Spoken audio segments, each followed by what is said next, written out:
because they hit the deck.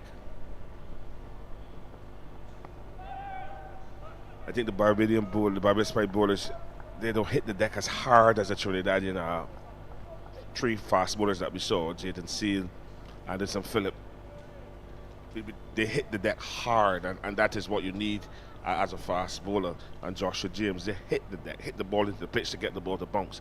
All bowlers, the Barbados bowlers, don't pound the ball. They look to swing the ball, so they bowl a little fuller to get the ball to swing.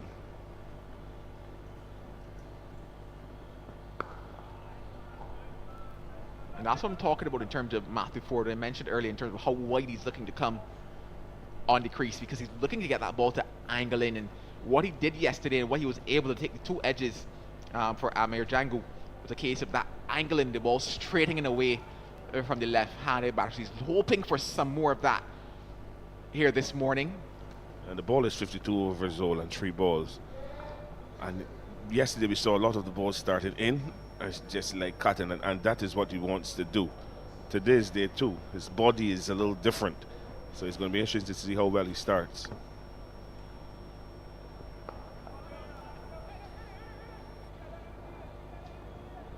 Since we're on the story of Matthew Forde, this morning I actually happened to be out on the field, taking a look at the surface, recognize that, actually looking a bit drier than expected maybe here on day 2, but that's not where my story, that's not the meat of my story. So I was coming back up the stairs and this gentleman stopped me.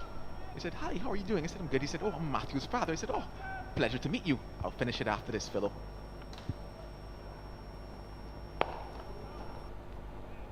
He said, "You always say nice things about my son." I said, "Oh, I try. He does nice things."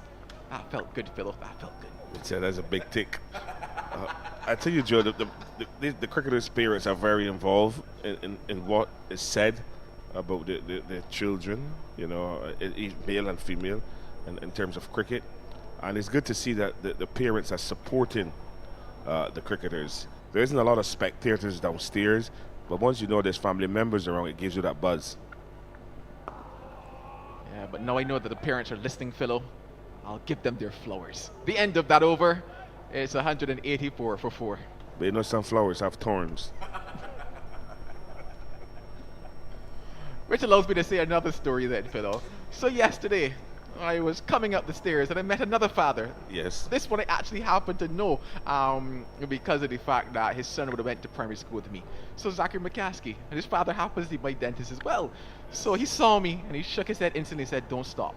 Don't talk," because he knew that I had comments about, the way his son got out yesterday as well. Yes, I've spoken to Zach's father. He's very keen, as mustard, for his son to do well. I hope that his son realizes that he has the support and just go out there and do well. Put all the pressure behind him and focus on getting bat on ball and being a lot tighter in his batting as an opener. It's not an easy job, but it can be satisfactory if you're doing it well. Lovely flowing drive from Jangoo, but can't get it past the man of that short cover in Matthew Forde. I don't like Matthew Forde feeling an extra cover though.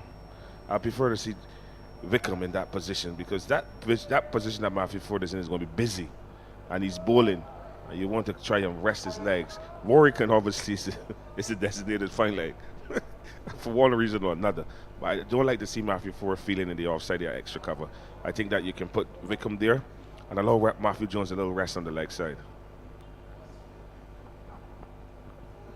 Opens the face nicely on that one. Well controlled from Jangoo. First boundary of the morning. Yes, streaky shot, but one would say a control because the edge of it went down. And once it beat McCaskey at that gully position, it down to the boundary for 4. So Jangoo is riding his luck. He's not given. He's given one opportunity, yes, but the 2 streaky shots down to third man were all along the ground, and that would be some concern for Craig Bradford. His hands is in his hips, so you know what he's going to do. Might be looking at maybe placing a man down there. If not, he has to tighten that area in the third slip region. You don't want those balls to be rolling through there at all. So the slips will have to make the adjustment, and they don't want to get too close either, because if the guy edges with a full bird drive, it could really peel off fast. Good carry from Roach. He really ran in what was his second spell of the day yesterday, and I think that is what truly got the momentum going for Barbados yesterday as well, when it was a case of that senior player put up their hand and said, you know what, I'm going to put you guys on my back. And you saw him running in. Yeah, well, he's a senior statesman, and you expect him to lead the charge. And he did wonderfully well yesterday. They expected him to do it again this morning.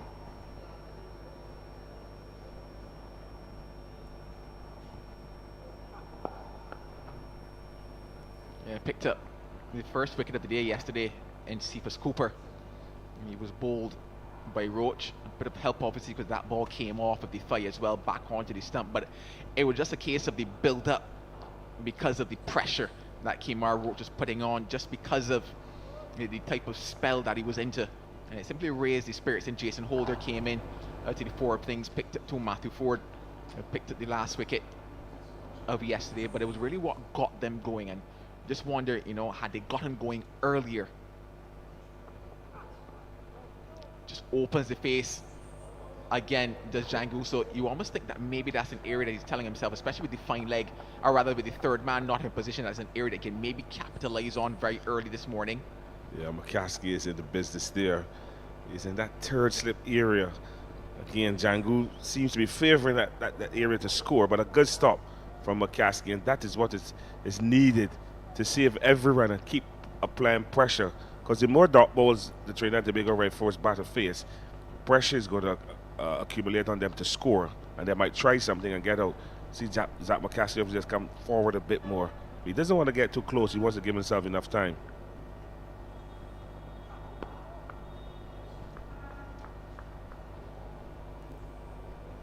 Allowing that ball just to come to him all morning so far. 54 gone, 188 for 4.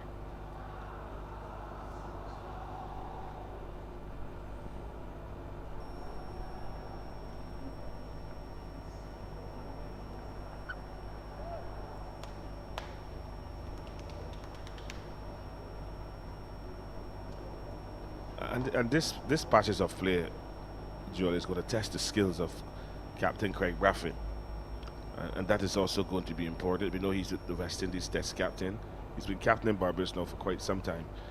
And this is the time where you will see his skills. And if the bowlers and him are on the same page, we're going to see Matthew Ford continuing from the northern end. This time he's going to be bowling over the wicket to the left-handed Correa, who has not faced a delivery from Roaches yet.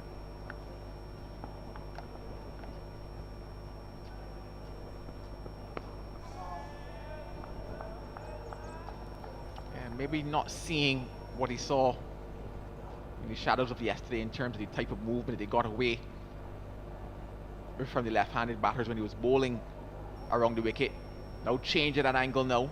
A different proposition now in terms of what does Carrier opt to leave outside that off stump, because naturally now it's going across him. Slip cord and has gotten a bit wider as well because of that. So does he go for those drives when it's full, or does he opt to leave it just based on the angle? Goes for the drive, and it's uppish as well. Just away from Kevin Wickham.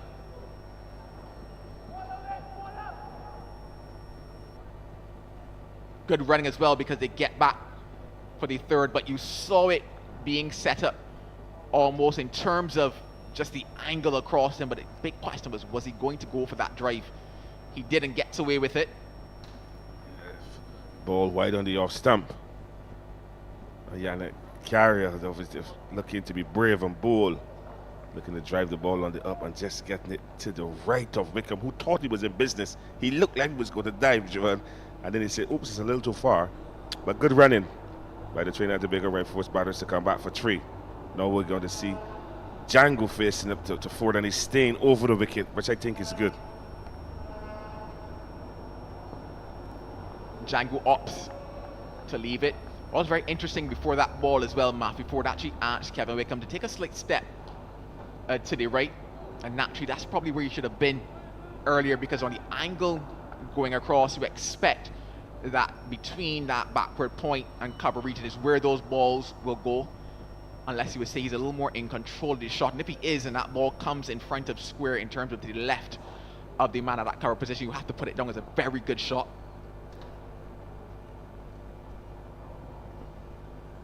it's all about angles. If Matthew Ford pushing the ball across the left-hander, it's going to be very difficult for Correa to hit the ball to the left of Kevin Wickham. Most of the balls will go to his right, and that is why I said it's going to be a test of Craig Ratford's skill in terms of field placing. It could be a millimeter, a centimeter, but these little things count when you're in a tight position. 191 for 4. The lead is growing. Jangoo's gone up to 43.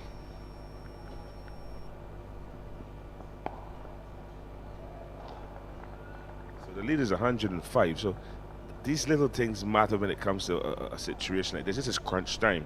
You need to get a wicket. And how do you get a wicket? You got to squeeze the Trinidad and Tobago right force batters and force them to make a mistake. Take the opportunity and try to get into that lower middle order, because Barbados pride, they must bowl out Trinidad and Tobago right force. I don't see them declaring. That's the first thing. So they have to bowl them out, and bowl them out as quickly as possible.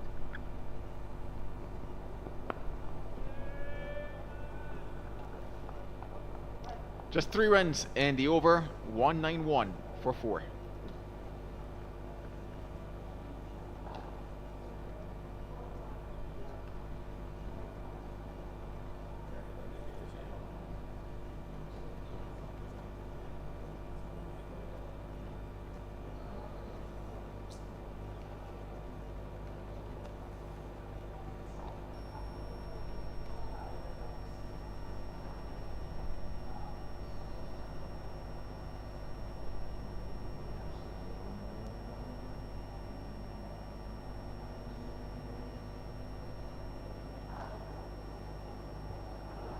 Seeing Jason Holder, who did not come onto the field of play at the 10 o'clock start. He came on an over later.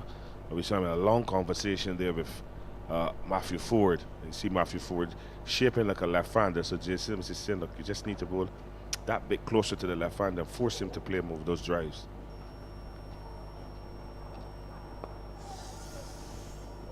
Up pitch for some time again, but just short of Kevin Wickham at point.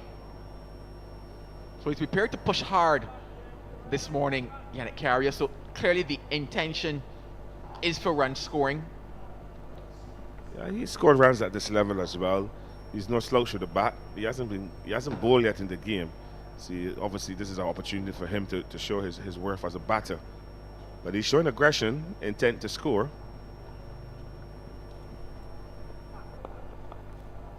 Intent once again, and intentions bring about a boundary. That is as sweet as. That's a lovely shot. A badly line delivery from Amir Roach on the leg stump. No protection down there. Only Warwicker. And he just trotted to his right to collect the ball. Badly line delivery on leg stump. And just played nicely by Yannick Carrier. Yet another boundary. And the lead continues to grow, Joel.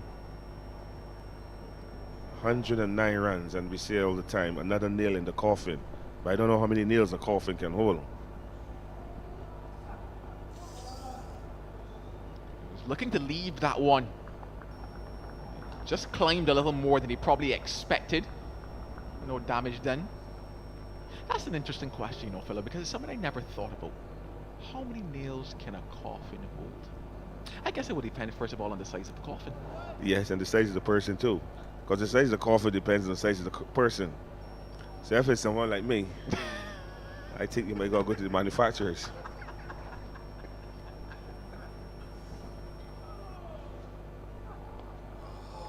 Once again, staying in line, Amir Roach, and once again, that ball finds its way to the boundary. Another leg side delivery, a freebie as they say. And Yannick Carrier is not going to miss out. He's going to take the opportunities to score.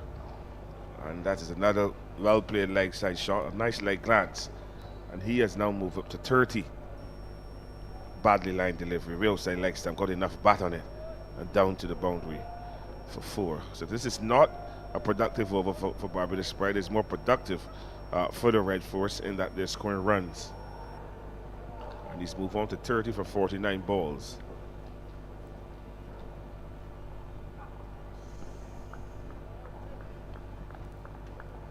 Any coffin makers out there, leave us a comment and let us know. No, give us a regular size coffin and let us know how many nails do you usually use in that one. But then use nails or That's the other dowels? question, or what? Or dowels. What are dowels? It's just a little round thing that's made from wood. You just drill a hole, you put the dowel in, and you put the other piece to match to it, the other side. Or they might use glue. Gorilla glue is a good glue. You've never heard of Gorilla Glue? Beautiful from Kemar Roach. You would say the ball of the day, ball of the match maybe, and it's produced a wicket.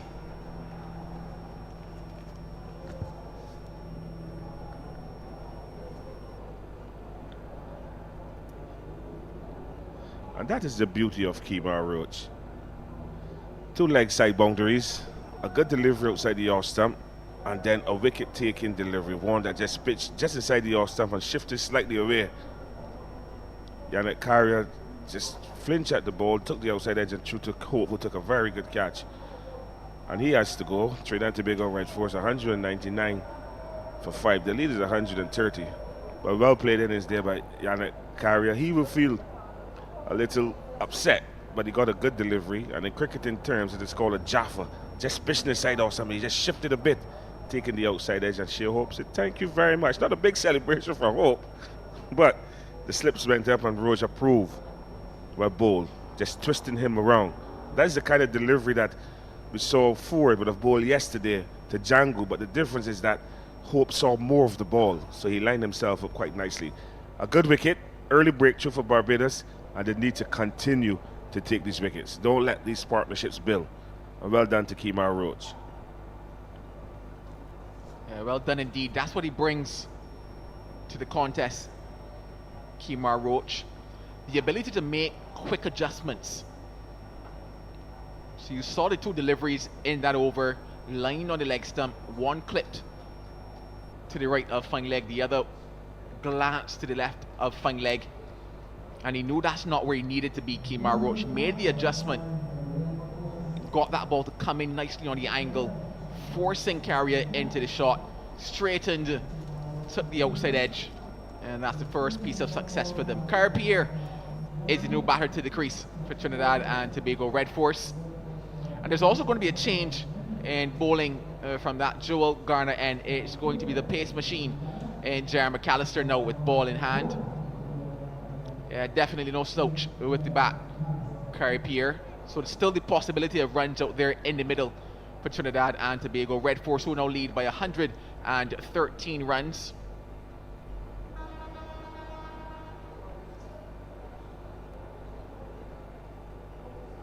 Asking point to go back onto the boundary. So McAllister to get going. Starts wide and driven. Excellent execution from Jangoo. You would say a gift in March. And that's a gift with a capital G.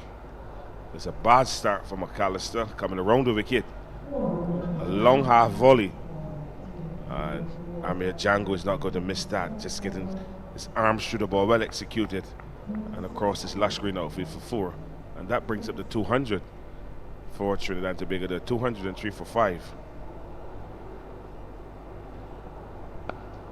It's a better delivery, more bang on target. And that is what Captain Brafford expects of his paceman.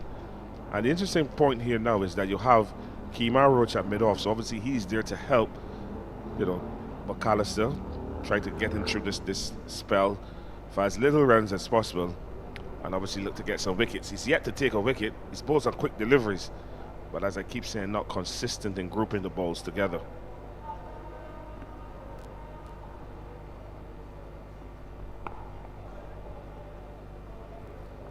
Thinking of one, but I would say correctly and told to stand down by Carrier.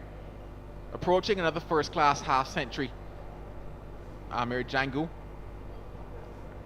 It would be his 15th at the first class level. I like the transformation of Amir Jangoo because he was an opener. He was at the Leeward Islands franchise and he was an opening batter. In Trinidad and Tobago, he played for Merry Boys as well. And he's now transitioning into the middle. and he looks the part. He looks like a well-organized batter. He knows when to, when to solidify his innings. He knows when to express himself, and he certainly likes to score runs and bat long. That is a plus. We saw him in Pakistan as well on that tour just a few months ago for West Indies. He's been given a hand of the debut there. He played against Bangladesh in some one-day games last year, scored 100. So he's on the up and rising, and he's also a keeper. So there's a lot of good things about Amir Jangoo. You just hope that he continues to grow and bring what he's doing here for West Indies cricket. Didn't know much about that. Collects another run. There's Jangoo. I definitely, I guess I would say, echo those sentiments as it pertains to Jangoo, and you would say the progression he's had over the years. I think back to what was a quite a good Super 50 season that he had as well last year, one of the leading run scorers in that one, and because of that ended up with the call up for the West Indies side. Yeah, and he continues to grow. He hasn't put a foot wrong since making his debut and one-day cricket and obviously in test matches. Yes, the big oppositions are coming now. You have South Africa coming, Australia, sorry. And that is going to be a challenge for our batters. We know what the Australian bowlers will be like. Obviously, the pitch conditions will obviously weigh heavily how that series goes. But there's a good opportunity for Jangoo to obviously solidify himself here at the first-class level, to give him confidence for that test series against Australia, hoping that he'll be selected. At the end of that over, Trinidad and Tobago right force, they're 204 for 5. The lead is 118, and Jangoo is pressing closer to another half century at this level. He's 48. Well, he's been there for some time. He's faced 120 balls. So he's not only scoring runs, but he's also obviously, the more balls you face, you expect more runs to get, but he's also spending time at the crease, which is important. Because when we look at this surface, everybody says, oh, it's green, it's going to do this, it's going to do that. But he showed good application.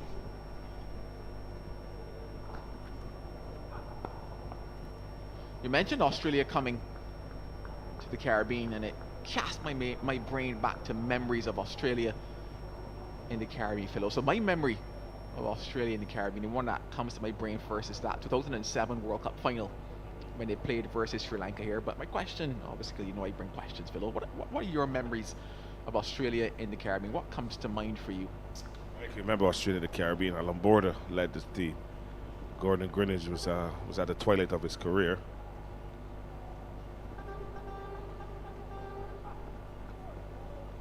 And Vivian Richards was the captain. And I think Gordon got some runs in Barbados, and they were going up to England. And then my other memory is that they came here on the Steve Waugh, and obviously I captained the Vice Chancellor 11 at UWA against the Australians. They had Glenn McGrath, Brett Lee, a guy called Andy Bickle, a real roughhouse, tough kind of guy. Don't give anything away. Very, very aggressive. But it was a good side. We lost the game, but I thought that the guys, for the Vice Chancellor 11 put in a good performance. But the Australians play tough cricket. They give nothing away. And they always want to win. Which makes a difference. Yeah, there truly is a never say die attitude when it comes to Australians, any type of cricket that they play. There's certainly something that you could, I guess, take some examples from in terms of the structure of the organization, in terms of, I guess, a lot of the mental skills that are passed down intentionally to the players. And interestingly enough, I think it filters across all sports in Australia. Lovely from Jangoo. And it also means that it gets him to another first-class half-century. His third half-century of this year's West Indies Championship. It's a beautiful shot there from Jangoo. Just give him the opportunity to free his arms. And he's such a good driver of the cricket ball. Holds the shape quite nicely. And again, Joel, once you beat the infield at Kensington Oval, the ball is rushing across to the boundary. A wide half volley. He stayed low and just allowed the levers to work nicely and threw down to the boundary. You wondered how much he would make them pay. Dropped on 16, dropped on 19 yesterday, and then a run-out chance today on 37. Now 52, Amir Jangoo. Drop on 16, drop on 19, missed the opportunity on 37, he's 52. I would say he's making them pay. He's been given three chances, one would say, and he's cashed in, he's 50. And he's really looking good, must admit, hitting the ball nicely into the middle of the bat.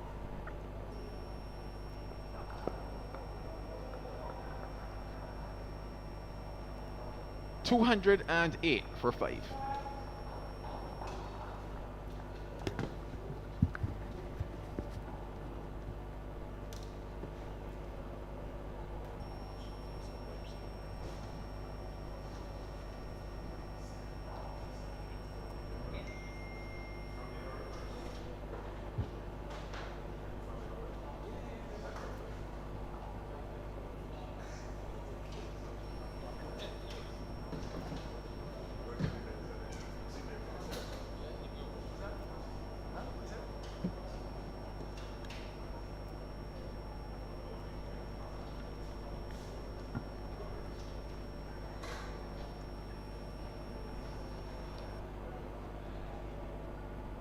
So good morning all.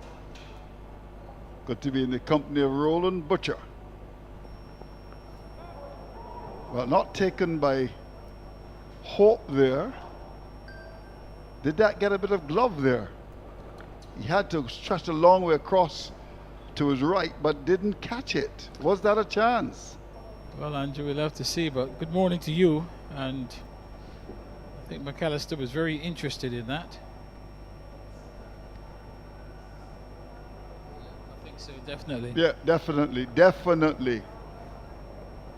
Hope has dropped a couple before.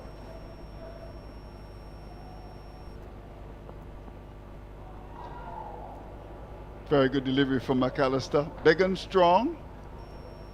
Yeah, well, I suppose he's rusty, Hopi. Is he? Yeah, that's a good delivery. Had good pace on it as well. Good carry. And actually moved off the pitch, so terrific delivery.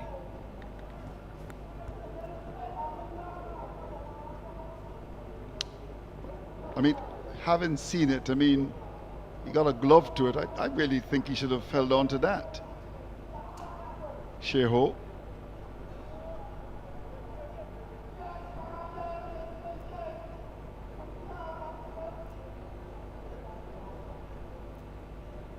Dropped Jangoo yesterday, catch that should have taken. So Hope appears to be rusty. Now 3 slips and a gully for McAllister.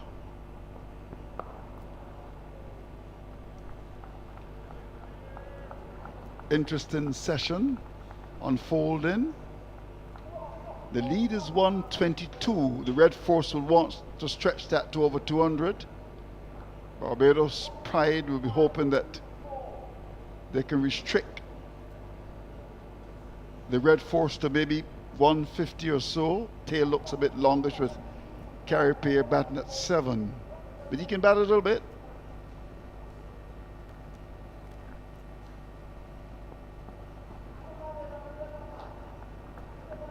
Well taken by Hope, ironically, down the leg side. Yes, McAllister generating some good pace early this morning. He looks as if he's up for this task.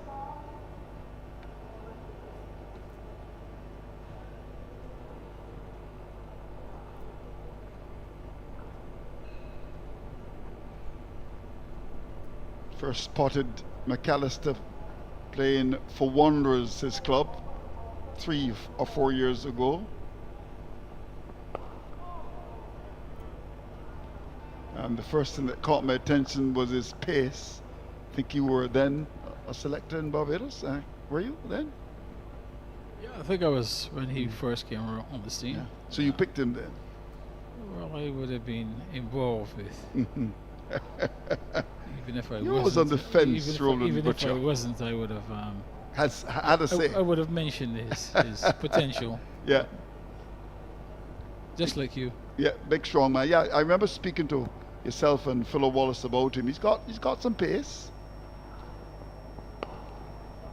Just got to get his length and line right, because sometimes he can be all over the place like a calypso we have in Barbados called Punka. 208 for 5. 59 overs gone. Yeah, I think Andrew, once his rhythm is good, once he's in rhythm, where he's running up to the crease nicely and the ball's coming out of his hands, then there's good pace and there's good carry. I think this morning we're seeing that he looks smooth. He's hitting the crease hard. The ball's getting good pace off the pitch, so that's good signs certainly for him and for Barbados. But he needs games. You can't just play a game and then disappear from the scene. He's got to get plenty of games in, because he's that type of bowler. The more he bowls, the better he'll get.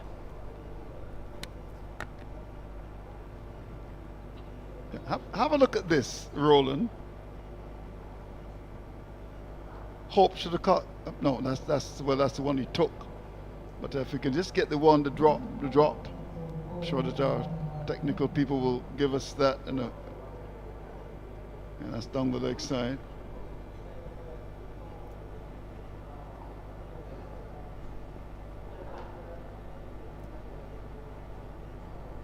So Ford is back. Kind of a support bowler. Ford. He's not the type that you'll expect him to pick up 5 for 20.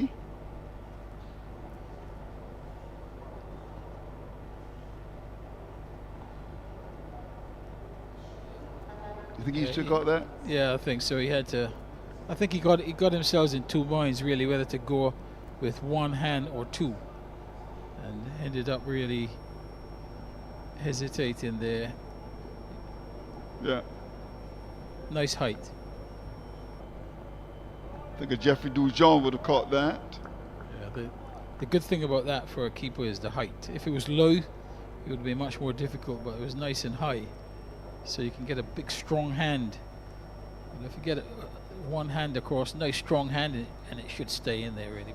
That's just hit his hand. There was no cushioning. No, should have caught it. Yeah, I think he should have caught that. He had to move a long way across, but I think he should have pouched that.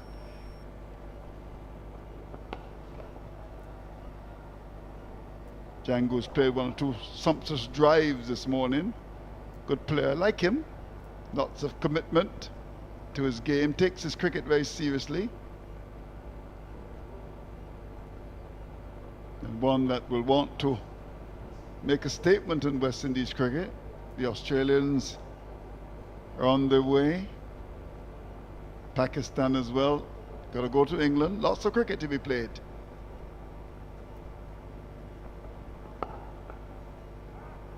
But he certainly likes to drive, Jangoo. Catch that was put down yesterday off Holder was indeed an important one as well. Survived a confident appeal for leg before to hold the ball and run the wicket. I thought he was lucky on that occasion. But he understands the importance here, Jangoo, of occupation of the crease. He's faced 131 balls, but that's not an issue here.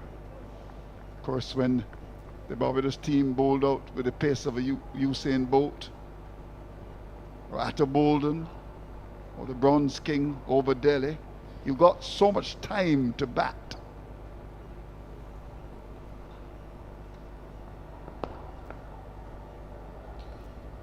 Yes, Andrew, he's playing the perfect hand really. Just the glue in the middle, let everybody else bat around him. Once he's there, you know, he'll give confidence to people like Pierre. And okay, you need luck. He's had a bit of luck, but at the same time, you know, he's got his head down and he's doing a good job for his team. Yeah, this is the period now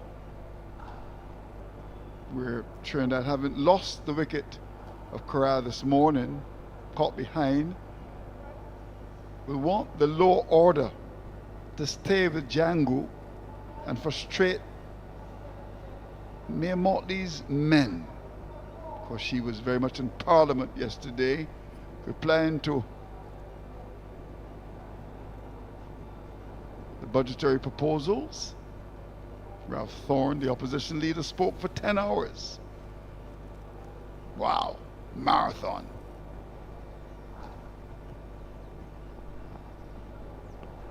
McAllister starting with that short delivery. He's got an aggressive feel, as you would expect, 3 sips in the gully. In fact, to the point where, under normal circumstances, that debate would have ended last night, but it's gone into another day. So there's no ball-by-ball commentary on radio. And CBC TV, under normal circumstances, would have been carrying this game, but of course, they've got to give away to the politicians.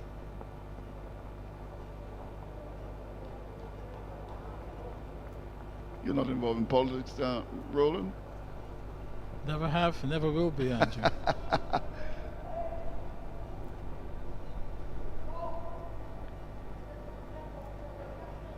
So the Red Force in control. I'll be keen to see when they bowl again how they will use this pitch.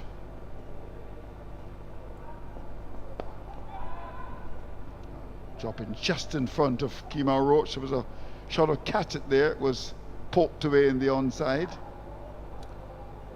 Yeah, Pierre, he had off the mark, but giving every opportunity that he could get out. He's looking very shaky to both pitched up deliveries and short pitched balls. I'm really surprised that there isn't a short leg in place. He's not comfortable at all. As you know, this man on your screen is pretty sharp. McAllister. Beautifully bowled indeed. Well bowled. Peach of a delivery. He's looked good. Lines good this morning. That sometimes is a problem for McAllister. If you just get the batsman to play a lot more, don't waste the energy with balls that are wide of the off stump, wide of the leg stump and bounces. Look at some of the greats of West Indies cricket, honing and making you play. Curtly Ambrose was brilliant at that. Glenn McGrath.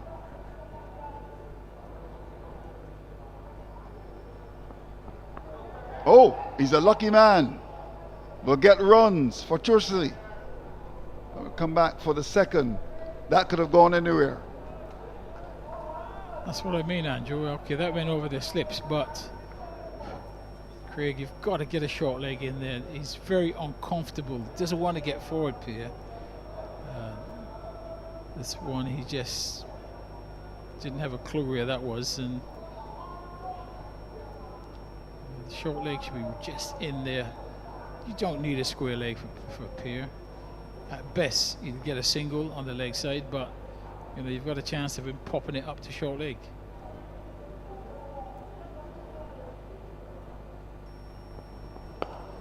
Now he drives beautifully through extra cover for 4. McAllister was searching. That's what he was waiting for, Pierre. That over pitch delivery. Doesn't like it back of a length or short. McAllister, after that short pitch delivery, goes for the full one. And really, no justice in that over, really, Andrew. First of all, this was a glorious shot. Not a lot of foot movement, but timing was very, very good. And McAllister, having rattled him in this over, made him play a 4th shot over the slips, then has to concede a boundary. There's no justice in this game, Andrew. Yep.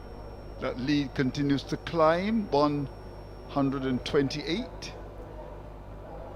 So the Red Force coming to Barbados with their paces destroying the pride of Barbados on a grassy pitch yesterday. And they've batted pretty okay so far. Here's 4 to continue.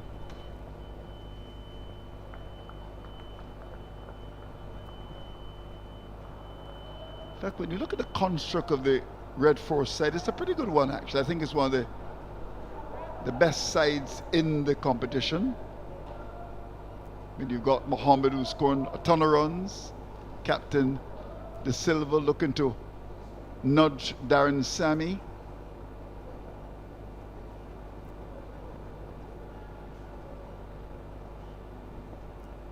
Someone like a Jangoo on your side, Correa can bat.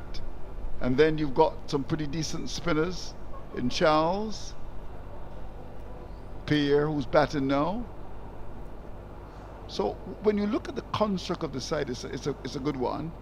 And one that I'm sure will be challenging quite seriously for the title. And those 250,000 US dollars on offer.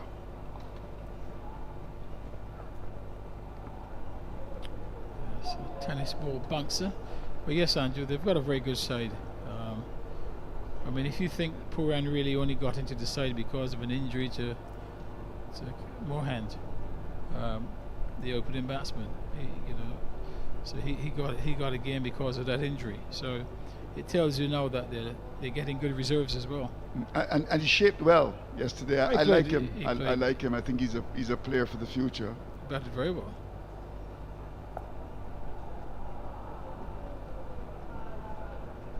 Sometimes you don't always have to go by stats. You can see a cricketer and you know that he can bat or can bowl. And I saw him play for the CCC and very organized. Times the ball nicely. And yesterday, against some top bowlers, I thought he batted well. So I think he's one for the future, young Pooran. As I said earlier, looks a bit like Ronnie Sarwan, the stylist from Guyana. Yeah, it's a good headache to have. I mean, when Vikash Mohan is fit again, what do they do? So it really is a good problem to have. How good is Mohan?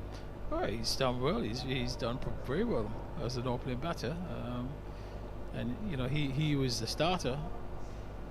Now really Trinidad's going to have to make some real decisions because Pooran has shown that he can play.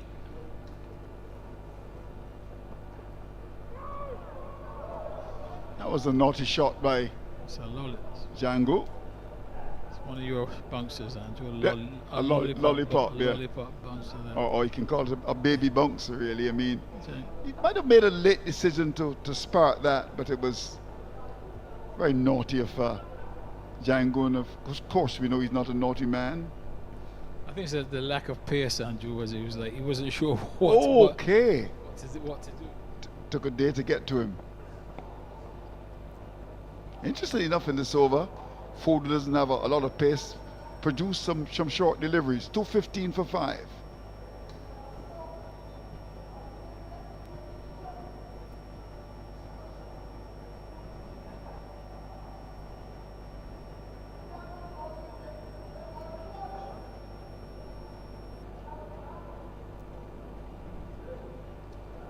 It looks like Jay Back has done his lot. And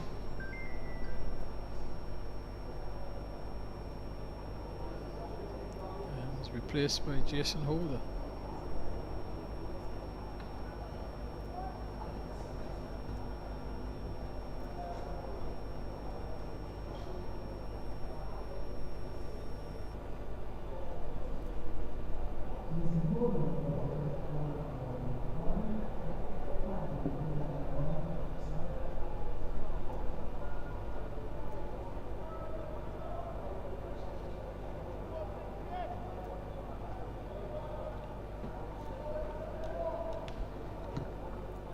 So a change at the northern of the ground. Jason Holder, the big fast bowler, comes into the attack, replacing McAllister.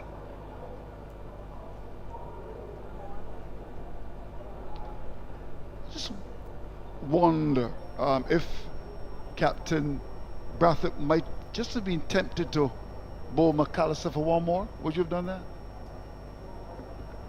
I think against Pierre, definitely. I mean, if Jangoo is on strike, McAllister's had his spell, maybe that would be the time to give him a break. But with Pierre in there, I would go on much more on the attack. As I said, I'd have a short leg in place.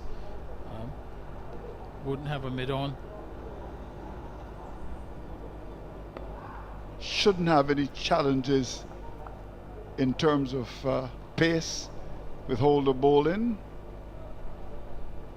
Well, certainly the fear factor would not be there with Jason Holder. I think he could easily nick one into the slips, but in terms of being actually a little apprehensive about getting forward, I don't think that would be the case. No. It's never really been the case with Holder.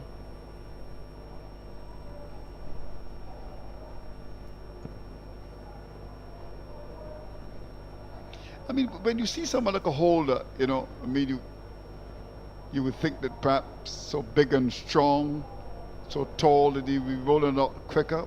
But it's always been out. Is it medium fast or fast medium Holder? Remind me again. Was it? Medium fast. Medium fast. Well, Andrew, I think you could also understand the amount of cricket that Jason Holder's played. And he's played for quite a long time. I mean, his career has spanned quite a long period. And you certainly don't get quicker over the years. No, not at all. Have you known anyone, though, Roland, playing for such a long time that started out and after, say, 4 or 5 years, you noticed that they actually got quicker? Anyone you can think of? Courtney Walsh. Courtney Walsh. Interesting. Tell us that story. Well, Courtney Walsh was like an ever-ready battery. I mean, he just kept going. I mean, you just turned him on and he just kept going. Right.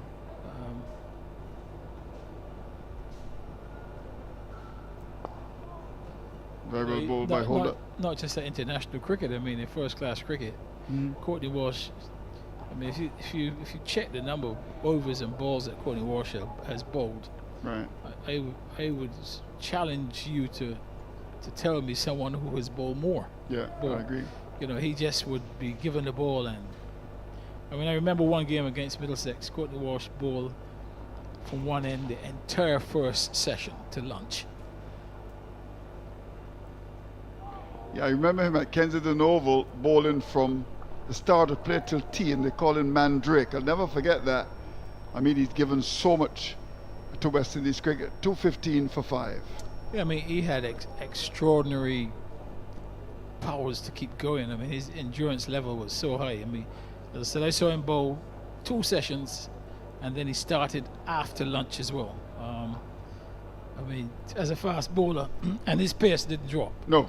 So that that for me, he's certainly one guy that as he got older, he was getting, he's maintained his pace and he was getting quicker.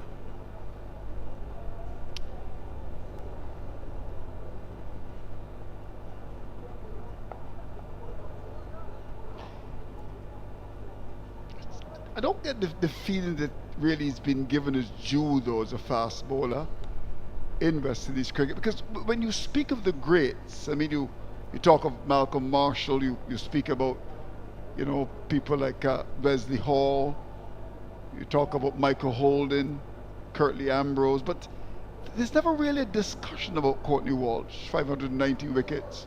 The thing I like about Walsh is that he started out as a support bowler and actually ended his career as a strike bowler. And I just don't think that when the history is written that it's been as kind to him as it should be, really. That's my view. I agree with you. He doesn't get the credit really that is due to him for his performances over a very long period. I mean, he's got over 500 Test wickets. I mean, he's got over 400 more than Charlie Griffith. Yep.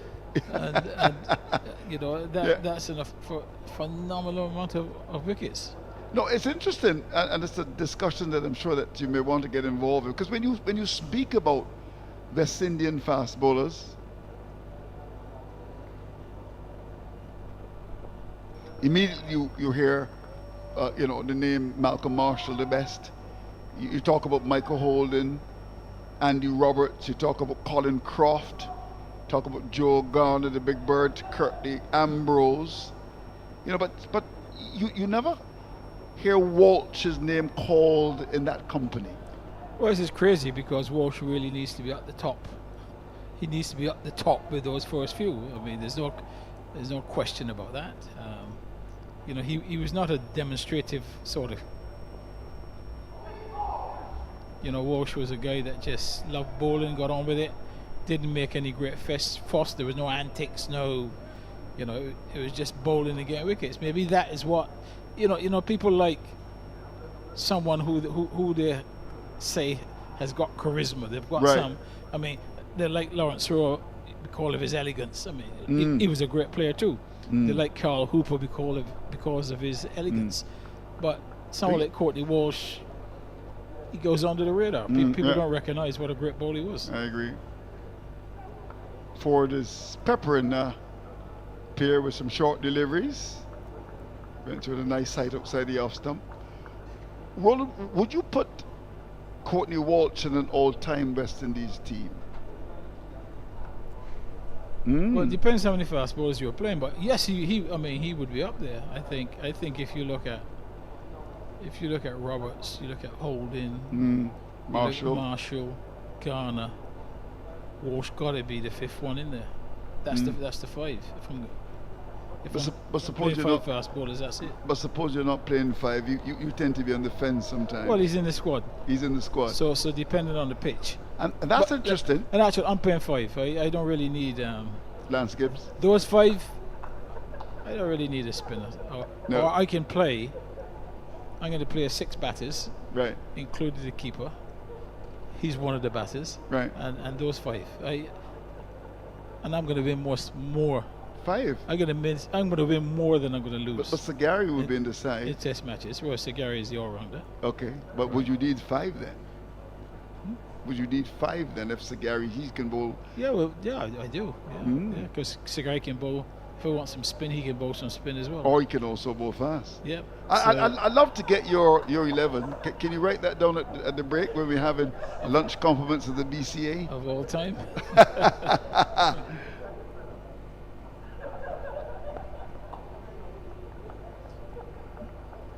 that the whole team may be a bit more difficult because Your opening batsman would be listen, there's so many. If you think of the opening batsmen Hunt. that we've had, you've had Conrad Hunt, Greenwich, Haynes. you've had Greenwich, you've had Haynes. And they're in the middle order. You've got Seymour Durst, you've got Viv Richards, of course. George Headley. Yep, you've got, there's just so many. Rohan Kanai, Brian Lara. Brian Lara, Alvin Kelly-Charan. Yep. The batting is would be really, some very good players will get left out. And you haven't even spoken about the 3 Ws. Yep, yeah. So, I mean, the batting will be, but when it comes to fast bowling, that 5.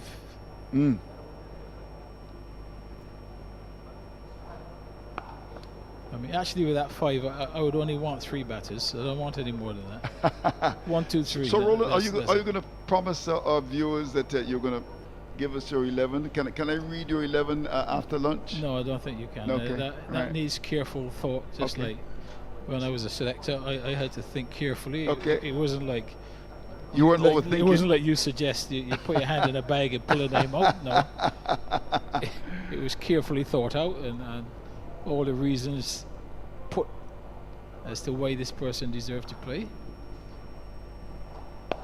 That's a great shot. Beautifully played. Hold up, but it just got his hand to it and took some of the way out of it. But a firm drive threw him off. Back for the second. Yeah, you certainly say 4 there. But no, you'll have to give me time, Andrew. Fair enough. I wouldn't want to miss any great player. No, not at all. And not give him due consideration. So you need time and help. No, I don't need help. Time only. The views of Roland Butcher.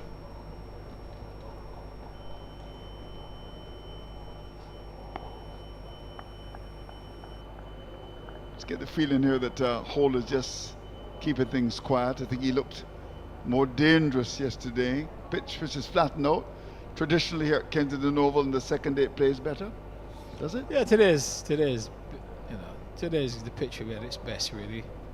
Between today and tomorrow, as you can see, the colouring of the pitch is changing now. You can see, Yep, even though the green is there, it is getting browner now. So it is.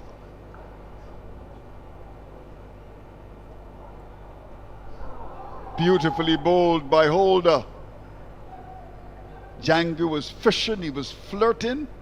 He's a lucky man. 218 for 5. Survive as they take a drink.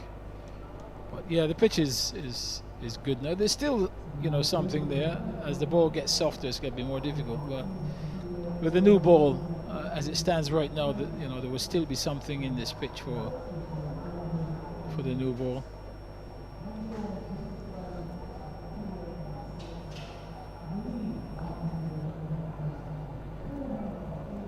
So 218 for 5.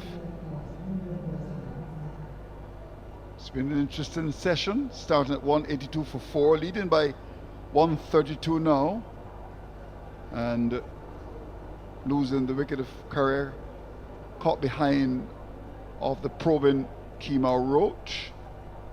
But Jangoo continues to be defiant.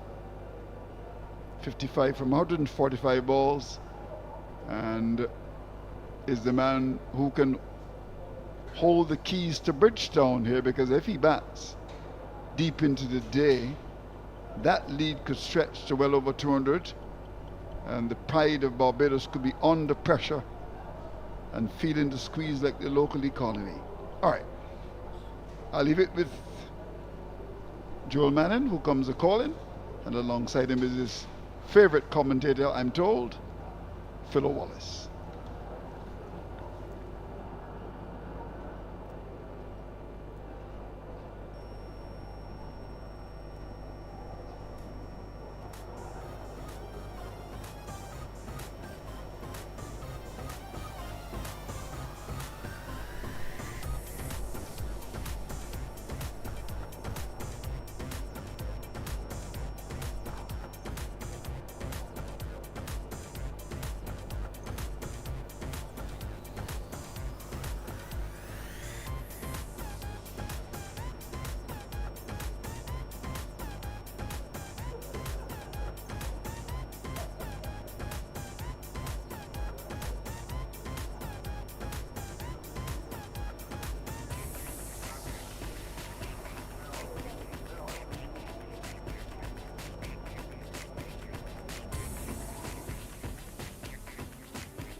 First hour of the day done and dusted.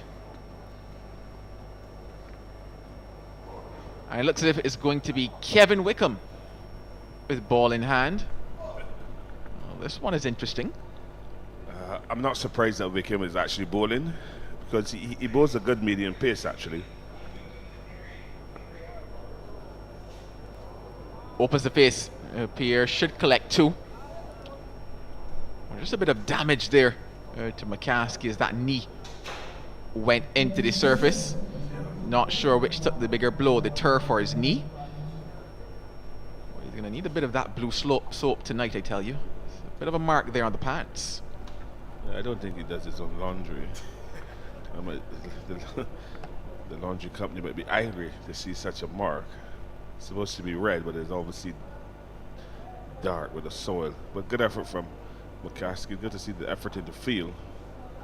But Wickham does bowl a good medium pace. I saw him a few evenings bowling in the nets, and he bowled warm up in mornings, and the medium pace is quite slippery.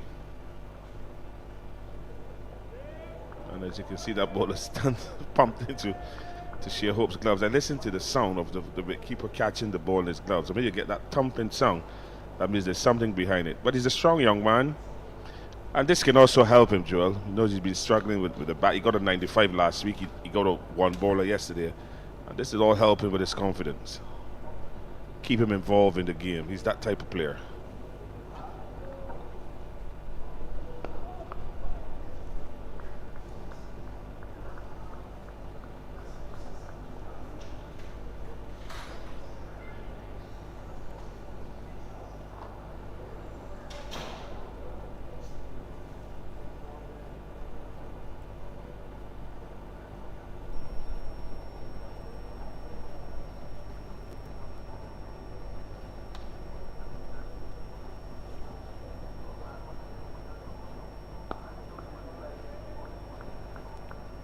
I have a question, Philo, but I'll save it for after this over, just in case, I have to wheel back in my words.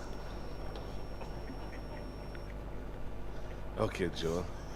I'll just twist my mustache. I'll wait for this question. But it looks good. Kevin Wickham bang on target. He's bowled some 4 deliveries and all of them are off stump.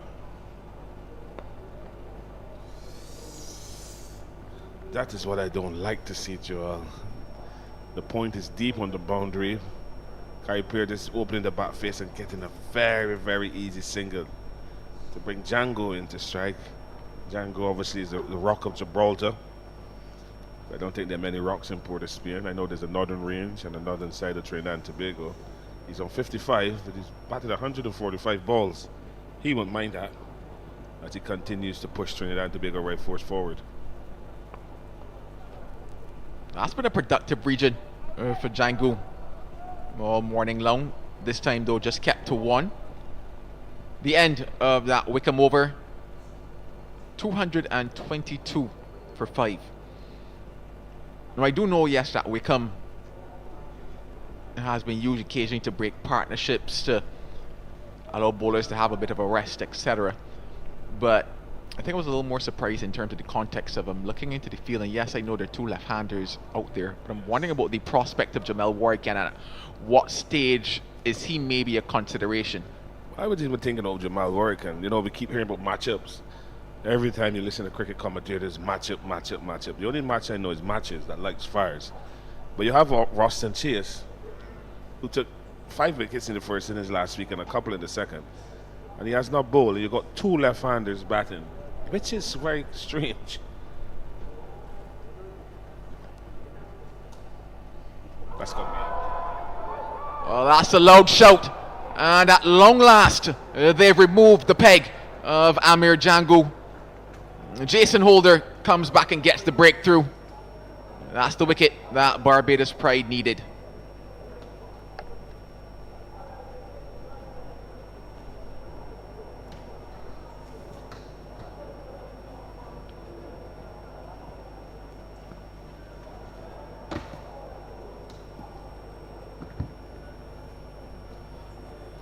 Jangoo has to go. Hold the operator from around the wicket. Look at hit that ball in mid-wicket. Trying to hit with the angle. Missed the ball. And the umpire raises his dreaded index finger. Good line, a good length. Maybe a tad loose from Jangoo. And cost him his wicket. Well played, 60.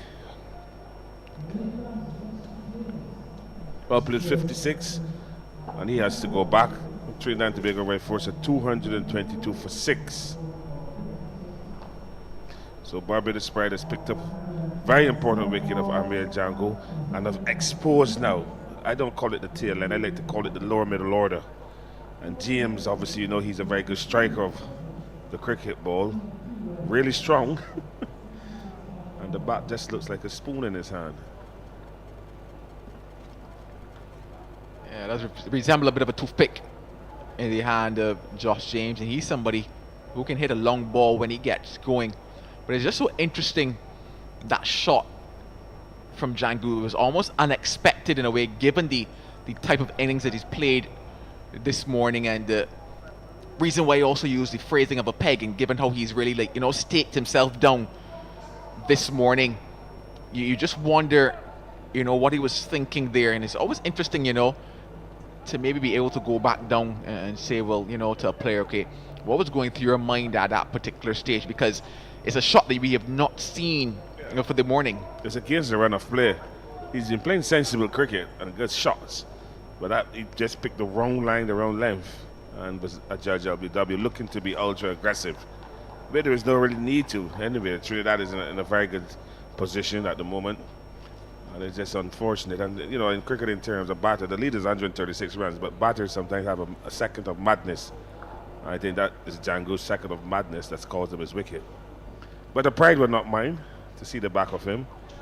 Give them a bit more breathing space. So they picked up 2 wickets, the 2 not-out batters of Carrier and Jangoo. Now we're seeing Drake's obviously has had to go all the way to the boundary's edge to look for to get the helmet. He's going to take off his floppy, give it to Roach, who's going to take it to the umpire. So obviously they're going to put a man under the bat for Joshua James. There's a forward square, just 10 meters in from the boundary, a long leg. He's going to operate with 3 slips, a cover point, and a wide mid-off. Roach is settling in at mid-on. It's Jason Holder who's going to go in from the northern end here to James. McCaskey is now coming to a gully as the slips take a step to their right.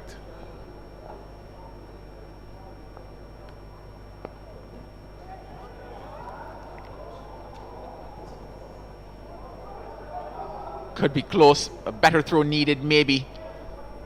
A bit of a delay there by batters and fielder.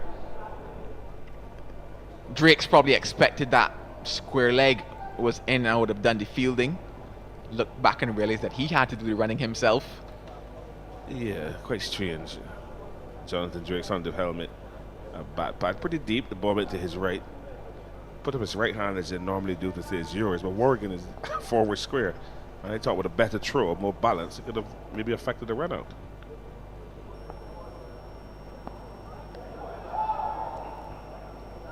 All pad on that one.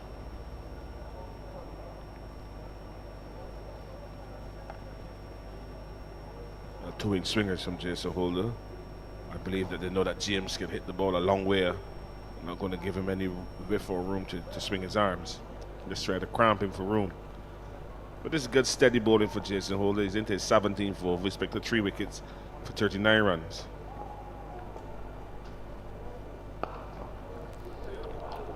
That's what we know James can do. He can put on some fast lower order runs. Barbados aren't able to get through this lower middle order. Well, things could get very dicey in terms of that lead. That shot alone, Joel, tells you that James has batability. There was a length delivery on off stump coming into him. Nice presentation. Close the back face slightly. Just get it to the right of Jason Holder. Once it passed him, Roach at mid-on was just a pedestrian. They're going to pick up the ball from the boundary. But a good scoring shot for James.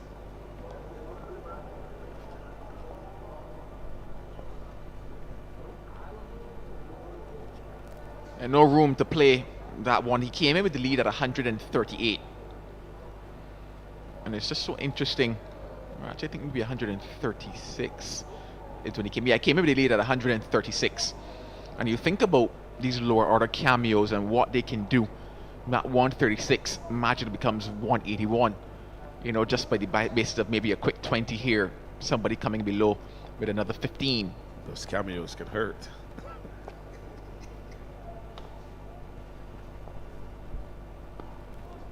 Then when you look at 181, I'll get back to it after this. The end of 67, 228 for 6, but let's use that figure of 181 because I'm one of those that I don't like when people say, you know, 150 and 200 because it's like, just so, you know, like what happened to 165? But yeah, so let's use that 181 being a lead. You think about a situation like that, Barbados, let's say, find themselves 50 without loss. Yeah, still good, you know, 131, you're behind, but then all of a sudden you find yourself at 76 for 2. That's right. You know, situations like that, and that's why it's very important to clean up, you know, when you're into the lower order of things. Yeah, you don't want to meander around with the lower order because they can hurt you. Because even if it's 10, 15, 20 runs, it makes a difference. And you don't want Trinidad lead to stretch close to 200. It's 142 at the moment. You would like it to you would like to get them ball out before they get to 160. or even 165.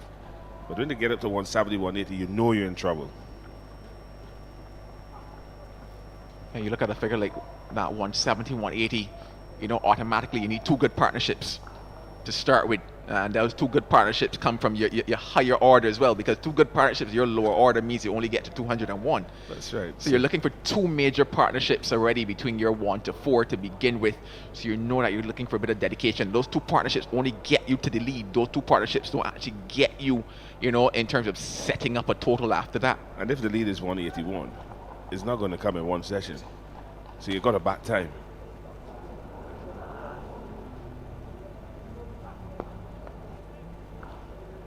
It's important that the Barbados Pride bowlers continue to be stingy. Now that they have these 2 new batters at the crease. Kyle Peer is not a slouch with the bat. He can bat. He has a first-class 100 as well. So you have to be careful. You have to bowl him sensibly. And obviously he still has the ability to knock the ball away. We know James can strike the ball. So this is still a tight situation for the Barbados Red Force. They're not out of the woods. The lead is growing. The ball is getting older.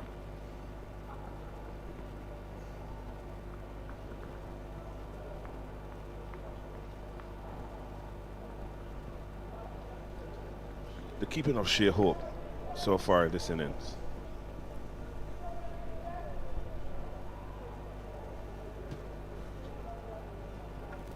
You're asking me a question about it, or Yeah, you want to make a if I comment ask on myself a question, I would got to be crazy.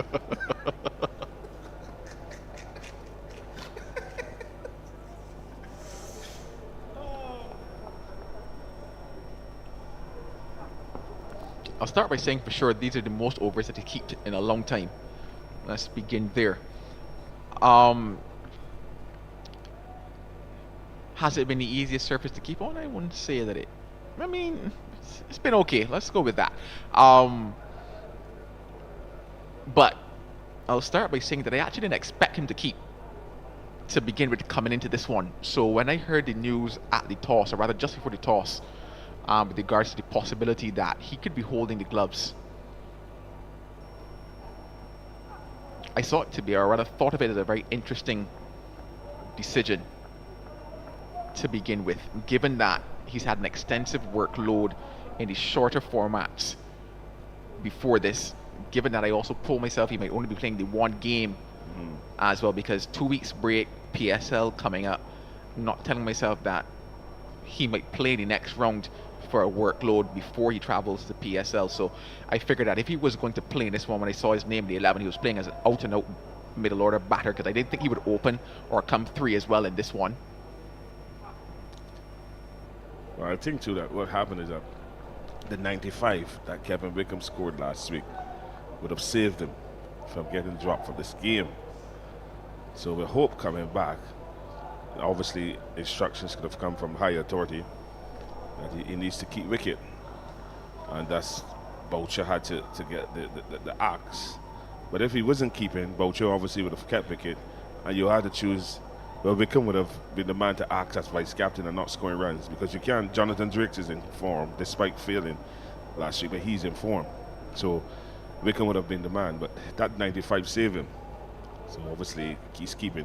His glove work has been tidy. He spilled 1 catch yesterday, but it looks good. His concentration levels are up. Has some difficult takes, but it's good to see him actually keeping.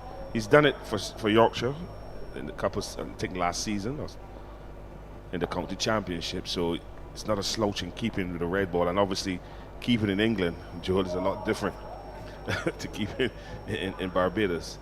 So Yorkshire were very happy to have him, and he did wonderfully well up there. Got a couple of half centuries in about 4 games. They got 3 half centuries in 4 games. Some of the games didn't even finish because a lot of rain, but they were high praise of him. So let's hope that he can get some runs this second innings. This might be his only game, and then we'll see what happens later in the summer when the Australians come a-calling. Yeah, I think the biggest question was whether or not his body was prepared. He's young. So we could keep. Yeah, he's young, but like I say, like the interesting thing about, even though a lot of these players are playing in these shorter formats of the game, there's still significant wear and tear because of the fact that there's not much rest in terms of the time frame between the tournaments that they're playing. So going from tournament to tournament, one, your body's not getting the amount of time to truly recuperate. And even in the faster formats, there's still an element of body wear and tear, still an element of body fatigue. Yes, because even the Champions Trophy that just concluded the other day, some teams had to go over to Dubai. It's about an hour and a half, I think, almost 40 minutes. But they're going there, playing a game, and flying back. So they didn't really get time to recuperate. And these shorter format tournaments, they're so close. And the guys fly from one country to the other, get a day of rest, and then playing again. And a lot of these franchise games, these T20 games, are played at night. There's a whole different setup with your body and your breathing, your vision. But I think he's done well so far. Yeah, he's thereabouts in terms of the standard that you expect. But I think back to even the fact that you saw the likes of Jason Holder, Ross Chase, etc. come back in the match before this. And I probably told myself that Shea might have been approached to be a member of that match as well. But then I also factor in that he recently came back from overseas. So that last match would have been the only rest, really and truly, that he would have gotten. He had a little holiday then. I wouldn't necessarily call it a holiday per se, but it was a time away from the field. I think naturally he would have needed, or rather said, well, I need that additional rest time for my body because of the workload, the amount of traveling that he was doing coming on to the back end of the year. Would have played at the start of the year as well, when you think about the fact that he was involved in the Big Bash. He went across to ILT20, had several of the tournaments involved there as well. I'm not sure if he played the T10. I think he did, not sure, can't confirm, don't want to lay on air, but had a big workload end of last year, early into this year as well. So a couple days rest is what he got coming back home. And then into this game. So as I go back to saying, I question whether or not his body would have prepared to truly do the keeping role for this match. Yeah, it's a lot. Obviously, you have to take into consideration time zones as well. And the up and down flying is not easy. These long haul flights really wear and tear on your body. But he's taken the rest. He's put his hand up and said he wants to play. He's keeping wicket. And he looks good as a keeper. Yes, Steve is looking good as a batter until miscommunication with Amir Roach and resulted in him being run out. So it'll be interesting to see how he goes in the second innings on a pitch that is wearing. Jason Holder continues to toil away. Trinidad and Tobago to 230 for 6. The lead is moving up slowly but surely to 144 runs. Kyle Pierce still there. And he'll be facing up to Amir Roach, who's back for his second spell. And Roach looks fit. I must admit, he's put in a lot of work in the last game. He's come into this game as well. And he's bowled well in this first innings. He started at the northern end, but he's now operated from the southern end. And he looks very, very smooth. His approach is good. His line and lengths have been good. And he's been rewarded with some wickets. So it's important that he tries to continue to pick up wickets and squeeze the Red Force batters. The lead is growing, but it's not out of reach for the Barbados spread batters. What Roach will do, he will challenge the batters outside edge and challenge those stumps as well. He found a magic delivery for Carrier 40 minutes or so ago. Back for another burst. Were you laughing, Philo? I calculated the time. It was roughly about 40 minutes or so. That's a long time ago. You know how many things happened 40 minutes ago? Buses pass, minibuses, transport buses. It's hard to produce magic on top of magic on top of magic, Philo. Unless you're Houdini. And there we go. And there are no magic wands. No, not in this game. Only tired arms. Yeah, bodies as well. And I guess that's what makes it so special as well, in terms of the ability, because we talk about what happened at that over previously in terms of a couple wayward deliveries, then the ability to just, I guess, find something with the body, I guess the muscle memory side of things to produce that type of delivery. He's hoping that he can do such again to the left-handed Pierre. Gets up tall, punches nicely, not off the middle of the bat, but shaped up nicely for that one. Did Pierre. Yeah, he's growing in confidence. Kyle Pierre, he's only 10, He's been there for 39 balls, but you saw him just getting up on his toes and punching, not getting a lot of timing, but getting it into the gap to pick up a single to bring Joshua James on strike. He's a right-hander, so the field has to turn around. Roach is bowling 3 slips, a gully, 2 slips, a gully, cover point, extra cover mid-off, mid-on, a man at forward square, 5 meters from the boundary, and a long leg. So he has the protection. Let's see what he's going to do now, Roach.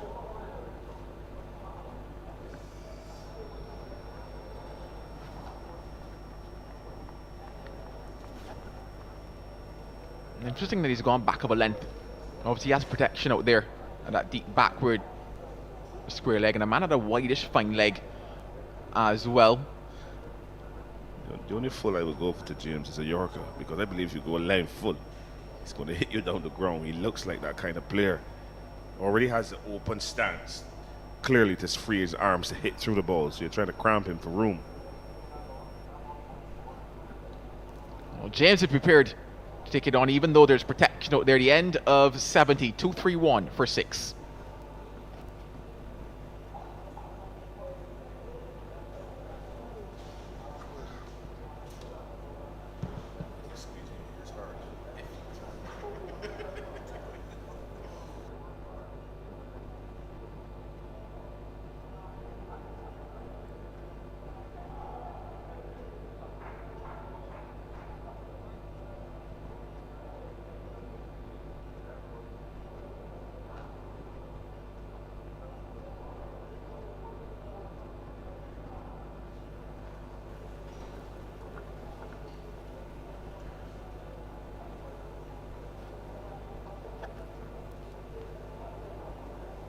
In terms of when you think about the team plans and team discussions, you broke things down into time. I'm telling myself that Barbados probably didn't think that at 11:29 this morning that they would still be toiling away in the field. With a 70-year-old ball, 70 overs old ball, 145. Jason holding on his 19th over. He's picked a 3 for 45. Obviously, he'd be looking to get a 5 for if possible.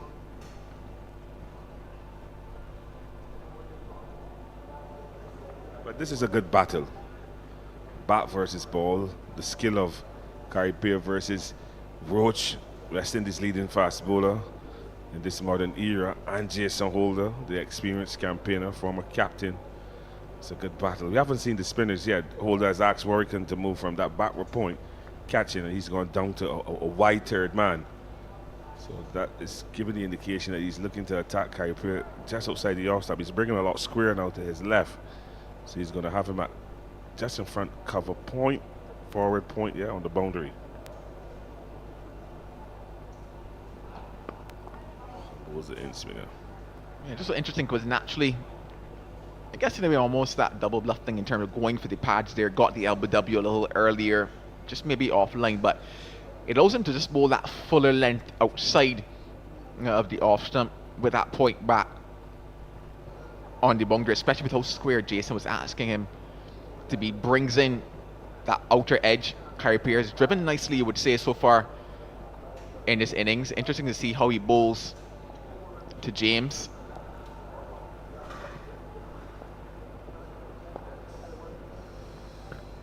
James thinking too, and should push as well, given that the man doing the work is Jeremy McAllister. Going to his left, but could not prevent the second run. But I like the urgency of the running between the wickets from the round red force batters, Kyrie Pierre and Joshua James. Although they're 234 for 6, they're not relaxing. The lead is 148, so there's touching distance of 150. They're still putting pressure on the Barbados Pride fielders.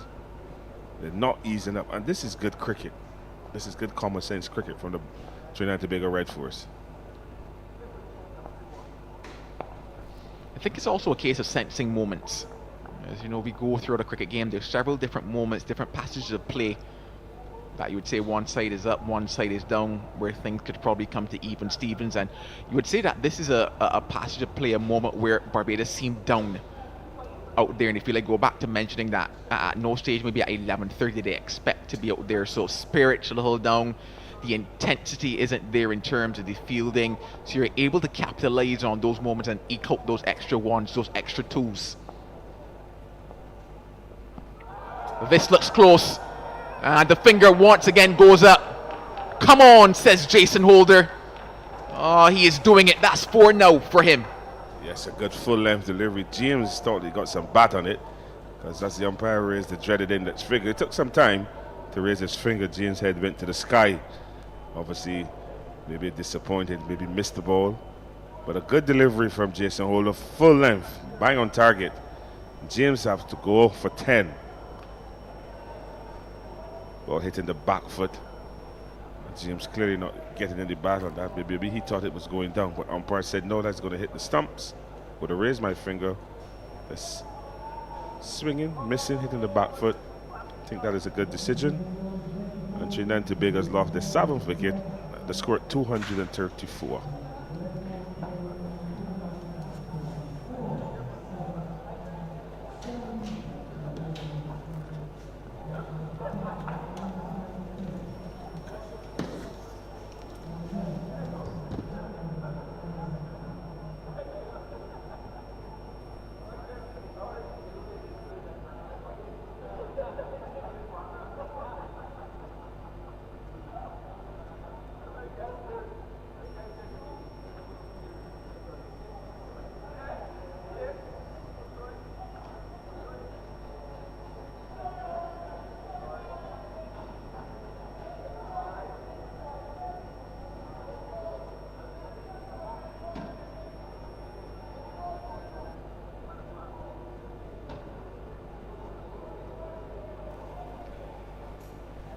So Jason hold on the money, looking to impress Darren Sammy. No doubt about that. I wonder if Darren Sammy is watching this, fellow. You think Darren is watching this, fellow? Talk to me. Well, he has so many eyes on the cricket nowadays. he might be watching this, but not in Barbados. So Anderson Phillip is the new batsman. Let's hold it to bowl to him. Looking very square there, fellow. Not the shot they'd invite the schoolboy to see, but an over in which Holder produced the wicket. 234 for 7.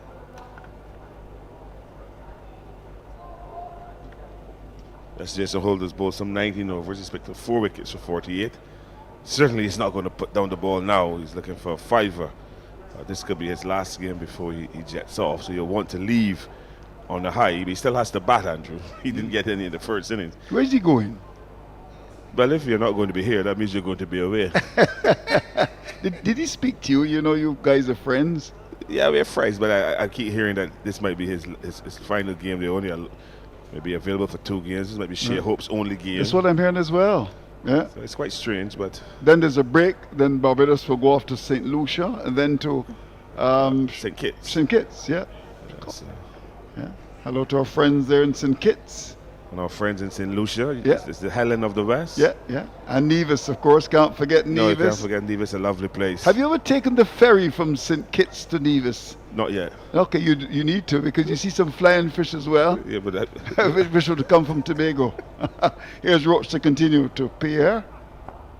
Roach has had a good spell. It's been a good fight by Barbados. Overall, the lead is 148, but could have gotten away. And we want to wrap the tail up here, keep it down to under 175. On the other hand, the Red Force will be hoping that the tail could wag lustily and go beyond 200. We shall see.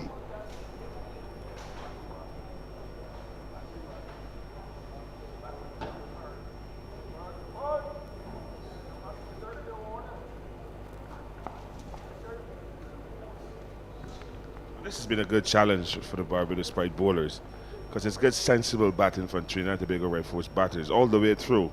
Only one bad shot, I would say, that is Amir Jangoo looking to hit Jason Holder in Emerton, missing the ball completely and being a judge LBW.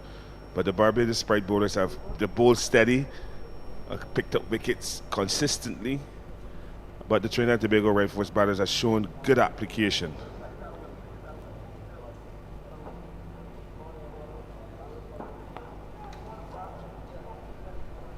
The wide third man is in position. Captain Brathwaite will be conscious of the fact that a lot of runs have been scored in that area, backward point, third man, and we want to just restrict the batsman to just one. Now Pierre will hope that Anderson Phillip can give him support. He's got 12 from 44 balls, and Pierre can bat a little bit. Philo. Yes, he can bat. The lead is 149. You're hoping that Anderson Phillip holds on with him, try to get it to lunch and frustrate the Barbados Pride bowlers. But Roach now is, I like the look of Roach. Yeah. Andrew. Bowl with a lot of commitment. Yeah. Best time I've seen him bowl really for the tournament. Phillips bats with a lot of energy. Of course, he's from the land of Calypso, and Carnival was held recently. He's not a slouch with the bat either. No, he can not bat. at all. I think he has a half century in Test match cricket. Yep. Yeah, so he's not. Not a Trinidad slouch. Tobago right first batted is quite, it's quite long. Yeah, it is. I mean, Pierre can bat. Phillips can bat as well. Yeah. And Jaden Seals will tell you that he deserves the promotion to the West Indies team. Well, he holds the bat.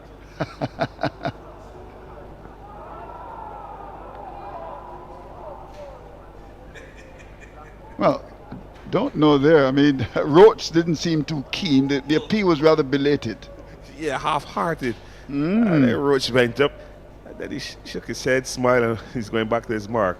And you know, Kemar Roach always jovial, have something to say. Nothing derogatory, always jovial, always interested in the cricket and to keep the guys bubbly on the field.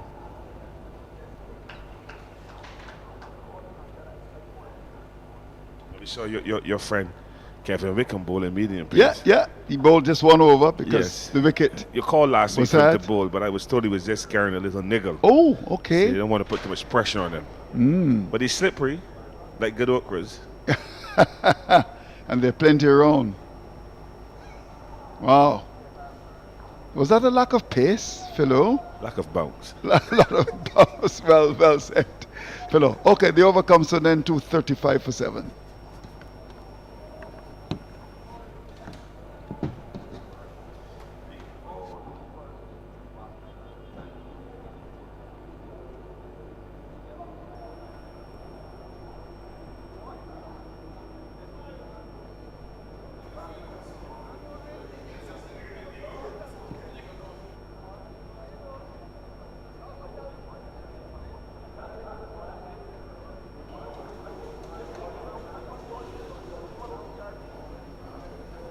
So just about 20 minutes to go before the break at lunch on the second day in a game that has gone at a frenetic pace.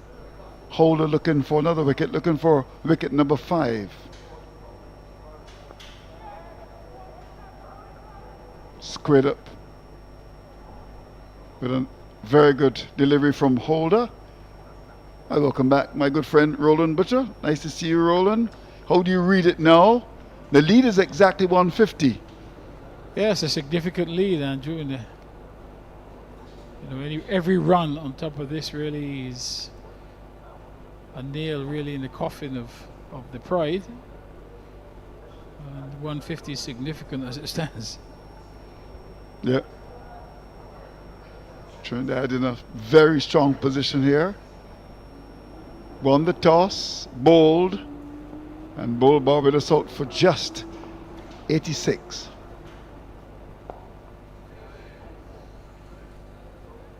Holder has been probing away on top of the off stump. He's picked up 4 wickets and has generally bowled well. I think there's been an effort in the part of Holder. Roach, I think, has bowled well. Ford has been thereabouts. And McAllister, he's not been bad at all. No spin.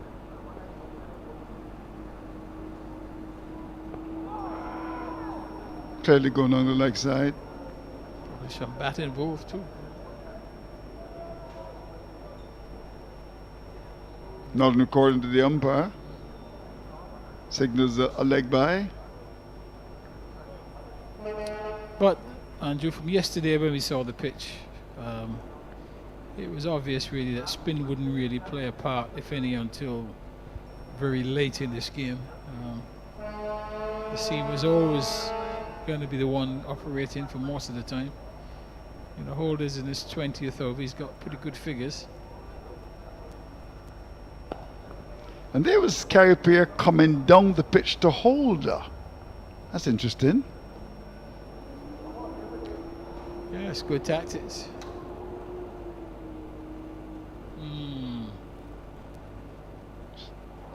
The Holder appealed. Let's have a look at this, Roland Butcher. Coming forward, striking the pad. No, You think no. that would have gone past the leg stump, I think? Yeah, definitely. Yeah, I think so. The umpire gave that. We'll look at it again. Good work again by the cameraman, Mr. Green, making a statement with his good work. 6 cameras and all. Let's have a look at this, Roland. I think this guy is unlucky. Have a look at that. Very unlucky. Umpire, look at Holder's appeal. Oh my golly. Let's have a look at Holder's appeal. He turns around. Here he goes. Big appeal. I think that's headed down the leg side. Yeah, very unlucky there. But with the benefit of replays and slow motions, we were able to detect to some degree of certainty where the ball is going. And on that occasion, what we saw on the screen suggested that would have gone on to miss the leg stump. But the standing umpire, he doesn't get that view. It all happens very quickly for him. He gets just the one look, and based on that, he has to make a decision. Hence, the use of technology which is available should be used. Yeah, it was a very strong appeal. I mean, it was almost, it was a long appeal if one cares to describe it like that. Not a good shot by Pierre. Get out shot. Could have easily edged that to the keeper. But willing to take Roach on with a short pitch delivery.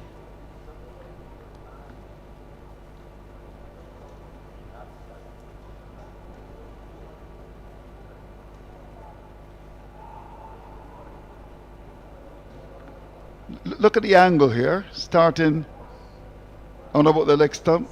Heading down. Look at that appeal. Appealing more than the Red Cross Society.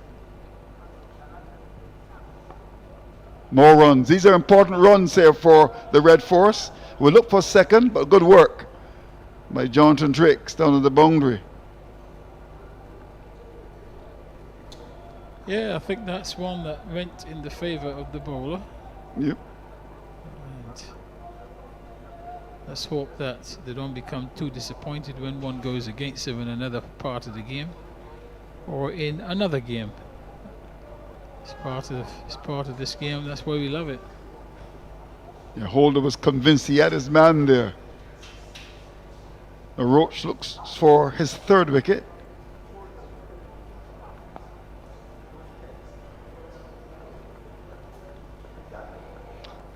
Yeah, maybe the lead of 153 if the tail can wag and put on another 25, 30 runs. Every run here is precious. It's like gold dust.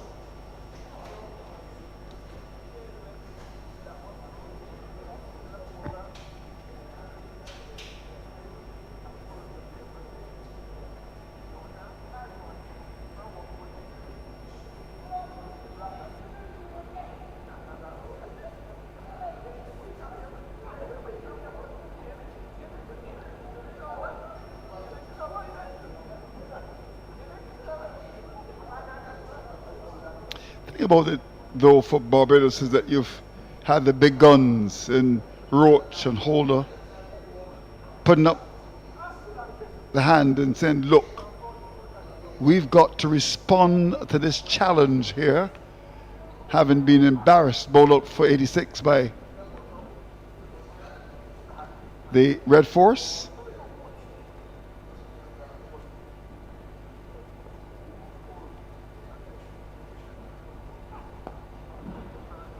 And eventually, Phillips will get off the mark.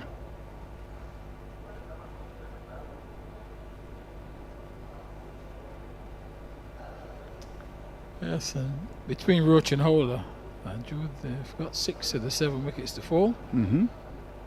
and they've been pretty economical as well. It's the first time really that we've seen just 2 overs of spin. And we look at the 3 matches that Barbados won, the spinners did the job essentially for them.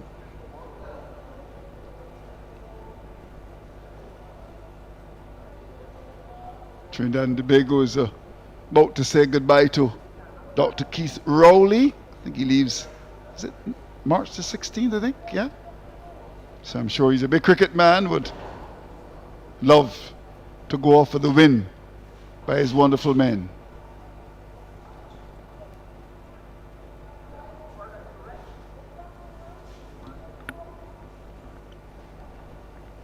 Good control pull shot there by Peer to finish the over. Just wonder if perhaps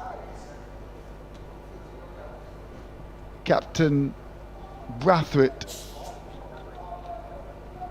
may look at bowling McAllister, maybe an over or 2 just before the break. We are what?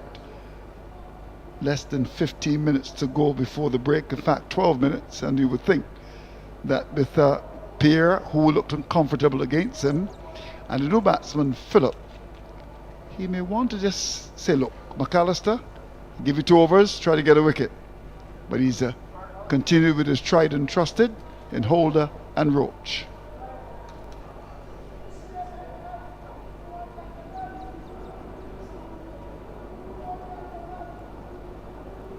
Of course, Caribbean Prime Ministers, they love the cricket. Some of them have played as well. Dr. Keith Mitchell would have played for Grenada.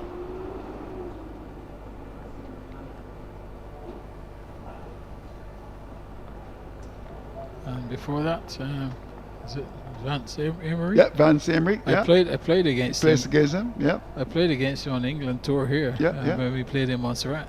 Yeah, good batsman from Nevis. Played for Spartan here as well. I think Lester Bird, if my memory serves me right, would have played for Antigua.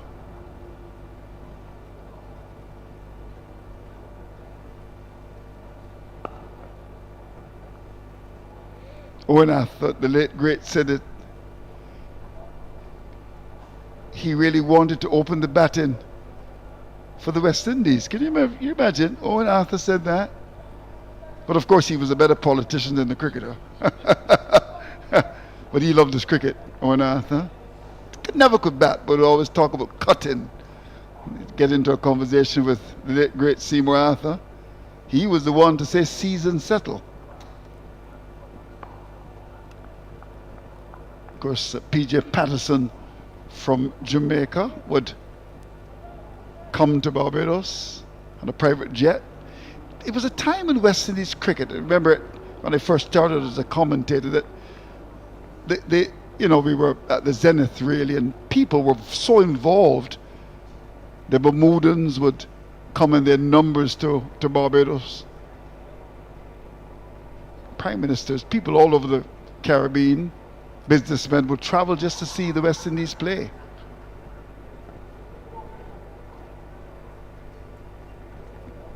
Yes, that was a different time, Andrew. Unfortunately, that time is long gone. Yeah, I remember the Bermudans, sometimes 500 or 600 would come.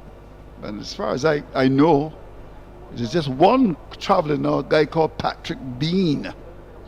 He tends to travel, still likes his cricket. Let's hope that the West Indies can get back there to the zenith.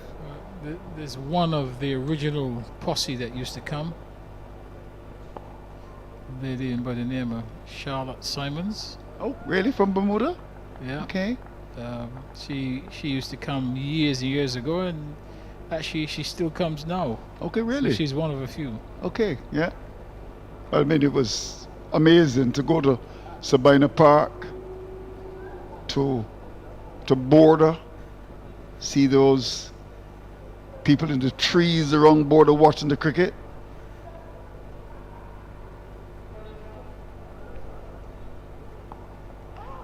The Antigua Recreation Ground with Chicky. I mean, it was fun.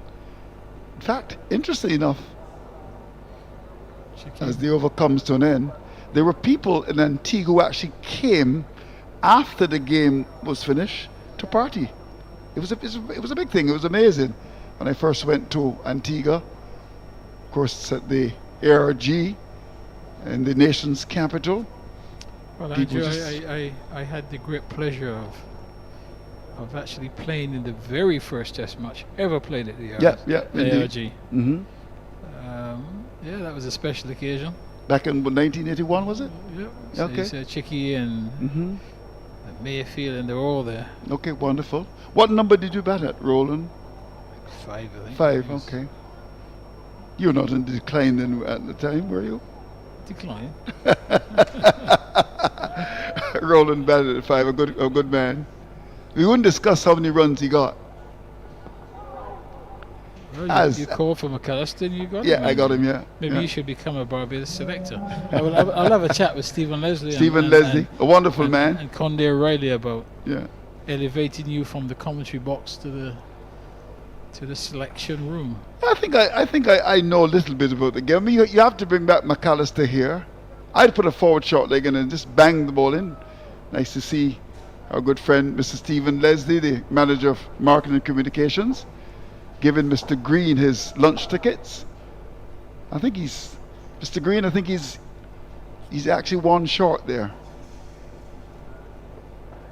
He's hit. Going down. Yeah, he doesn't like the pace at all. He actually appealed for that.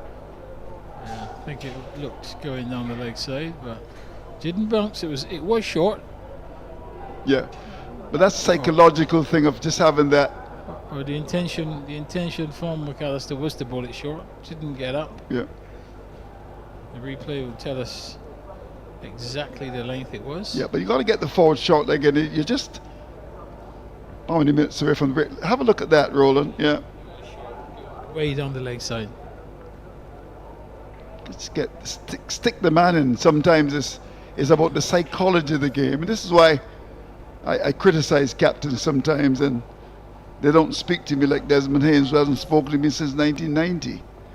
Do you know that, Desi? That long? Yeah, I think it was a game in Jamaica, yeah. But these things happen. But, you just got to read a game. I mean, just before the break, you bring your big fast bowler back. I suppose there's this lack of aggression, really.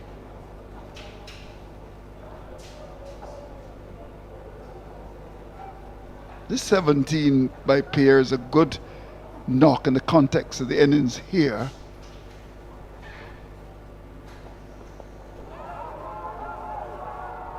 No. He's given not out here. McAllister thought he had his man, hands akimbo in mid-pitch. The umpire Leslie says no. Well, let's see this. I think that's a very good LBW shout, actually. That looks out. That looks out to me. Let's have a look at that. That was the. Well, they got one before. They didn't get. Let's have a look at this. Yeah, it's out. That's out. out. That's plumb. That's absolutely plumb. But Holder got the.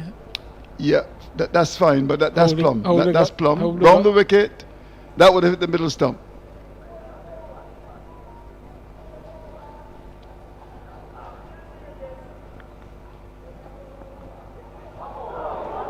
Wow. It's gone through.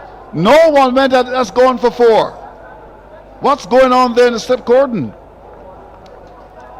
Yeah, McAllister causing some discomfort for Pierre. He gets a lucky break there. That one slanted across him.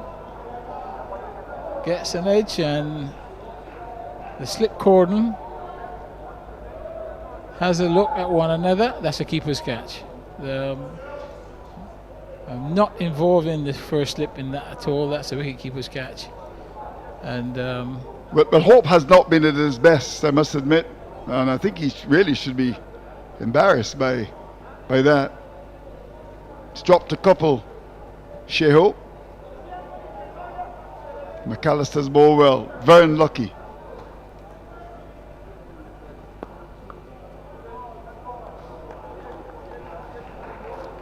Yep, no luck for McAllister. Could have picked up. Could have got Pierre on 2 occasions, but as luck would have it, Pierre still at the crease. So 246 for 7. That's the value of the extra pace generated there.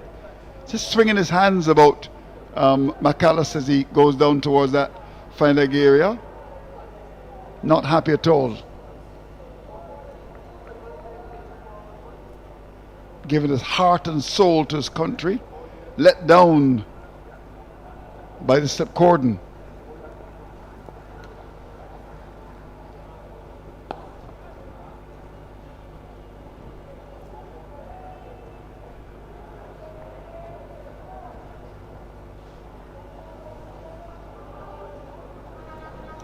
There goes McAllister. Yeah. Seems as if he wants to go into the stands there. Yeah, he must be very disappointed with the lack of effort there. And Zakimbo.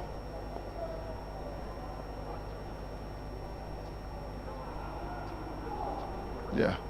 Hope hasn't kept well. You think it's because he hasn't played a lot? Is he rusty, Roland Butcher? Well, listen. The cricket is not something you can just pick up and just get on with it. You know, it's the more you play, the more accustomed you become. Shea Hope hasn't played red ball cricket for a while. It's it's a different. It's a long time in the field as well. It's not T20. So, it'll take time for him to adjust as well. Doesn't matter because he's a top player that you can just walk onto the field and everything will fall in place. Now, I had this discussion. I'm sure that many people on the WhatsApp chat, social media, they always comment on what you say. They give you praise, they criticize you. Of course, they criticize me more than they praise me. That's been so for quite a long time. Quite rightly as well. You reckon? Fear of criticism is the kiss of death and the courtship of achievement.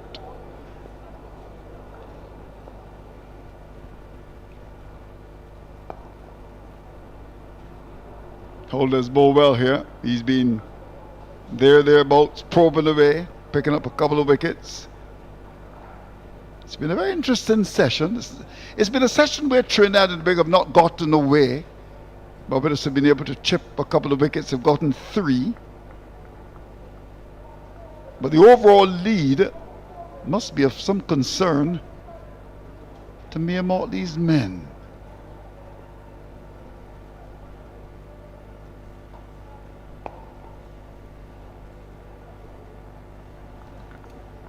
It's still been a good session for the Red Force. They haven't raced ahead, but they've made significant progress. But they started at 182 for 4, 246 now for 7.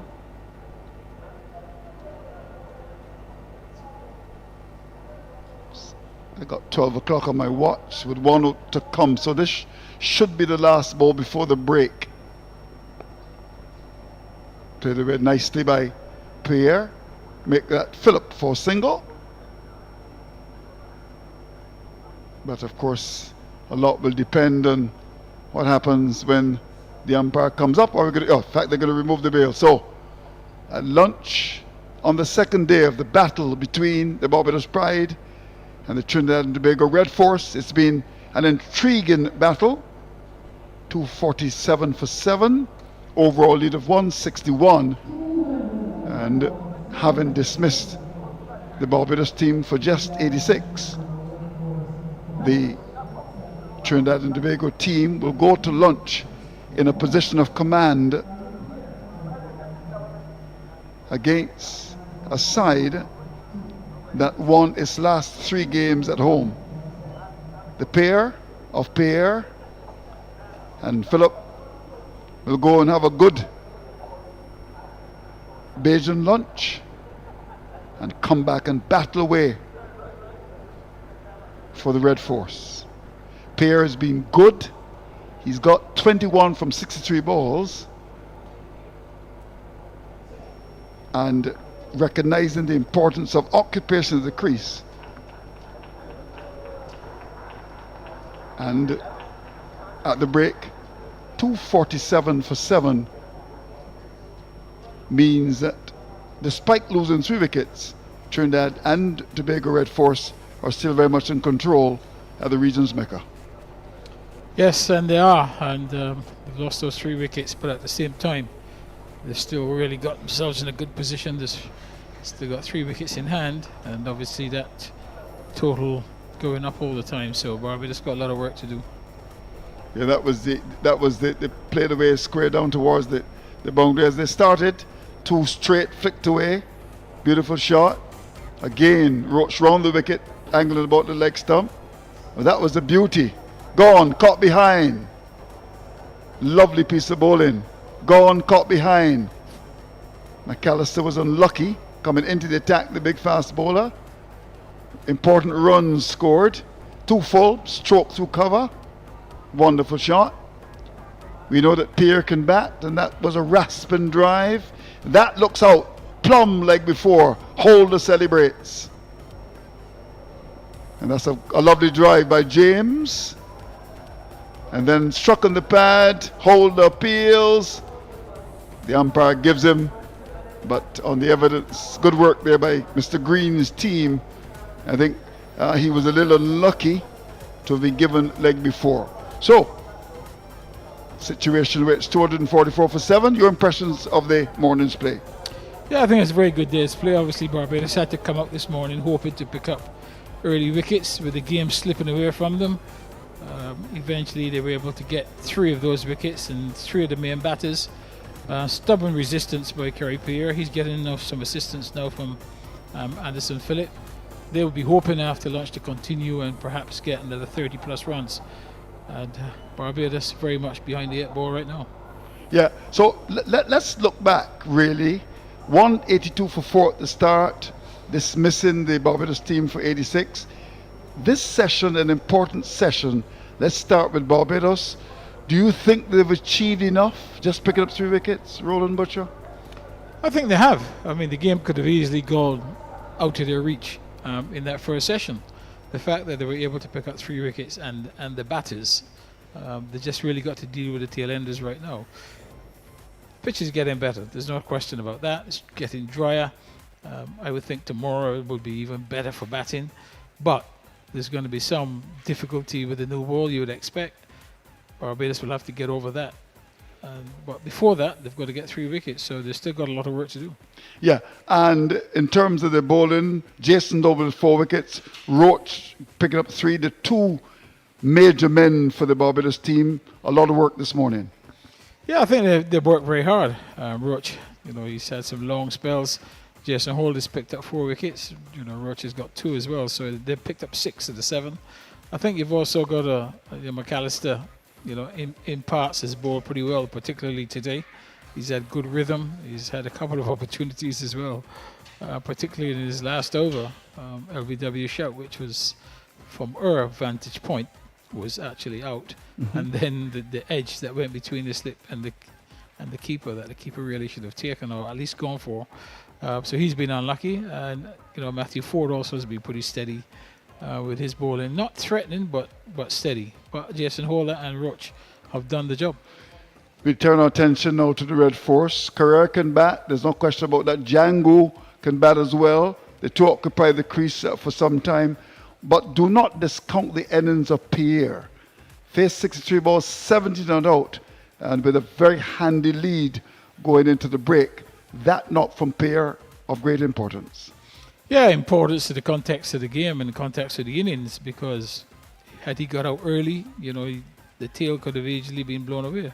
But I think the innings of Jangoo really was one that set this situation up right now, in that he batted for a long time. He assessed the situation and the conditions well, and just batted and batted, spent a lot of time at the crease, which was important to keep Barbados in the field.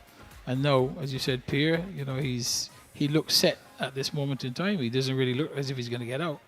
And he's just hoping that Anderson Phillips can also provide that sort of support that he needs in this next session. Yeah, certainly. 86 all out to the Barbados team in response. 247 for the loss of 7 wickets. The Red Force very much in control. You spoke about Matthew Ford. Don't you go anywhere because we've got an interview with Matthew Ford.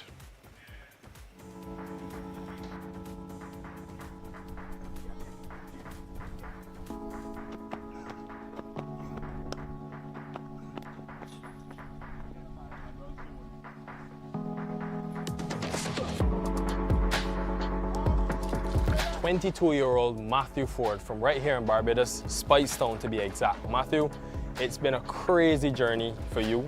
I remember actually being here a year ago when you made your one international debut against the same England team. That journey, all that's happened to this point, one word to describe it, what would you say? Amazing.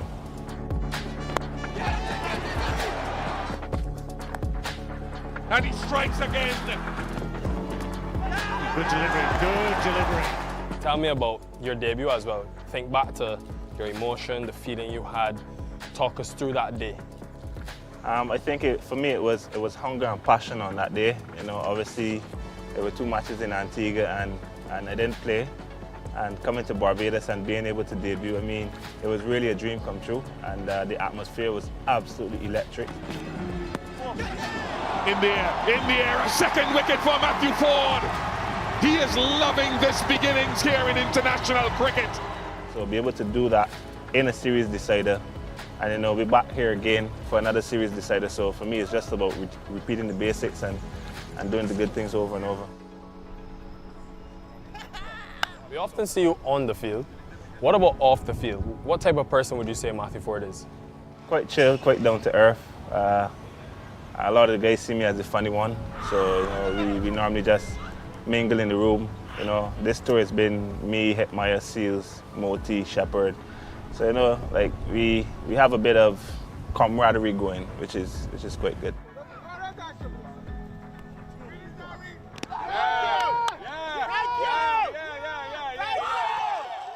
How did you find that balance at school, and when did you know sort of that cricket would be something you put all your eggs in that basket?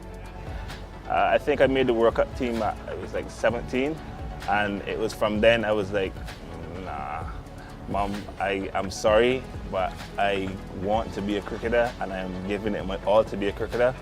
You know, for me, it was always cricket. I've always dreamt about it. I've always aspired to play cricket in the backyard. Miss Susan Bell, as you would know, she's my neighbor, and she was always telling me from young days she knew I was going to be a cricketer because I had the ball string up, and at 12 and 1 o'clock in the night, she can't sleep because I'm just on the ball string. So. Speaking about, you know, your school days, we kind of played at the same time. I was obviously not as good as Matthew, but I do remember that Jacob Bethel was also playing in and around that same time as well, and you got him out in the first ODI. Oh dear, this will be soft as. He'll be disappointed with that Jacob Bethel, but more celebration for the men in maroon. What do you remember about him at school? Bethel was a menace on the field. I always hated bowling to Bethel. You know, he would be there all day, like without even worrying. So, you know, to get him out in that first game, and for me, like he's evolved into such a great player. You know, kudos to him. I saw him on the beach when we were in Antigua, and I was like, just got in the gym. Yeah, but he looks really good, and his game has improved tremendously. So, and I'm really happy for him. Talk about your dad, his influence. I know he's always watching, he'll be here for sure. What influence has he had on Matthew Ford, the person and the player? My dad's very easygoing, complete opposite to me. I always look up to him. He aspires me to do better every day. You know, I call him my hero, and for me, every time I step on the field, you know, I just want to make him proud because I know if he has work that day, you know, he doesn't go to work. He'd be home watching that game, or whether it be if I'm playing in the Caribbean, he'd fly around the Caribbean to watch me play. So, you know, he always allowed me to do what I wanted. Mom wanted me to do school. She wanted me to be a doctor. I'm sorry, Mom, but you know, my dad, he just allowed me to do, you know, aspire my dreams. You played such an important role in that St. Lucia Kings team to the point where you guys have won the tournament this year, and there's a few of you in this West Indies team currently. What was the emotion you felt to lift that trophy? It was unreal. I remember seeing the score we had to chase 139 and it was like 138, and like my eyes just blurred out because I couldn't believe that we'd done it. So, I know the boys are elated, and we'd love to do it again next year. Tell me about this pace attack. Alzari, who you've bowled with for a number of years in St. Lucia. Jaden, who you played the U19 World Cup with. How's that? Yep, got him. Shamar, who's also under 25 and younger like you guys. It seems like there's a new life in this one international team because of the age of you guys. What can we expect? Nothing but greatness is all I could say. It's a work in progress. We're not the finished product as yet, but every day, like for instance, we had training today, and before training we meet as a group, and Alzari is the leader of the group, and he was like, okay, today whatever we do, when we finish, we're going to finish off with some Yorkers. And everyone's fine with that. Everyone is ready and willing to work, and we accept one another's opinion. That's the most important thing.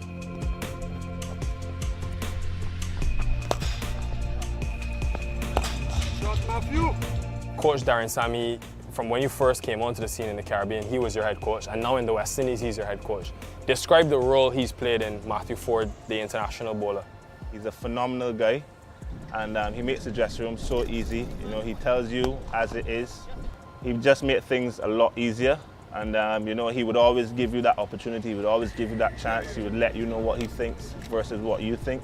A lot of the guys trust him, as he's a leader, as we've seen in the future. He's a natural leader.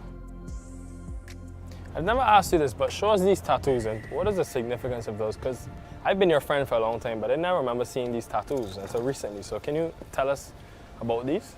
This is a dove, and these are 3 crosses, Father, Son, Holy Spirit. So for me, I'm a big guy on prayer as well, and the dove is the messenger. Before we go out to every practice and every game, we huddle up, I'd say the prayer, and for me, I like doing that. I like being the messenger. I like praying for the boys. Matthew, as a fellow Barbadian, I want to tell you on behalf of the entire island, we are very proud of you. I think you've inspired so many, and you continue to inspire. And it's just a joy to watch you on the field, man. The energy that you bring, the vibe, the presence that you have, I hope you keep it up, and I wish you a long career full of success. Thank you, Nikhil. Go well.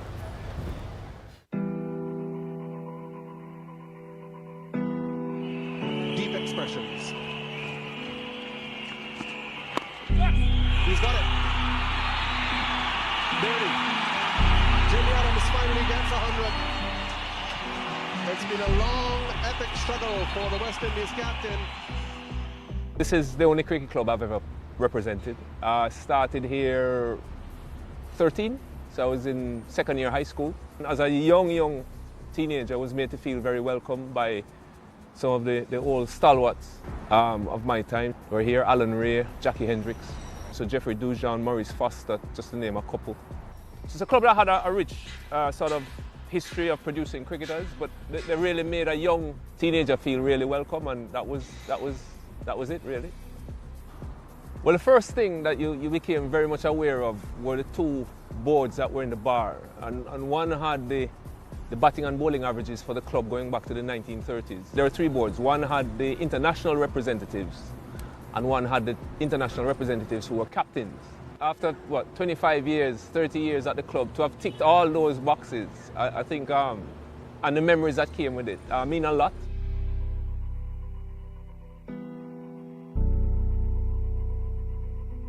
There was a rich mix of sort of generations here, and all of them really made me feel welcome and were very helpful over different periods in my career. And then just what the facility represented, it was the international ground, and over time I just became very familiar with it. Every blade of grass, I knew the wicket inside out.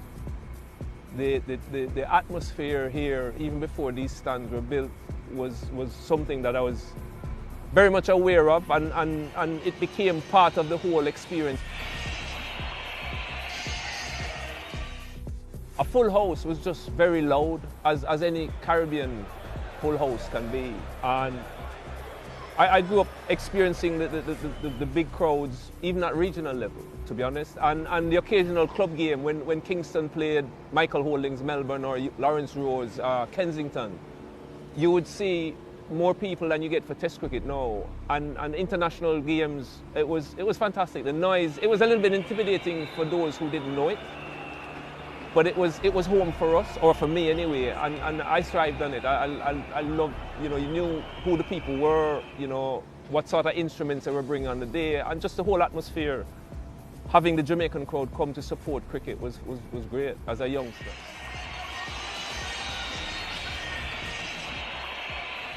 I guess the first Test match here would have been, that I played, would have been against England.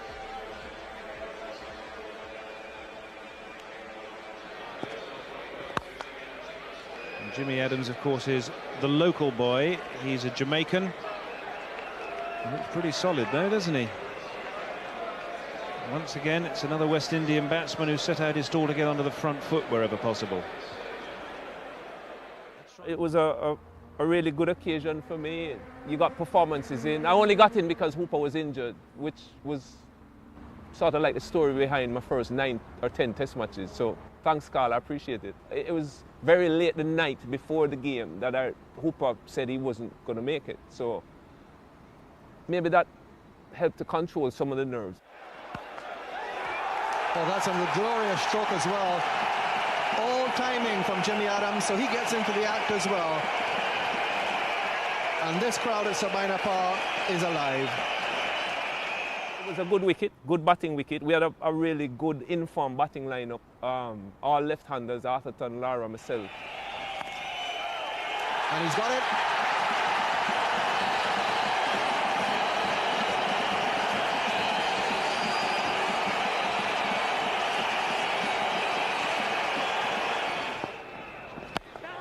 He's got it this time. Murray's out of the blocks, and an excellent and invaluable 50 for Jimmy Adams and the West Indies. You do it in front of your home crowd, to lift your bat for a Test 50 here. It was really, really special. I managed to get a 90-something.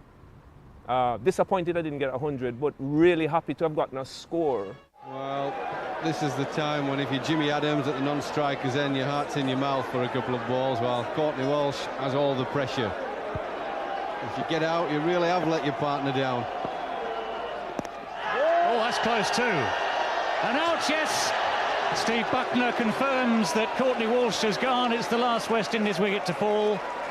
Jimmy Adams will have to trudge his way off this field. Satisfied he's done a fantastic job for the West Indies. I hadn't played a Test for 2 years. So, in those days, the competition for places was really, really tough. So whenever you got the opportunity, you wanted to just keep reminding the selectors, if there's a slot available, give it to me and don't pass it on to other guys who were, to be fair to them, Roland Hall, Shave, all of them were scoring runs. So it was important from that point of view to get runs as well. Would have been better if I got 100, but yeah, I'll take the 90. It could have been worse, You hadn't scored a Test century up until then, but you went straight from Jamaica and you did get that first Test 100. Yeah, I got it in the second Test in Guyana. Batted with Shiv for a good while in that. I think that was Shiv's first Test match. And for me, it was good to finally get that load off my shoulders.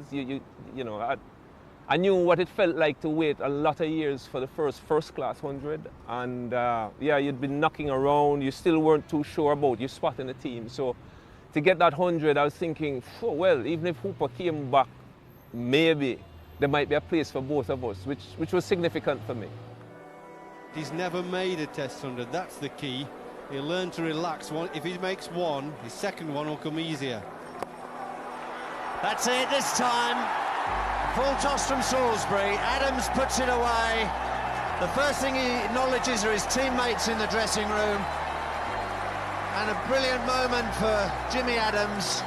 His first Test match 100. And it couldn't be more well-deserved.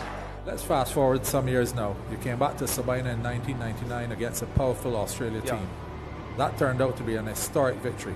Talk to us about that match. Well, first of all, context. We got skittled for 50 in Trinidad. Lara's neck is on the chopping block with the selectors on the board, and things weren't as great as they could have been.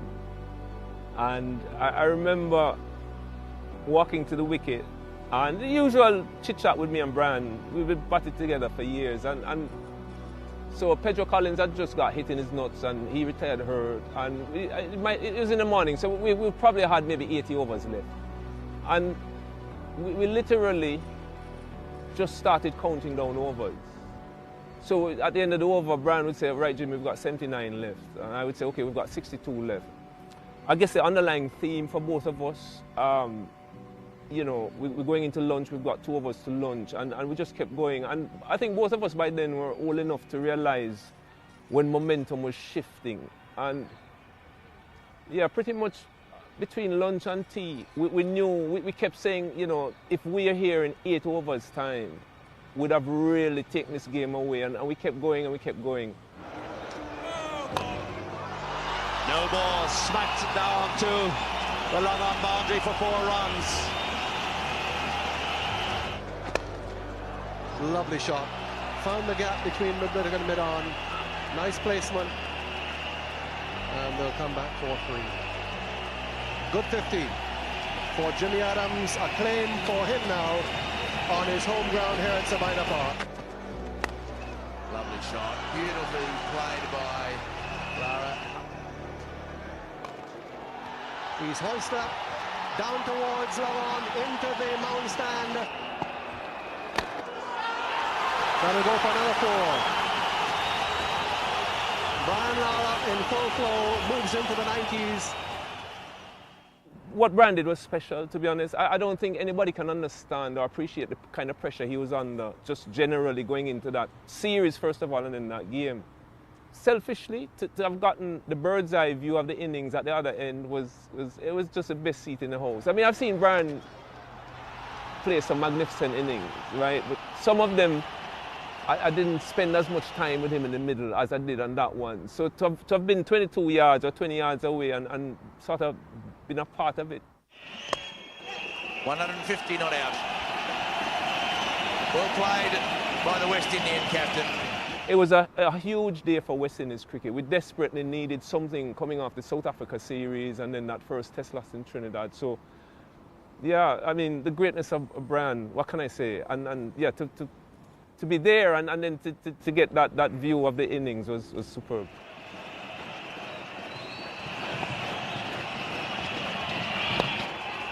There it is. He's whipped it past mid-on, and Matthew Elliott's got to beat a lot of people helping him field the ball. So the umpire will give him 4 runs.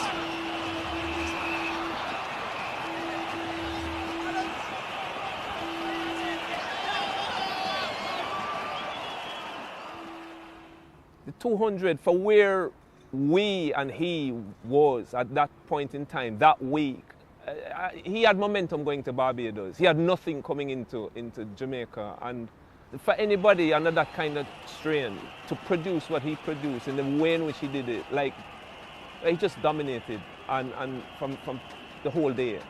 And yeah, you're at the next end, I'll take the crumbs off the table, I'll be fine, you know what I mean? But it was great. It was great week for us here, and yeah, the crowd here was unbelievable as well. We always talk about the crowd at Sabina Park, but it was a full Sabina Park, and it just, you couldn't get away from the atmosphere that the crowd created here. It's fantastic.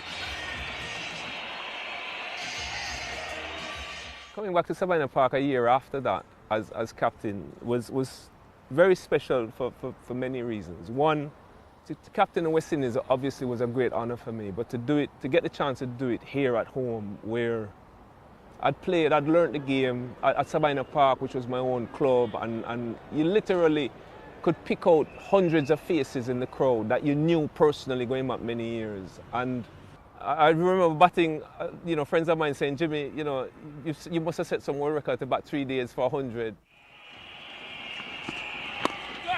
He's got it. Birdie.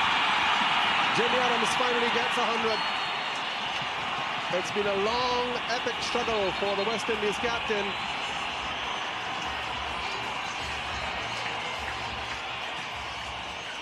Yeah, it was just getting a test 100 as captain at home at your club ground. Yeah, I had some champagne after the game. To me, it doesn't get much better than that. Courtney Walsh breaking a world record in the same game. Message being sent to Courtney Walsh there. Patience does it, Cuddy. course, he can't afford to be too patient. Only 2 wickets left. It was getting to a point where I needed to take him off. And I was like, Courtney, and he kept saying, one more skip, one more. And it was starting to drag on. I was like, listen, I might have to make a call here. I was the most relieved person when he got it, because I was thinking people were going to say, Jimmy, you're captaining this thing just for your friend and all the rest of it. You can tell how keen he is just to finish off this innings, to get this wicket. Take on, that's it. Courtney Andrew Walsh is now Test cricket's leading wicket taker. The West Indians surround him on the field. There's this picture of Wavell Hines like hugging Courtney or almost lifting Courtney off the ground. And Wavell is a generation behind me, but yet Courtney had literally raised all of us, right? His mum had looked after us. If there were nights when we didn't have food or we were struggling, if we needed kit, he would bring kit back for the lads. And there was so much love for him. There is no more admired cricketer in the game today than Courtney Walsh.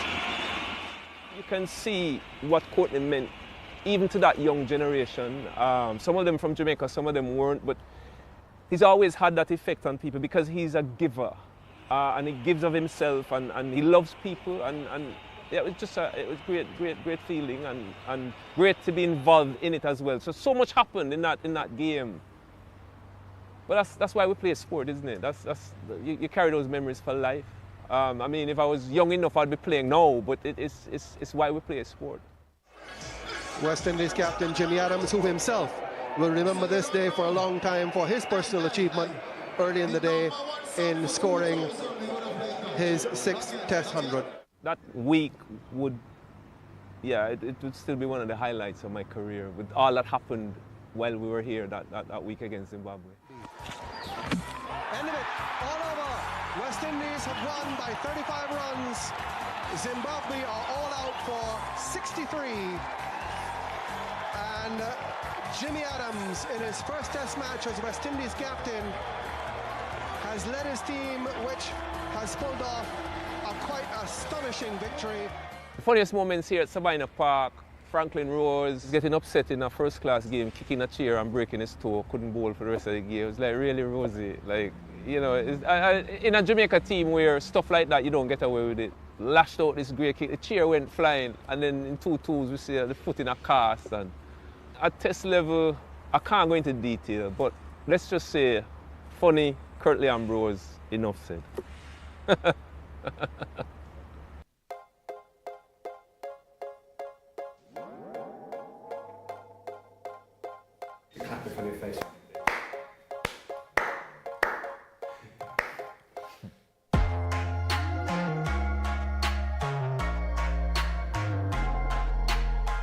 But to play 85 Test matches in a row, you know, it means a lot. I have to be extremely thankful to be able to be fit. Obviously, God bless me, you know, for no injuries in that period. But to play 85 games in a row is hard work. You know, you got to be mentally tough. It's knowing where you got to improve, because oppositions always come, you know, at different ways throughout your career, and it's just knowing what to do, how to improve as a player. You know, true. I mean, up to this day is the same thing. But hard work for sure, and dedication and discipline is very, very important. And obviously to pass Sir Garfield Sobers, you know, that's almost unimaginable, to be honest.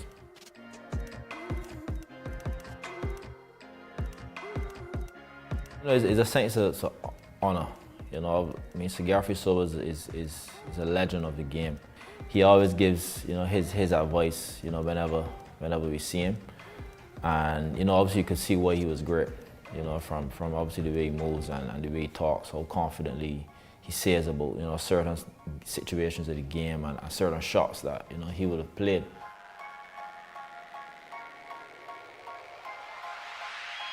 Obviously injury could happen at any point for any player, albeit batting is a lot easier on the body compared to fast bowlers. You know, so to be on the park for all 85, I got to be thankful, you know, for being blessed with, you know, the strength to be fit for every game. That's one. And then obviously performance, you know, comes into play.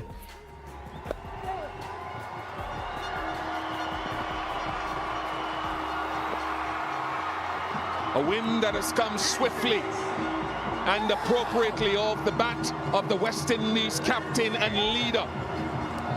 And he has given them a series victory. Would have loved to be playing, you know, T20s and stuff around the world, but, you know, that's not how it worked out for me. And everyone has a different way of going for their career.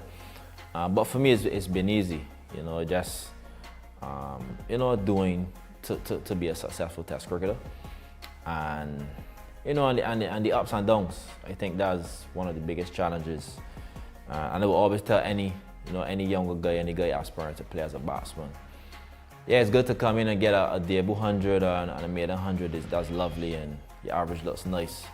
But it's when the failures come in, you know, it's how you deal with it. And I think that's what makes you a Test cricketer. If you can deal with those pressures around. And that's my advice for everyone. You know, everyone aspiring to play. It's obviously the greatest format. You know, it's where legends are born. And I would say I'm extremely thankful to have been playing for this period.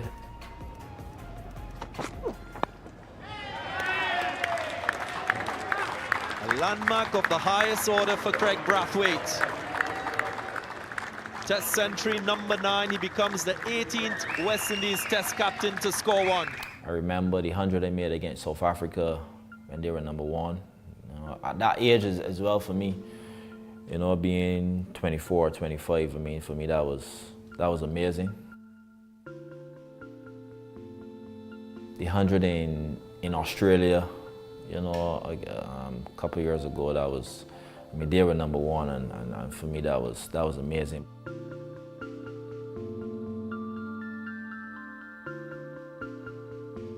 But for me to say, you know, the Henley 100, unfortunately, I get the double 100 off, you know, out for 95, foolishly, but that happens. You know, we won the Test match, and you know, they won like South Africa and stuff, but that game was drawn through to bad weather. But we lost the game in Australia. So for me, like, I feel better with 100 that we won the game. And you know, for me, the Headingley match meant a lot for us. You know, coming off from a massive defeat in the first pink ball Test, so to come at Headingley and to be able to contribute to the team, you know, getting 100 during that game, that one meant a lot. Majority of my 100s I really loved, really enjoyed. But beating England that day, I think that was very special for us as a West Indian group. And for now, I would say that's number 1, but it's very tough to choose one. It's 12 now, hopefully it'll be 12 more, you know, in my career. But I tell you, every one of those 12 has been special to me. But the one in Sharjah, that was nice as well. I remember, you know, for the spinners, I used my feet a lot. One of the most times I used my feet in a Test match. I'll never forget that. And you know, that was a great feeling, man. We were down 2-0 that series, and obviously winning the last game, you know, was obviously a nice feeling. You know, after obviously Pakistan had us 2-0. And being knocked out in both of those innings was special as well. So I mean, to be honest, all 12, I could say all 12 are special, because the feeling hadn't changed. So, you know, obviously you ask a question and I'm trying to answer it, you know, by choosing one, but really, I don't really think I could choose one. Like, I have a friend back home, he has his idea, which is my best, but then I don't agree with him. So both of them were special. I must say all 12 have been very, very special to me, because it takes a lot of hard work to score a Test 100. Unfortunately, you can't make it in 30 and 40 balls to make it easier. You know, you got to grind for a couple of hours to get 100. Now this will do very nicely indeed. Very deftly, very sweetly, tucked away behind square on the offside. And this is the reward for monumental effort and concentration, and a lot of skill as well. This is what's known as leading from the front. I mean, as any batsman I will say, but obviously for me in my journey, if you come on tour and you're now looking to play work, like we said a week before and stuff, it's too late. So I'll say one thing I've learned is, you know, you go through a series whether you do well or not, and you got to understand what you got to work on, because guys are going to keep coming with something different always. And the key is to do it in your off season. Make sure you put in that work, you know, before you get to the next tour. Don't wait till the next tour then to start, you know. And that's one thing I've learned, and obviously continue learning, because as I say, every series, every game is always different. One thing I'll say is putting in that hard work, you know, off season before a series starts, putting you in a better position, you know, to be able to score runs. How you doing? You good? Nothing beats hard work, and what is important is doing the hard work always, and not just when coaches are there. I think that's what will make you go to the next level. Well done, well done. Test cricket is the ultimate test. You will be a legend from Test cricket. That's one thing I know. You know, if you look at all the legends in world cricket, Test cricket is what they come from. And you know, playing a simple defense is what the basic stuff. And once you can do that, then you can play any cricket in the world, T20, T10, T5, whichever you want to play. So once you have that foundation from playing Test cricket, you know, it will set you up to play every cricket in the world. Alzari Joseph is one for me. He loves Test cricket. He loves Test cricket, and obviously he's being IPL and everything, CPL, everything, and he's still here. And that's one example that I could give the guys to follow. You know, he does it, and obviously I hope he plays a lot more Test matches as well with a lot of success. But that's a great example that you balance both. You can do it. To play 100 tests was my dream. And one thing I'll say, I can never be in this position without God. I must say, you know, putting God first has helped me throughout my career from primary school, never forget. And obviously, my two grandparents who, you know, are not with me now, but you know, they've done a lot for me, you know, through their prayers and stuff. I would never be in this position without them.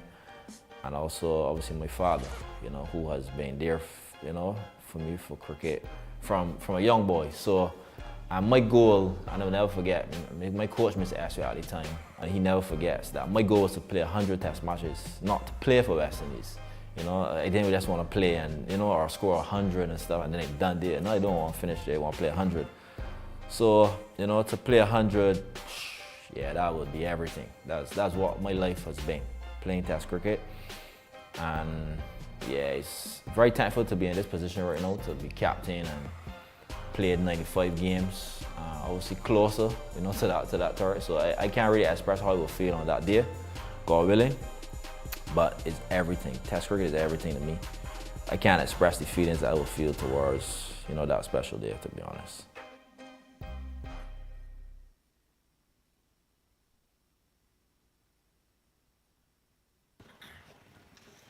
We get ready for session number 2 of day number 2 of this round 5 encounter between Trinidad and Tobago Red Force and Barbados Pride.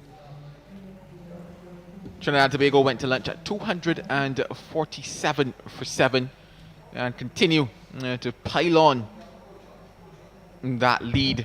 And it'll be very interesting to see how this session goes, because naturally a lot of the conversations surrounded, you know, the possibility of Barbados looking at bowling out Trinidad and Tobago Red Force before lunch, coming back out and, you know, starting to make some inroads into that deficit that they have. But the thing about plans is that there's no guarantee that they will go. You know, you plan Philo Wallace. They've had to come back out now after lunch, still with ball in hand. What do you think is going through the mind of Barbados Pride right now? Good afternoon, Joel. Good afternoon to our viewers. Well, even if you have a house plan, it changes. So with a bowling plan for Barbados, obviously this morning they were thinking that they would have made early inroads and would have maybe bowled out the Red Force. So they have to go back to plan B, which is obviously look to tighten the screws and pick up these wickets without adding much more runs.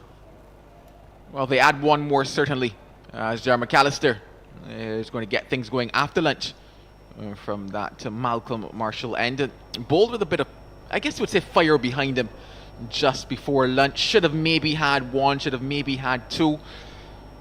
But he's got nothing to show thus far. Yeah, he ran in and he looked good. Good bad mechanics, rhythm looked good, hit the ball into the pitch, got good results as well. Chipped the edge of Kai Peer and bit between Shea Hope and Roston Chase. And then a couple of shouts for LBW, which were denied by the umpire. And let's see how he starts after lunch. It's good to see the big fast bowler getting into some kind of rhythm. This one keeps low and on angle, you would say, going down that leg side. But Jared McAllister is staring, just wondering, oh please, just give me something. He's been bowling his heart out, I must admit. And he's asking, what do I have to do to get a wicket? And umpire Ledgeby for Junior stood firm. That ball clearly going down the leg side. There's no review system at this level. So we have to say that on angle, I just said the ball will be missing leg stump. But I like the effort by McAllister. He looks a lot better today than he looked yesterday. And this is day 2, so this is a good sign.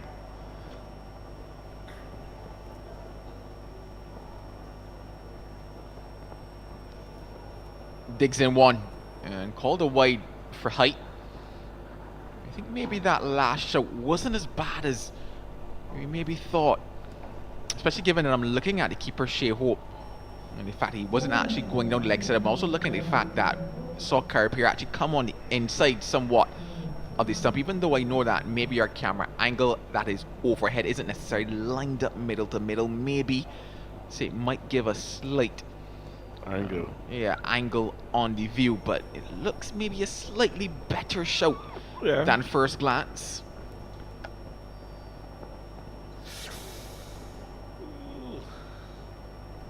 Intentions being shown. He's going for it here. Anderson Phillip.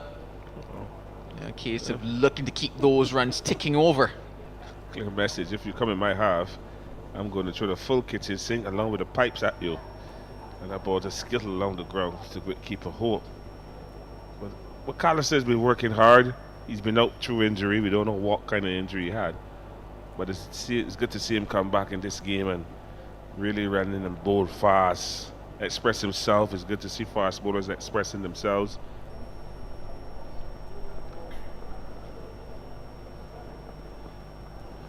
And the new ball is just around the corner. That's another good delivery as well. Because this ball is, 77 overs on 4 balls. The new ball taken at 80 overs. And it's good to see him given this extended spell. Because he's only been bowling 2 and 3 over spells so far. Well, Philo, don't shake your head on this one. But I've had my lunch, so I'm filled with energy. And I have another question for you. I'll ask you it after this over. Why find you like asking questions after the over? McAllister's yet to get the ball. Which Roach has passed it on to him. But I think that Roach has an influence on what he's doing here as well, McAllister. He opts to let that one go by. I want to give you the time that you can truly get into your answer without having to rush it. That's why. Both of us had lunch. Sometimes lunch you have to rush because 40 minutes flies quickly. But it's good to see that he's actually, for this over, the groupings look a lot better. All the balls on off stump. Phillip obviously is looking to throw his bat at anything that's pitched up. And McAllister has bowled some good deliveries at good pace. He's into his 15th over. No wickets yet for 58 runs, but he looks good. Not a good delivery. That is a fantastic delivery from McAllister. Yeah, good pace on that one. 250 for 7. Trinidad and Tobago Red Force. And now to my question, Philo. So, throwing the kitchen sink, I know, is a phrase, a terminology that we use so often, not only here in Barbados, but across the Caribbean. But my real question is, who was the first person to throw a kitchen sink? Because when I think about a kitchen sink, Philo, it's not necessarily something that is easy to pick up and throw. And as such, who was the first person that threw a kitchen sink? And because of that, around the Caribbean, we've now adopted it as a thing to throw.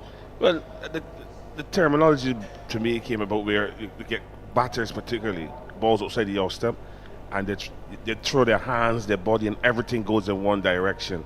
Sometimes you get a wide delivery and you see the batter just flare, throw everything at it. I know a kitchen sink is supposed to be in the wall, but pipes, you got to pop those pipes out to throw it away.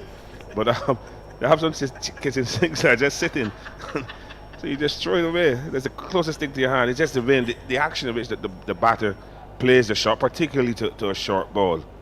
Like my good friend and former opening partner Sherwin Campbell, if he get a wide long hop, he throws everything at it. If it goes for 6, it goes for 6. But he's going to put every ounce of effort behind that ball to get it away.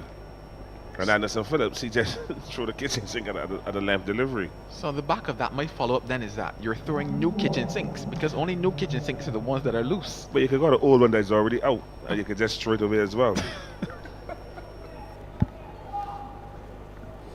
Back to the cricket side of things, and I guess a bit more serious. Matthew Ford is going to operate from that end that he's kind of toiled away from a lot this morning.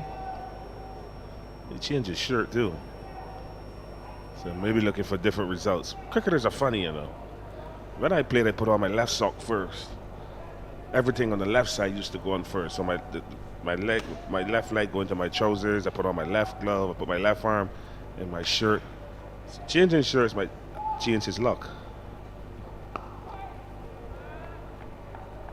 I'm sorry, but you know my brain wanders. Yeah, you know, Philip, because you know you said you put on everything. I was like, where are you going with this? Because it's a case of. And I'm right-handed. Not just that, but it's a case of like, were you like splitting your boxers in half and your pants in half? You know, all these different things. Just really, the left. You know? Even now, I put on my left sock first. Okay. I don't. If I put on my right sock, I take it off. I put on my left. It's just habits. Yeah.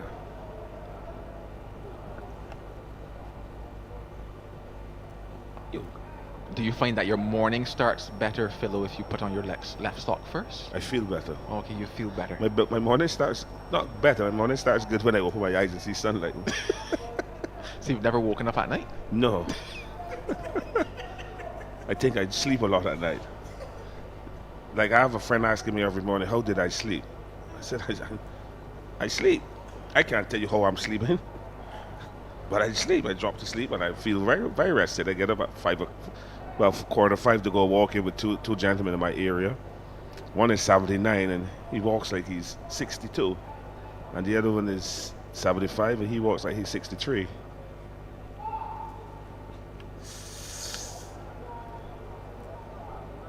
It's going to be interesting, you know, Joe, for the second new ball. Because obviously there's no Roach bowling. There's Matthew Ford operating from the northern end. That was a very weird short ball. And the Barbados Pride bowlers need to stay disciplined here. You don't want to get frustrated. Yes, the lead is growing. Trinidad and Tobago were forced to 251 for 7. This ball is 78.4. 78 overs and 4 balls all. So they need to just find a good rhythm, these two. And that's a better short ball. Better line short ball. But Phillips went down and kept his eye on it and threw to Wicketkeeping hope. So both Ford and McAllister, they need to just keep things tight, look for wickets, and if they're given the second new ball, they're already warm and into a good spell. You don't want to have 2 or 3 bad overs with this old ball, and if the captain does give you the new ball, you spray it all over the shop, because you know that the new ball sometimes bring runs rather than wickets. Matthew made that last point in terms of sometimes it brings runs instead of wickets. End of that over. No ball due in 1, 251 for 7. But given that we're approaching that stage in terms of a decision needing to be made, would you opt to take the new ball in this situation, or do you attempt to ride things out a bit more with the old ball?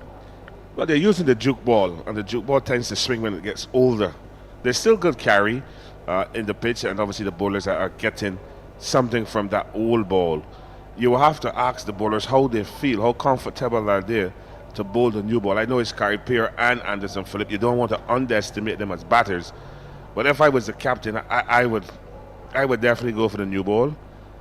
And I would ask the bowlers to bowl some hard back of limbs at these two batters and look to prize them out and then rip out the lower order and try to get into bat. Barbados needs to bat and bat properly.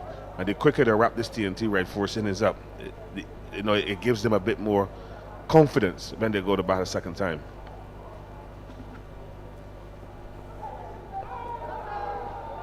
A belated appeal, maybe just glancing or grazing that thigh pad as it goes through. He's really running in here, Jerry McAllister. Maybe he's telling himself that he would prefer to have that new ball in his hand, because naturally he's not one that swings it that kind of way. He's just that pace factor, and that new ball probably will give him a bit more in terms of ball just rushing off of the surface a bit quicker, a bit more bounce as well. You just want to tickle the Trinidad and Tobago bowlers as well. If you hit Peer on his finger, it might cause some disconcern. And he's into a good spell. I will risk him with the new ball when it is due. I like the way in which he's bowling. He has good rhythm approaching the crease. His follow through looks good, and he's hitting the bat hard.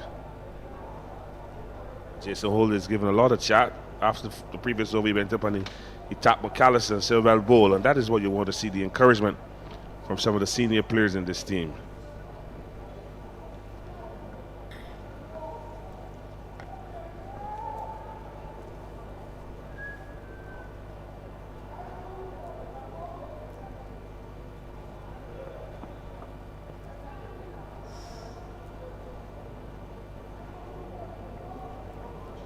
I get the feeling that batting last on this track could be very interesting if we get 4 innings of a game here.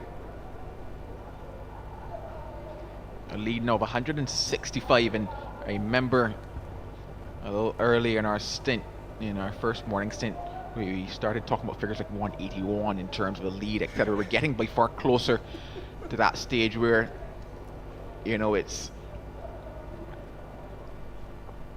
going to take somewhat of a Herculean effort almost with the bat, because then you're looking at 400 plus runs in reality. This game is so important for Barbados that they have to come away with a draw. Even if they come from behind and win, it's going to take a big effort. But as that lead grows, the Barbadian Pride batters then will be asking themselves, how long do we have to bat to wipe the deficit off, then to settle down and give Trinidad runs to score? So that is a key factor, because as long as Trinidad continues to bat, Trinidad to be right first continues to bat, the lead will grow. And cricket is a time game.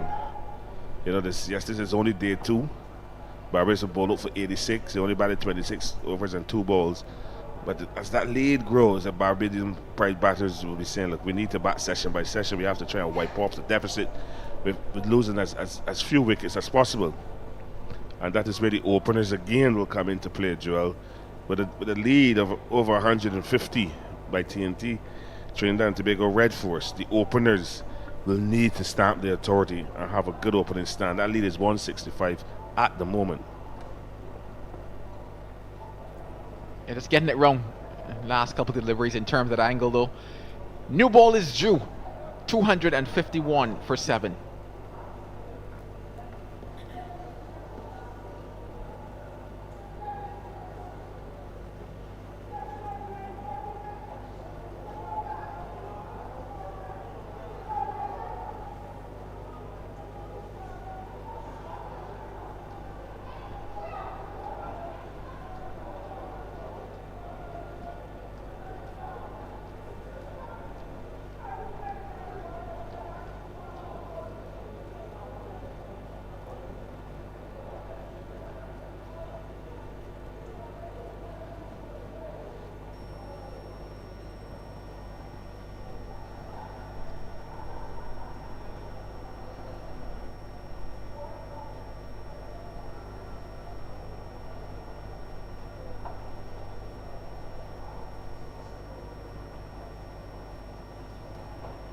We're seeing the third umpire, Ayana Holder. She's walking with that new ball, walking very gingerly with her locks all black and tied back as she's handed in that second new ball to the umpire, and it will be entrusted in the hands of Matthew Ford.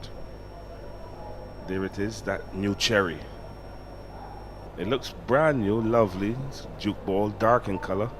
And one thing what fascinates me about bowlers, you know, as a former Barbados captain, you get the box of balls will come to the dressing room, and you get the bowlers that, you know, Henry Brand or Otis Gibson will pick the ball, and they always pick the darkest ball.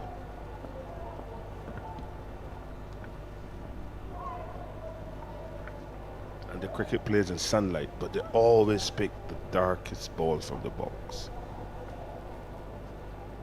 It takes you back to saying, now we have in Barbados, when you talk about cherries, you know, the darker the berry, the sweeter the juice, is what they say. So maybe they went with that as the theory. The only thing about leather, there's no juice that comes from it.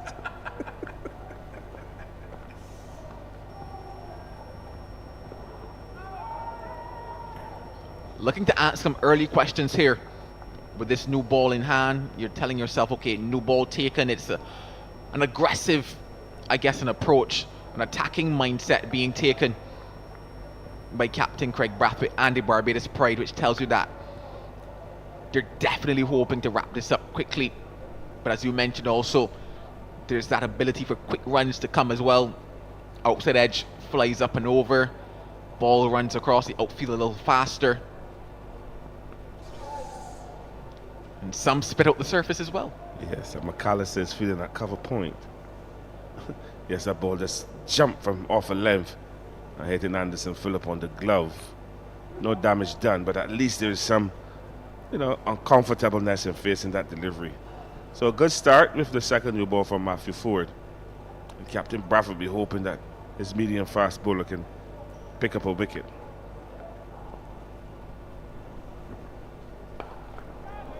Looking for runs, but doesn't go far enough. Poached by Kemar Roach.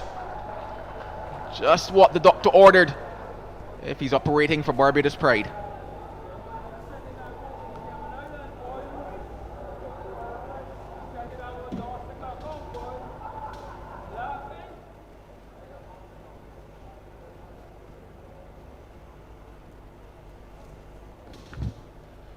And that is what a short ball does to lower the batsman. Got struck on the finger.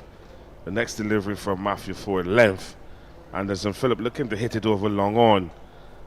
And just managing to hit the ball high in the air. Roach just running back a few meters and taking a very, very comfortable catch.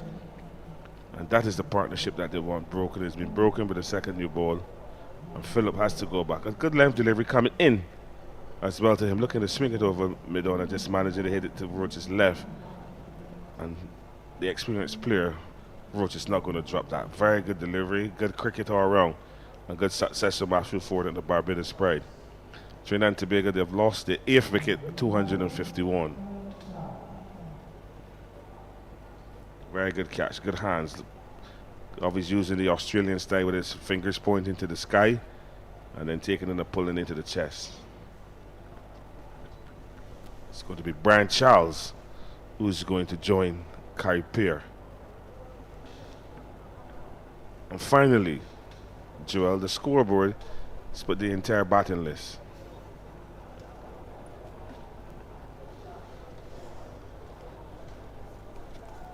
That lead 165 for Trinidad and Tobago Red Forces. Brian Charles now out in the middle. Played a bit of cricket here during the last season.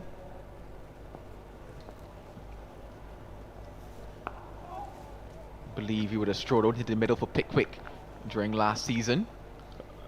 And I like the exchange of regional cricketers coming into the islands, the various territories and playing club cricket. It gives you a better understanding of club life. It adds to the value as well.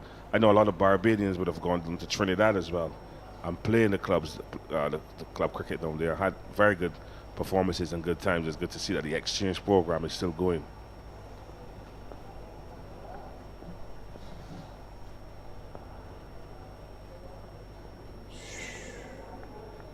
Well, a beauty to end off a successful over. The new ball has done the trick. 251 for 8.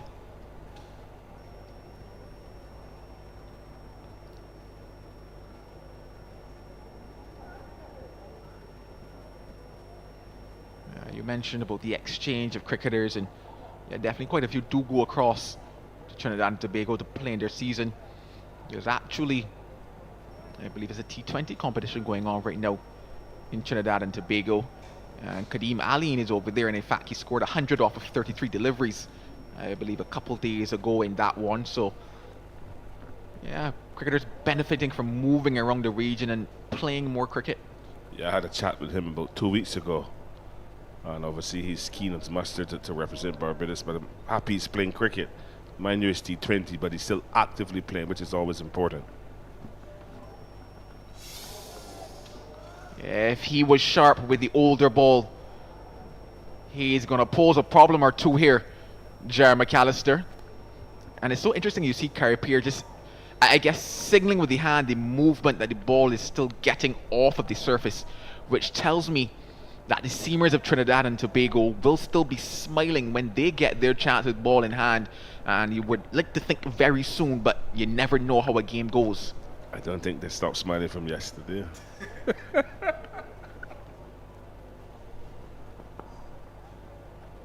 If the ball is still jagging sideways from the surface, when you look at that lead, you say, we're in the business, we're in the money if you're Trinidad and Tobago. Yeah, with a lead of 165 runs and the ball's still going sideways, it is good because you look at the Trinidad and Tobago fast bowlers, the three of them, they hit the seam. They're deck bowlers, as you call them. And you see, McAllister is that type of bowler. He hits the deck. Not as effective as the Trinidad fast bowlers, but he's causing some problems. Yet to get a wicket, but he's bowling well.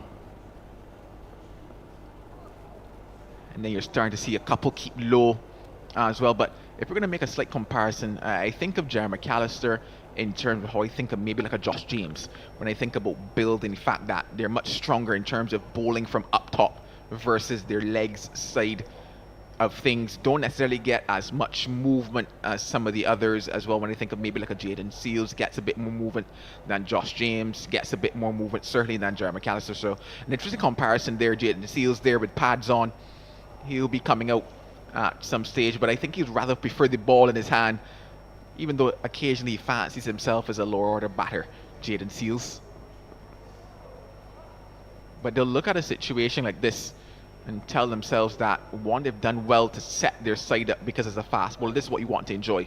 Bowl a side out cheaply, get a chance to rest those legs and have a burst to come again at some stage. And what it will also be is that it's going to be a burst in the evening portion of the day as well, much cooler, much easier on the body as well. So you would say that things may be trending in the favor of Trinidad and Tobago, because naturally Barbados wanted them to be baking out in the sun a little earlier today. Yeah, getting bowled out yesterday would not have made it any easier for Barbados either. McAllister just trying a bit too hard here, looking to get that wicket. He's been bowled some good deliveries to Kari Peer and rough him up a bit, but he needs to be consistent.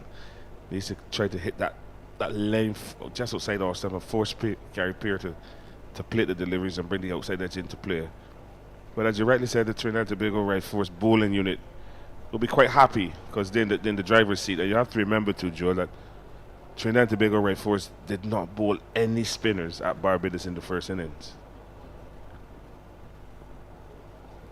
Slightly wasting the new ball here.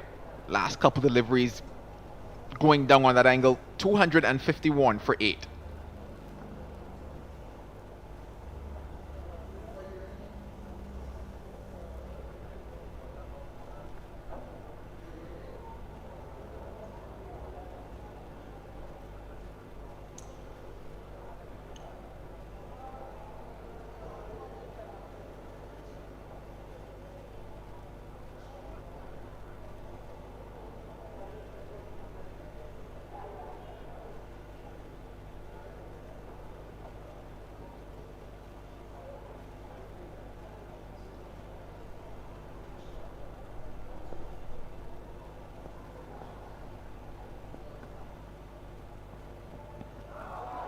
This could be close.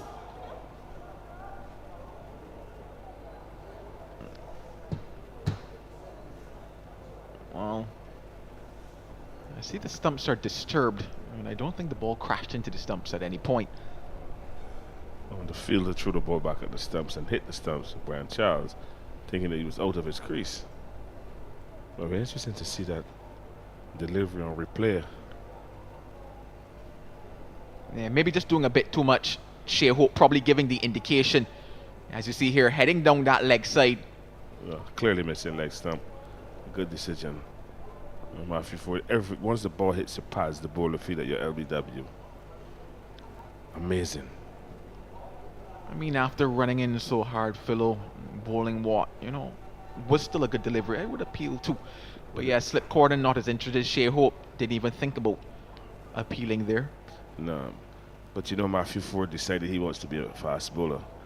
No one put a rope around his neck and say run fast. So it's his job, his decision. So you have to take the bitter with the sweet. Not every ball you're going to get a wicket with, but I like the effort. I like his rhythm. It looks good.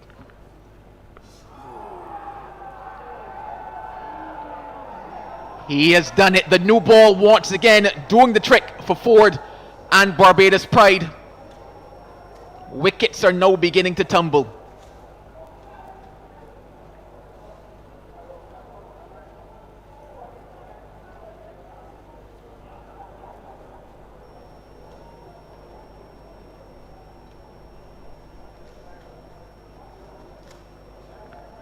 Very good delivery from Matthew Ford. Ball coming back in on the angle. Brian Charles is a short man. He jumped, missed the ball. The ball hit the flap. Would have given me the impression that ball would have maybe going over the top. A tad unlucky, but Barbados Pride would take them however they get them.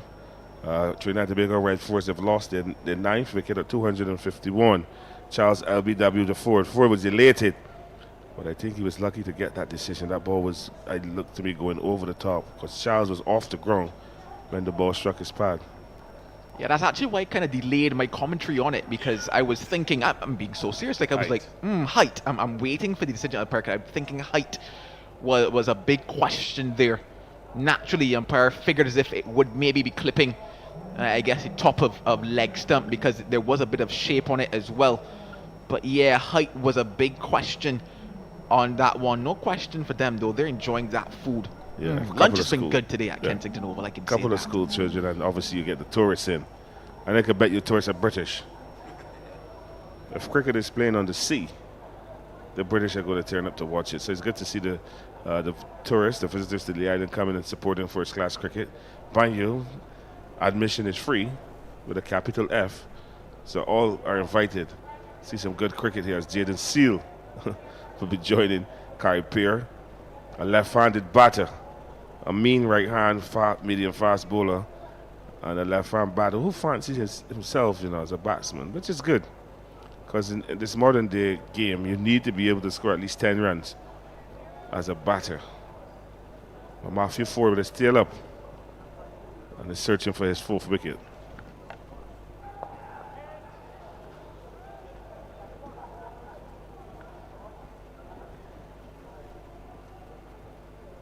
Every time the camera gives us a wide shot, I look towards the top left-hand side of it, because during that lunch interval, a couple grey clouds developed down on what would be, I assume, the western side.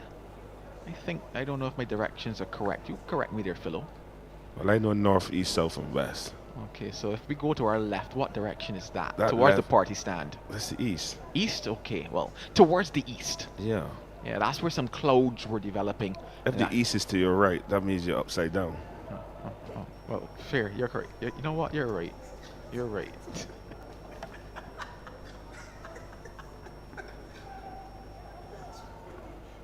Will be leg buys, and will be 4 of them as well. So handy addition to the tally for Trinidad and Tobago Red Force. But I was making the point because a couple drizzles came down during that lunch interval that covered the surface, but the sun hasn't truly, I guess, rejoined us, and it's reminding me of day one when Trinidad and Tobago had the ball at the start of the day, just how overhead looked at that stage and what that contributed to the type of movement that they were able to get. We're seeing signs of that now with Matthew Ford with ball in hand. And there's a breeze as well. The breeze is picked up actually because this inner lining here started to flutter. Pulled away and convincingly by Jaden Seals. He's not just doing it with the ball, he's talking with the bat as well. Oh yes, I like this. Tempers are flaring again, Philo. Yes, I like this. I like this. Matthew Ford, medium fast, and second new ball in his hand. Short ball to Jaden Seal. He went onto the back foot and he pulled it very nicely down behind square, beating McAllister to his right and obviously there's Drake's down there as well to his left and into the boundary for 4. So this is a good contest here, and this is what you want to see. You want to see bat versus ball with a little banter. This is second place Trinidad and Tobago Red Force versus third place Barbados Pride, and there's always a tense battle. Pulls again, result the same. He's going to talk some more, Jaden Seals.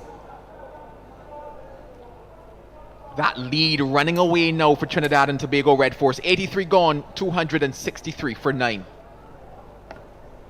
It started to run. I think it's galloping, that lead. But 2 short balls, a final delivery from that over another short ball. And Jaden Seals decided, look, I'm going to hit it finer, down to the boundary for 4.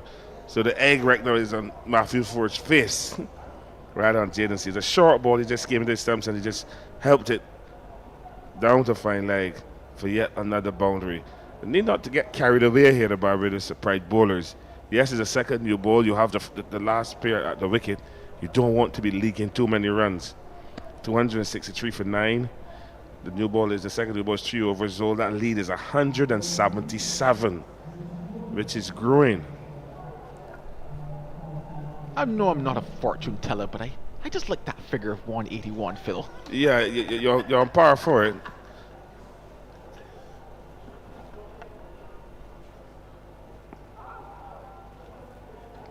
And naturally coming over the wicket, a little more challenging to get those LBWs for Jason Holder. Has to be a lot fuller if he's going to get that type of a call.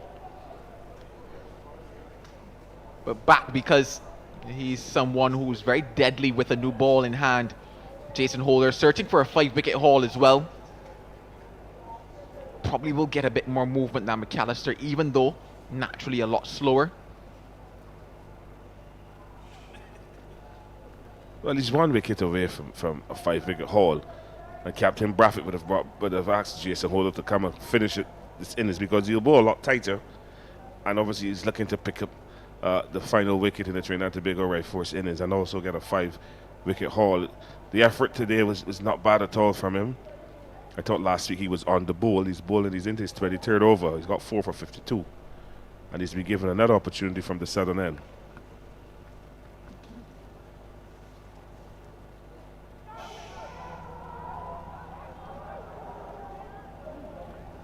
He's asked a lot of questions today, Jason Holder. He's been persistent in asking those questions as well. Turned down by umpire Leslie Reefer Jr. Leslie Reefer Jr. His hands up stretched. McAllister is also talking to him. The temperature is hot out there. It's cool inside the commentary box, but it's heated. Obviously, the Pride is starting to get frustrated by the Trinidad and Tobago Right Force batters. But this leg side strangle shot now, Joel, seems to be a modern day technique for bowlers to get batters. 5 for Jason Holder at Kensington Oval. It also spells the end of the Trinidad and Tobago Red Force innings. Given that new ball to do just that, wrap things up. And he banters a bit there with Jaden Seals as well. But well done to Jason Holder, picking up 5. A lead of 177 for Trinidad and Tobago Red Force.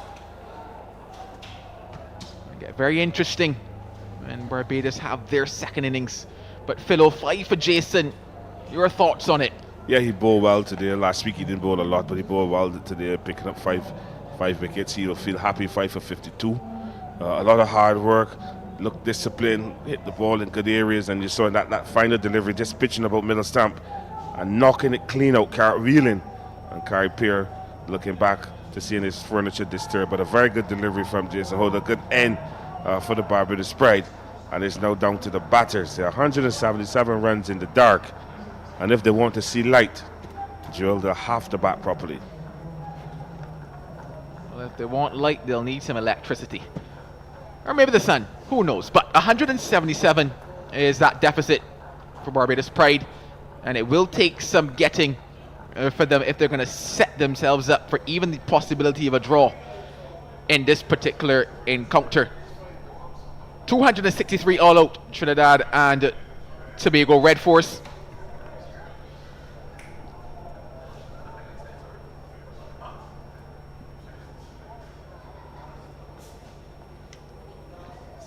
Been an interesting day's proceedings. Naturally, Barbados Pride would have hoped to wrap things up a lot quicker than this, but they've finally done the job. Trinidad and Tobago Red Force can feel relatively happy with how they've been able to progress and advance the game today and put themselves, you would say, in the driver's seat and a power position to take it. I look back at how things went today. That new ball was taken right after just a couple overs after lunch, and First one went to Matthew Ford. The second went to Matthew Ford as well. A loud LBW shout. Yeah, we wondered about the height, but in the end, umpire Banwari said that is good enough. Then Jaden Seals had a bit of fun in the sun, you would say. 12 runs came in this over, 8 from his bat, and 4 in the form of leg byes. This, the second of those boundaries in that over. And it was a very expensive over, one that advanced the game. But in the end, I guess the show belonged to Jason Holder. 5 wickets for him here at a venue that he's grown to love, a home venue for him. So 177 is the lead for Trinidad and Tobago Red Force. We take a break here, and when we come back, it's the replay of Barbados Pride.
So, the third innings starting in this match, and we're just after lunch on day 2.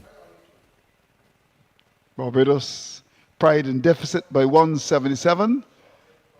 The Red Force being a tremendous force in Bridgetown, and will want to continue to exert pressure on the Barbados team, making 263, replying to a modest 86 made by Barbados. And the reality is that when you make so few runs, and then there's a deficit of over 150, you really got to bat very well in order to stop the opponents from winning. But cricket is a funny game. Roland Butcher is with me.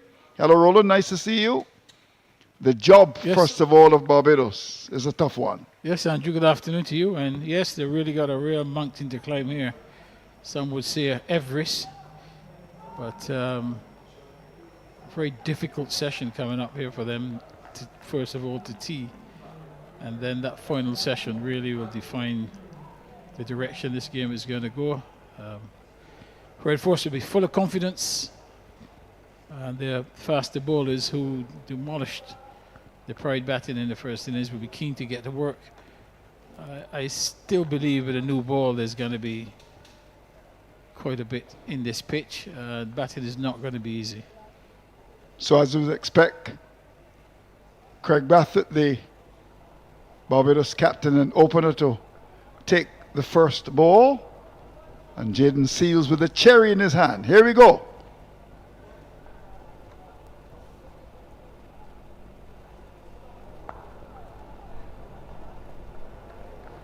You reckon rolling the pitch is flattened out nicely now? It is, but with a new ball, you know, if you pitch the ball up, you can still see the greeny areas. So that type of delivery, that first one to Craig Brathwaite, is the batters will be quite pleased if they bowl that length. I think that's just a loosener from Seals. He'll try very quickly to adjust his length and get it a bit fuller, where the ball can actually go off the pitch and maybe in the air. So, you know, the pitch is quick enough, but it's going to be difficult batting a new ball.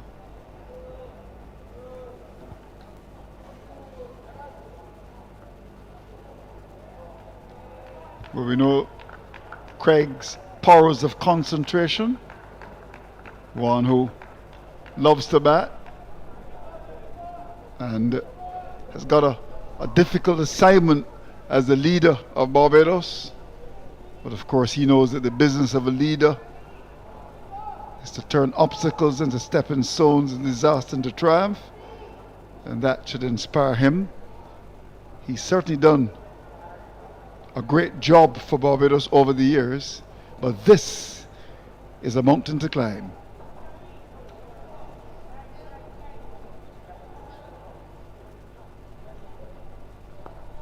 And he gets off the mark. Nice firm shot. Will come back for the second. Good use of the wrist.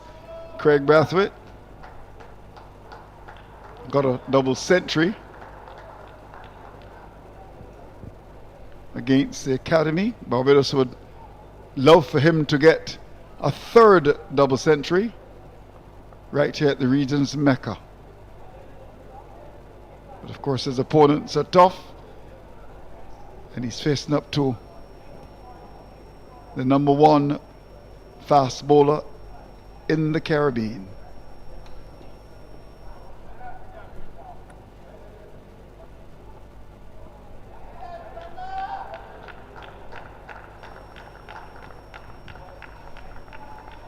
Of course, ever since we saw him playing at the under-19 level for the West Indies, Roland Butcher, we recognize his talent, and very much in the West Indies team.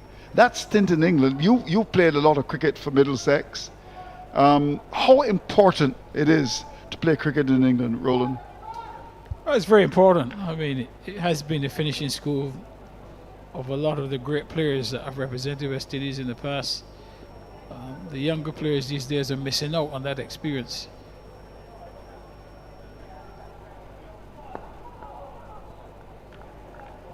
Yeah, it really is that important, because you know, one, you've got to do a lot of bowling. You've got to bowl the ball in the right place.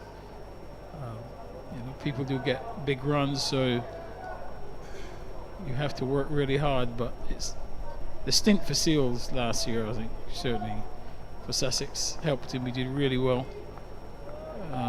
Very popular player in the team. Got good success. I'm pretty sure he's going back again this year.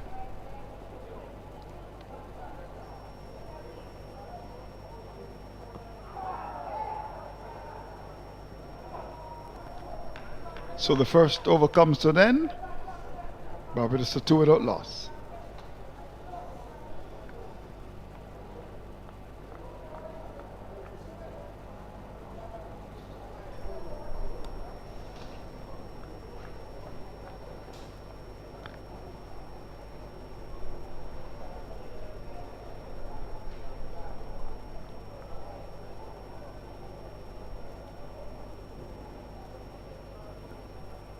So a lot to talk about. These two opening batsmen, Zachary McCaskey and Craig Brathwaite, discussing occupation of the crease, I would imagine.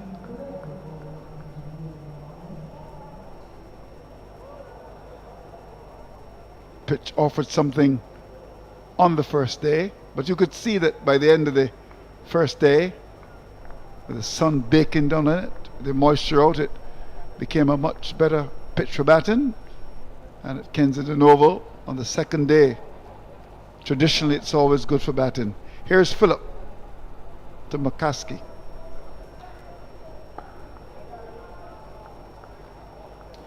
I also reckon this is an important knock for the young man. Lots of ability. We see him play a lot in Barbados. Zachary McCaskey plays for Wildy in the local elite competition. He's had the experience of touring with the West Indies side and has really given his hand away in the last couple of innings, and I'm sure he recognises the importance of his stay at the crease in this vital match.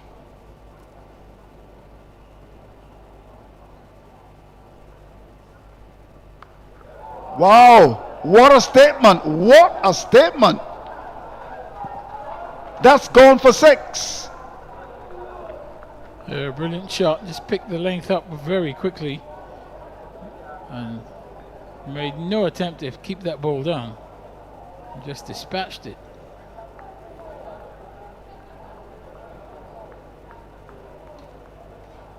Oh, with disdain, Andrew. Just picked the length up and smashed it over deep square leg. And has he found the ball as yet? Well, he's found it eventually, probably about 20 rows back. Yeah.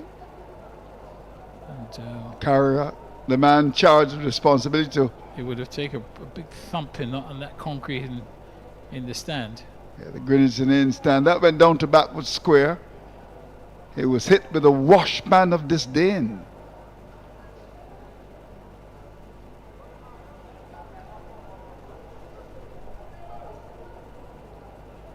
Good stroke player is McCaskey.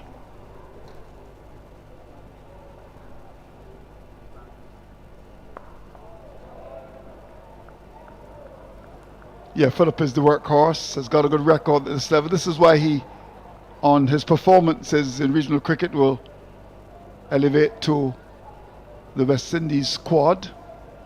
First thing about Phillip is that he's fit. And it's so vitally important that before you come in the park, you're fit. Look at those powerful legs. And can bowl long spells. Anderson Phillip.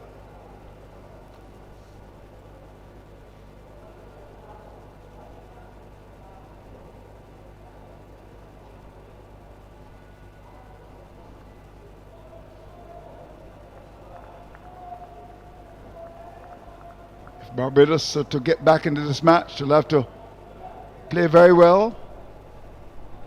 Bat for quite a long time too, one would think, because the deficit of 177, ideally we would want to be batting late on the third day.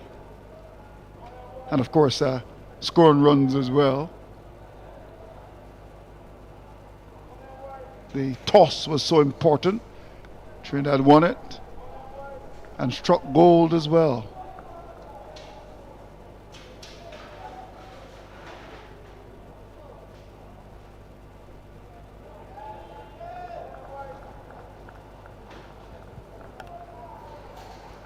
So 8 without loss. Roland had a good lunch. Didn't eat much today, Andrew. So the answer is no then? Just wasn't up to. Okay. The BCA provides a sumptuous lunch for the commentators. Had some fish today, dolphin. Is dolphin your favorite no, fish? I didn't. I just had some soup today, and Soup, that was okay. it. With pigtails? Yes, a couple of it.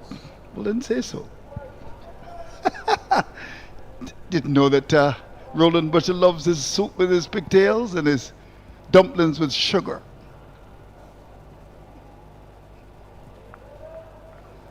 Interested, having traveled the Caribbean for a long time with Barbados, now 8 without loss. I've been on the circuit now for quite a long time, and I think Barbados is the only place really that would have its dumplings with sugar. I go to Jamaica, get some lovely stuff there in Jamaica. I'm not sure that a lot of countries in the Caribbean have their dumplings with sugar. Today at lunch we certainly had some lovely dumplings, a bit small, but I enjoy them. The BCA provided lunch for everyone. I would imagine that our good friend Seals would have had a good Bajan lunch as well.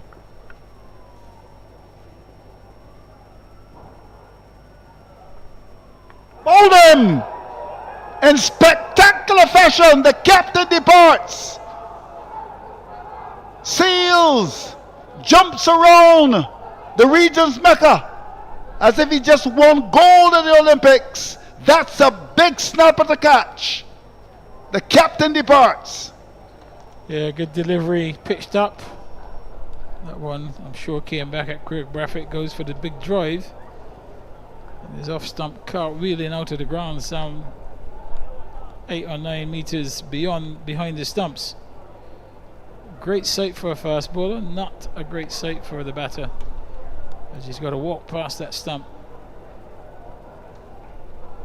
Yeah, actually looking at that, doesn't look as if that ball's done a great deal actually.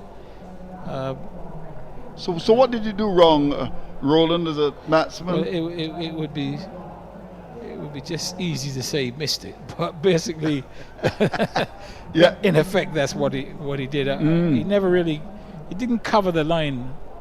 I think Craig played the original line of the ball. I think if we see it again and it's slowed up, probably you will see that, you know, this delivery is pitching. It's pitching out really off stump. It's pitching off stump and it's hitting off stump. Yeah. And again, lack of foot movement by Craig Braffett. Yeah. That's, you know, that front foot never comes out to get to the pitch of the ball. If he moved his foot, if that front foot went 3 inches, it meant a lot. Meant a lot, yeah. Which meant he was never in a good position to play the ball, because it didn't do a great deal. It pitched off. I mean, you see the replay again here, really. You'll see there's no movement of the feet, just a little push there. Off stump. He plays outside the line of the ball. And the rest, as they say, is history. Now Jonathan Drakes to face up. Man with 200s for the season. Good work by the cameraman, of course, Mr. Blenman, who is on the payroll of Mr. Seal and Mr. Green.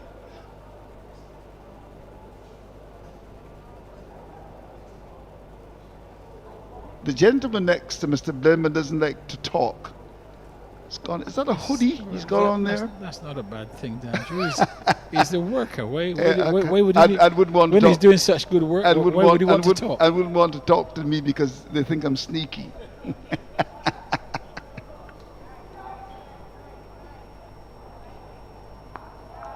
But of course, it's the importance of having several cameras. There's 6 here, thanks to the combination of Mr. Green and the Barbados Cricket Association, because of course we set very high standards in Barbados.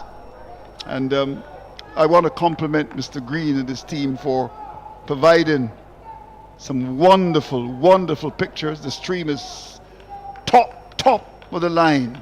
Well done, Mr. Green. That should give you a big contract at CWI, I would imagine. Hope those responsible are listening and hearing, of course. That's a lovely shot by Jonathan Drakes. Beautifully played. He spoilt it by running. Yeah, lovely shot. He's just put the bat really. He's just put the bat there. He hasn't really gone with a flourish. Timing good. But the important thing there, slightly open. Wasn't really hitting it in that direction, but it ended up going fairly straight. Either way, it make you feel a lot better. Yeah. 3 sips and the gully waiting. Sun is out in all of his brilliance. And the guys from Trinidad are doing very well.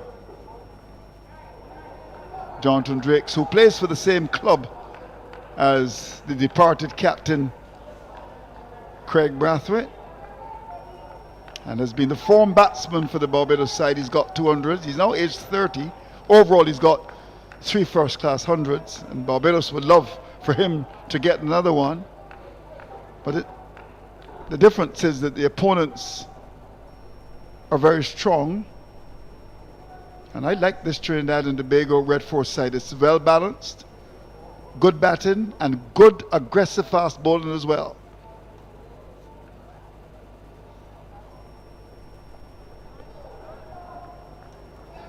The end of a fine over from Jaden Seals, an over in which he got the big snapper in Craig Brathwaite, 12 for 1. Yes, and Seals just warming to the task in his second over, because he was running in with a bit more purpose, and having got that first loosening of an over out of the way, he's now going to enjoy his work. It's going to be hard work for these two batters, really. They're going to need a lot of luck to survive this period.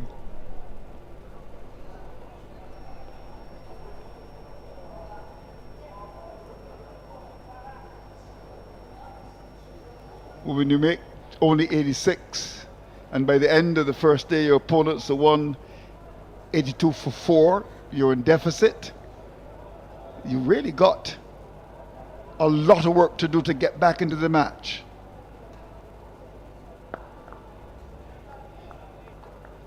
This will test the Barbadian batting, which generally has been untroubled. First game at home against the Academy, runs were scoring. Then against Jamaica, and the last game played against the CCC. Professor Beckles' men were taught a lesson, but now you're up against a team that is hot to trot, the Red Force. Well, this is a real contest, Drew. Those three games that you mentioned really are perhaps, the 3 worst teams in the competition, really. Yep. You still got to beat them, which they did. If they'd lost against any of them, something would have been said. But obviously, there were good performances to win. But you must also recognise that the quality of those 3 teams were not particularly testing. Yeah. Neither was the pitch. Now you're up against a team that's got championship ambitions. They're on a good roll. They've got good players. They've got good bowlers. Bowlers suited for this pitch. A much more sterner test, and at the moment we really haven't been in the contest to this date. Yeah. And I think there's a bit of naivety in my view, though, in the decision to produce a pitch with a lot of grass on it, and when you consider the Barbados bowling, which is just thereabouts. Matthew Ford, maybe a white ball bowler playing red ball cricket. Jason Holder coming back.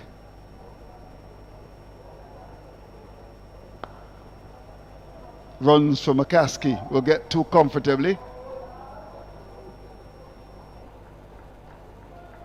Ramon Simmons, who has lost his pace, he didn't make the final cut.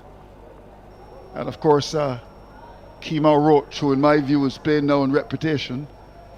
I think when you look at that against a side that has got good fast bowling, and when you look at it,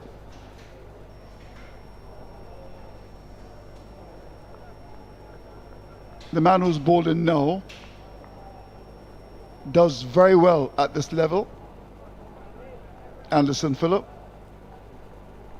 Jaden, Seals is good, the top fast bowler in the Caribbean. Edge and taken. More success for the Red Force. Keith Rowley's boys are doing well at the region's Mecca. And the Barbados team in all kinds of contortions in their own backyard. 14 for 2. Yes, McCaskey undone by a full delivery. I'll have to wait and see whether it's actually moved off the pitch, but just prodding forward. Gets an edge and a good sharp catch taken there at second slip. So, Barbados Pride. Yep, that's a nice delivery. Similar to the one that got Roston Chase in the first innings. On or about the off stump. Playing forward, that one's actually left him, McCaskey. Cannot attach a lot of blame to the batter. He did all that he could to play at that. Covered it, but the ball just nipped away off the pitch and took the outside edge. Barbados in real bother. Yeah, and the man coming to do battle is the talented Kevin Wickham. Got a first ball duck in the first innings. So the team is in strife here. I'm just continuing to make the point about the thinking. It is true that cricket is a funny game. Barbados could very well go on to do very well. But one would have thought that having done so well on pitches devoid of grass with your spinners in operation, and against a side that has got good fast bowling, the question I'm asking, why would Barbados want to play on a green top? A question for Roland Butcher. Well, the thinking can only be of historical value, not the reality of the situation now. I think it was an error, really. I'm sorry, I think it was an error. Yeah, well, listen, I against Trinidad, where they are in this competition, I would be. Wickham's first ball is not challenging the stumps, goes outside the off to be taken by the keeper. I certainly wouldn't want to give him any pitch where there's any encouragement, any help. Certainly, I would have preferred I would have given him a batting pitch where, they'd have to outbat me. Make it hard for the bowlers. The other thing too about that discussion, I was talking to Roddy Eswick, who of course is a coach downstairs, and I was making the point that when you look at Barbados' success this year, it has really come from the spinners, Warkan, Shamhold, who's not playing, and of course in the last game you would have had Roston Chase, and so far they've only been 2 overs from the spinners. It was, in my view, a bit of a strange decision, but the Trinidadians, they love it. Right in the block hole. He's feeling it now, Jaden Seals, and I'm sure he would have been licking his chops when he came to Bridgetown and found a pitch full of grass. And the thing about it is that Trinidad and Tobago won the toss and quite rightly decided to bowl first. I think the miscalculation on the Barbados part, Andrew, is that as well as you're trying to catch the opposition out on a pitch like this, your team is not accustomed to it either. You are so right. You're not accustomed to bowling or batting on this pitch, on this type of pitch. This is why we need you around, Roland. We're going to find a job for you, which means that someone may have to be fired. Andrew, I think you're probably the only one that wants me around, but yeah. You know, I value your knowledge of the game. I mean, I'm going to say it publicly now for the many people watching the stream. I think that Roland Butcher knows his cricket very well.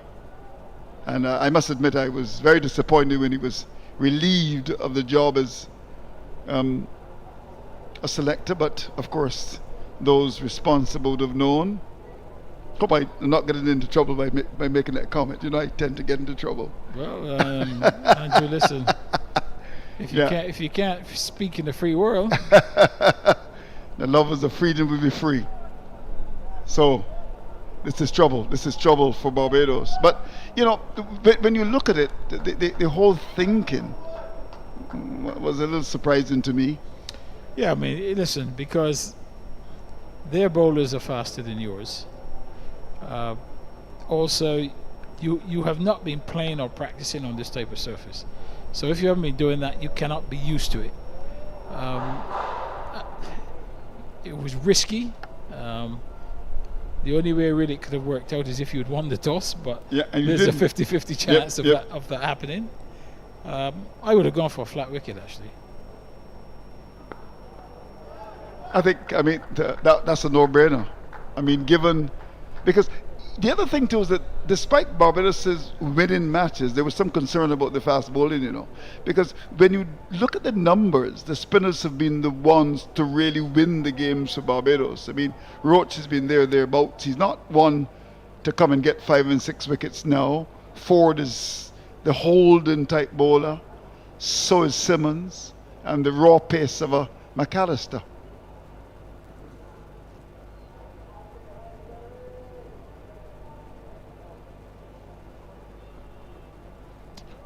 You know, also sometimes, Andrew, you've got to settle for, you know, when you're playing a top of the table team, you know, sometimes you've got to settle for a good performance. Don't always believe that you can beat, or you need to beat them, but you've got 2 other games to go. Yep, you're perfectly right in that. And if Barbados lose this and the odds are stacked very heavily against them, well then it's going to be difficult playing away from home. But you pick up the team that is doing well, the Red Force. Look at this. And the other thing too is that, you know, I'm not a big believer in the pitches in the Caribbean as slow as you gentlemen want to make them up to be. When you put the effort in, with a score 14-2, Sandy Roberts went to India and got 30 odd wickets in 4 test matches. And I keep repeating that I saw Malcolm Marshall in the November of his career back in 1991 bowl at Border. And the interesting thing about that was that he'd played in Jamaica at Sabina. And I remember there was a gentleman who said, "Marshall, the game gonna leave you," in Jamaican parlance. I think he was trying to say, "Marshall, leave the game." I mean, it was disrespect to a great man, and that inspired him, I thought. And he went to Border and bowled with tremendous fire.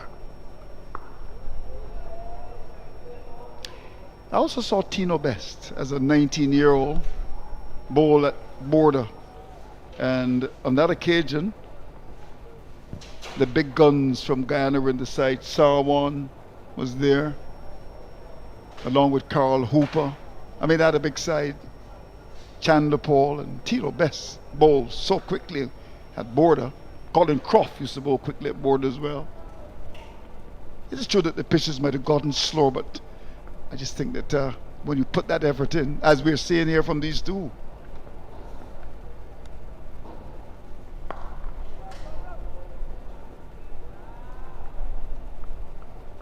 young Wickham, a player with a lot of ability. The other thing too, Roland, if I continue to engage you, the batting of Shea Hope at 6. Would you have batted Shea Hope at 6, Roland? Well, I think when they play Shea Hope in the side, I think it was difficult really for him to bat anywhere else once you played him, because you're playing him as a keeper. And if you look at the team, what a beauty from Anderson. It appears as if we're playing on a different pitch with these guys bowling. And it happens so often, huh? Yeah, well, the level of bowling's elevated, Andrew, and you'd expect, these are two guys in the West Indies team, or around the West Indies setup, Phillip and Seals. So you expect that sort of performance from them. Anything less, if you're a test player, Andrew, or when you come down a level, you've got to show something different. You can't come into first class cricket and then be average. It's the same thing as when you come from first class cricket to club cricket. You can't perform like the club cricketers. Right, no, you can't. There must be a difference. Somebody must look and say Andrew Mason is he's different to this guy here. There's an argument that Shea Hope should bat around 6 or 7 in the Barbados side, because he's essentially taken over from Boucher, who in my view was unlucky not to have played, and we've seen the evidence with McCaskey. I don't share that view. I think that Shea Hope should bat at 3 or 4 in the Barbados side. I think he's the best batsman in the side. Lovely delivery again. This is fantastic bowling. And my argument is that in cricket, you really shouldn't want to come to a crisis. You just want to stop it. True, but that delivery by Phillips is perhaps the best he's bowled so far. Better than the previous delivery. Roland, you tend to be on the fence a lot. No, I'm just giving credit to a fantastic thank you. delivery that could have easily got another wicket. Do you agree with me though that Hope should bat a little higher? No, I don't think. No, Barbados have got. If you've got Drakes at 3, you've got. I think at 4. He can bat at 6 in this team.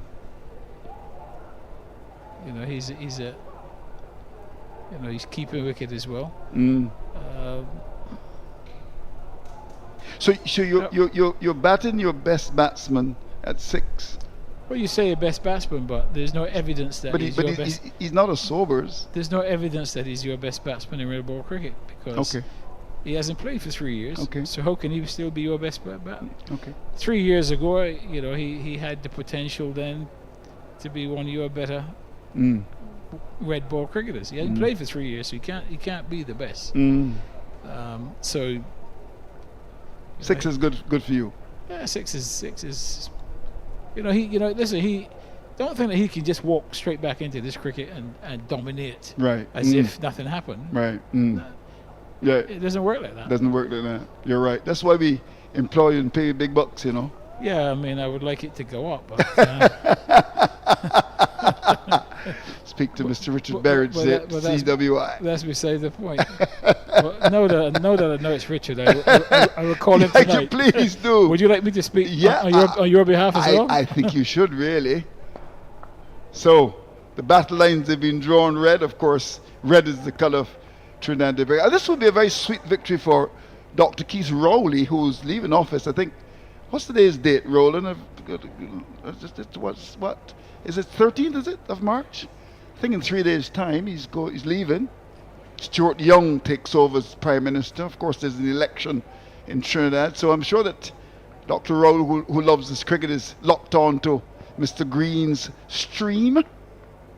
I'm sure he's enjoying the coverage with 6 cameras.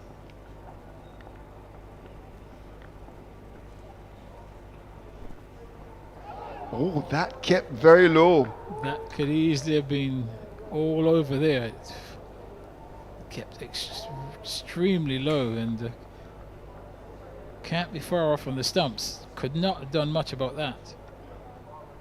The only question would be whether batter could have been looking to get forward, but yeah.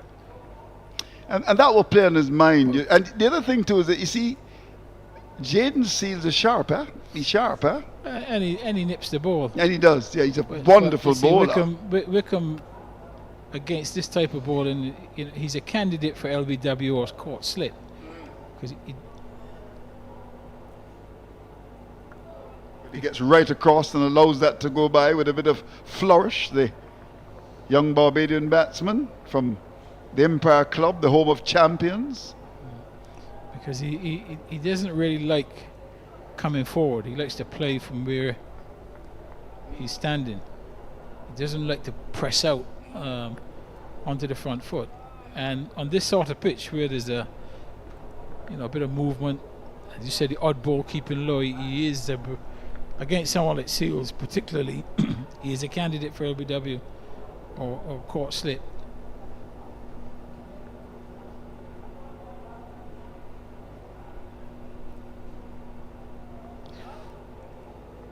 But this is top class bowling.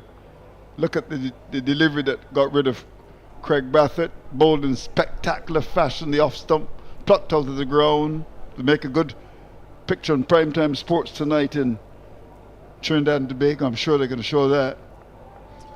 Yeah, I mean, I don't think Wickham in his short career would have faced anything like this. This is going to be a real test for him. He's got to fight hard and try and battle through it. He's going to need a bit of luck because the bowlers, the tail's up.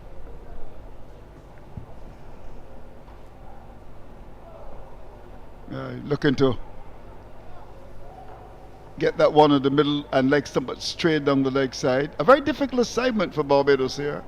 15 for 2. Of course, the cricket tongues are wagging from Crab Hill in St. Lucie to East Point in St. Philip.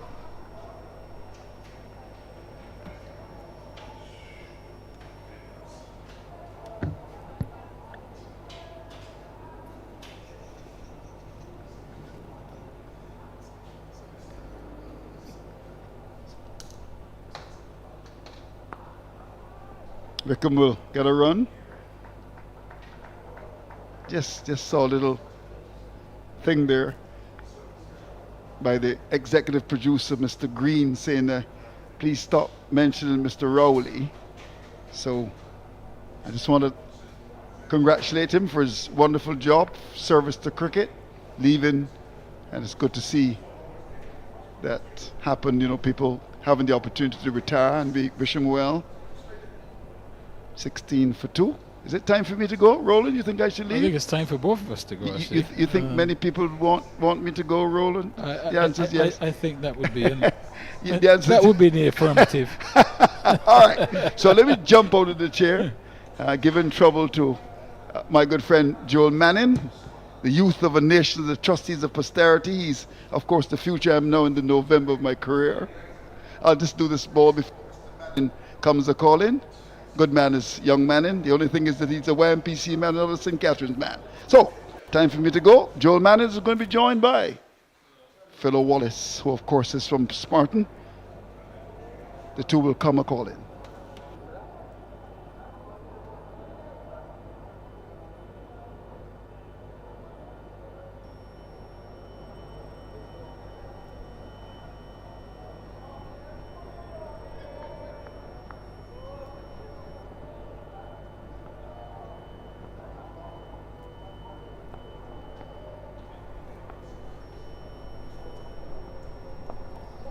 Clipped nicely into the leg side by Wickham.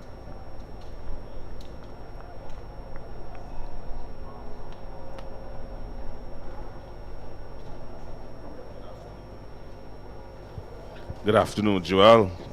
I know many viewers. Obviously, it's the same pitch, but different bowlers. Have bowlers with more energy, hitting the pitch a lot harder. And has pushed Barbados back quite early, sending back 2 quick wickets, Captain Brathwaite and McCaskey. 17 for 2, so a repair job to be done by these 2 young batters.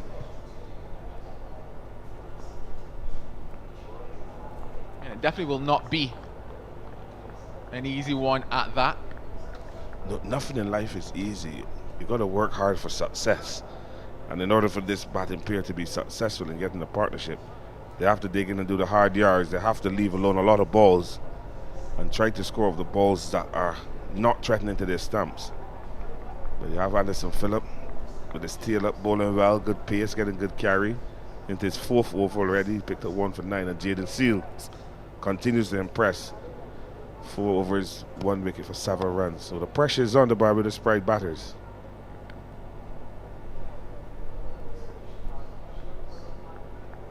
It's so interesting that we actually saw a few of these deliveries in that first innings. It's so interesting that in leaving those alone, because you've not really been forced to play at them, it's almost as if they just drift away to the back of the mind. And then he comes back and he gets one bang on target. It picks up the wicket.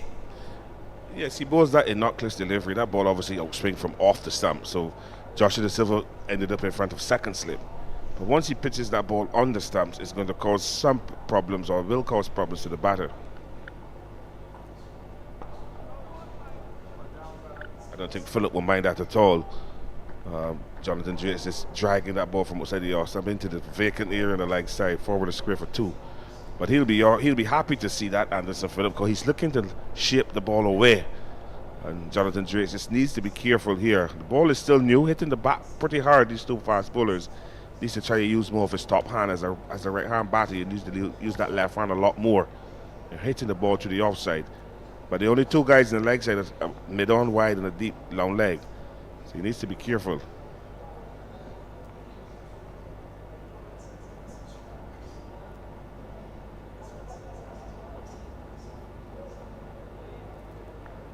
Yeah, just going back to the fact that you mentioned how things just look so different right now for Trinidad and Tobago. When you think about how hard the seamers for Barbados had to toil on the surface, how things didn't look like they were happening for them, and then pretty much at the flip of a switch, almost as if there's just a bit more energy in the surface, responding a lot better to the bowlers, and naturally is almost as if there's more of a, we use the term again, a bit of a pep in the step of Trinidad and Tobago. You just wonder if that is the differentiating factor, or if there's something else about these seamers in comparison to those for Barbados Pride.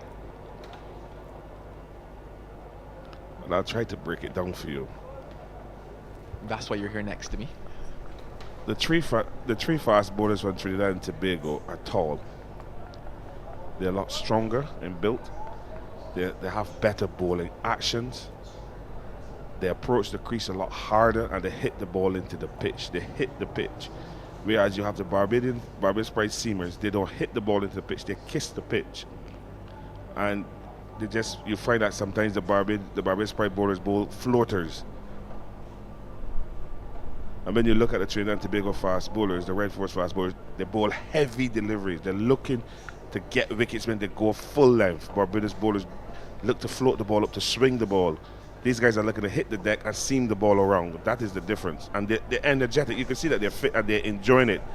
Coming to the ground and seeing this kind of surface as a medium fast bowler, you will find that your energy levels will rise. Barbados obviously have medium fast bowlers. They're no real genuine quicks. McAllister coming back from injury, again inconsistent with line and length. All do bowl some good balls. But when you look at these three seamers, they bowl a lot of good balls in the right areas, and it's pressure from both ends. No one is slower than the other. Anderson Phillip paces up, Jaden Seal is up and bowling well, and then you're going to come and face a guy called Joshua James, who's going to hit the deck, and they bowl that heavy delivery which causes problems. Well, it's time for a water break. Barbados Pride 20 for 2. Still trailing by some 157 runs. And another thing, Joel, is that the Barbadian batters, they're not accustomed to playing on this type of surface. Don't forget, they started out in Guyana on a slow surface at Providence, and then they came home and they got 2 docile pitches. So this now is the quickest pitch that they would have batted on in a very long time. So the bounce and pace will be strange to them, and it calls for obviously quick adjustment and understanding. But it is not beyond these 2 young batters, Jonathan Drake and Kevin Wickham. They will be the ones that will have to try and dig in here now and see Barbados to tee, and then do a reassessment and come back. But it's going to be hard work because we have not seen the spinners yet from Trinidad and Tobago Red Force. Yeah, the interesting thing, if we think about big picture here, because I go back to what I mentioned on day one, being that this is probably the best bowling attack in terms of frontline seamers that I've seen in this year's First Class Championship. And it begs the question then, how are we able to produce more of what we're seeing here around the other territories? Because naturally we're looking to raise the standard of cricket, because if, for example, we're looking at an 86 all out for Barbados, what could that situation have been for a lot of other teams had they played on what is a surface like this? Because we're also asking for more surfaces that assist our bowlers in this first class championship. So it's a case of what are we doing, one, to not necessarily, I guess the use the word replicate, because you're going to want that in every single franchise, in every single territory. You have those 3 frontline seamers minimum for all of them, so that the level of cricket it begins to rise, because every single week you're facing this. Because if you think about it, before this, Jamaica didn't face this, CCC didn't face this, West Indies Academy didn't face this, did well. People were talking about the performances, but now against what is supposed to be the standard, because I'm not going to say that, you know, they're, I guess, leaps and bounds, but they're, right now you would say that Trinidad and Tobago seamers are what are the standard of where all. But you also got to remember that this bowling attack struggled in St. Kitts and Nevis at Warner Park in St. Kitts. They've here in Barbados is a green surface, a lot of grass, and they're expressing themselves. They're running in and they're bowling, and they're getting value for their efforts. Now you go to St. Lucia, I was listening to that game, the pitch is flat in St. Lucia, which is surprising, because that is supposed to be the quickest pitch in the region. So if St. Lucia is flat, Barbados is put out grass and is obviously bouncing and seaming. Trinidad will prepare a flat track. Jamaica obviously will have hard clay that's supposed to be flat. Coolidge is flat. St. Kitts will have to prepare bouncy pitches to help Barbados, because it's West Indies cricket we're looking at. And these are the things that happened in my time when I played. You went up to Jamaica, you get a hard clay surface that bounce. You go to Trinidad, you know you're going to get a slow surface that will seam and spin. Guyana is completely flat. In the islands, you get you bat on what you get there, but you can still play and win. Barbados obviously is fast and bouncy. So we have to get back to where the individual territories prepare the pitches to suit cricket. St. Kitts, you know you're going to be flat. You prepare a pitch that the bowlers can still try to get something out of it. You just don't want a road. You come down to Antigua, there's a Vivian that started to bounce the other day, so you continue to keep that bounce. Somewhat deliberate, you would say, from Drakes. Opens the face, gets it wide of gully, and gets himself a boundary. That's a streaky shot. Again, not getting his left foot out as far as he would like to get it, and just opening the back face on contact and getting it down to third man for a boundary. That would bring some relief and confidence to Drakes. He's been batting well, he's been seeing off the good balls. To see his left foot not going out, so his hands are away from his body. But he managed to just open the back face with the wrist and run it down to third man. And that is one of the things that I keep advocating. I think the Barbados Cricket Association needs to hire a batting consultant to work with these young batters. There isn't a lot of feet movement at all.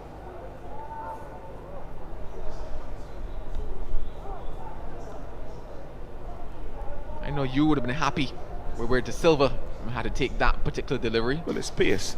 Pace pushes you back as a keeper. Yeah, he took it on the rise and obviously in front of his face and pushing him back. Now, if Jonathan Drakes had taken his right foot across the off stump a bit more, he would have left that ball, because he would have picked up the line of the ball and realized the ball is shaping away from outside the off stump and he wouldn't have to play. But because that right foot is not going too far across and the left foot going down the pitch, he's playing at deliveries that he need not to play at. Good take by Josh De Silva and applauded by his teammates as well. And that's commitment, really and truly. I mean, obviously it's a little easier when you have a side trailing by 152, but no, that effort was amazing there by De Silva going down the leg side. But it just goes to show that the team is rallying with the captain, because you hardly see everybody run to him. You know, Josh, look, obviously he's getting some stick from the stands of the spectators there, but it's a good take, and you must commend him for that. He failed with the bat, but the glove work has been good so far. But Jaden still pushing a little too hard to get the in-swinger going, and Jonathan Drake still needs to be focused.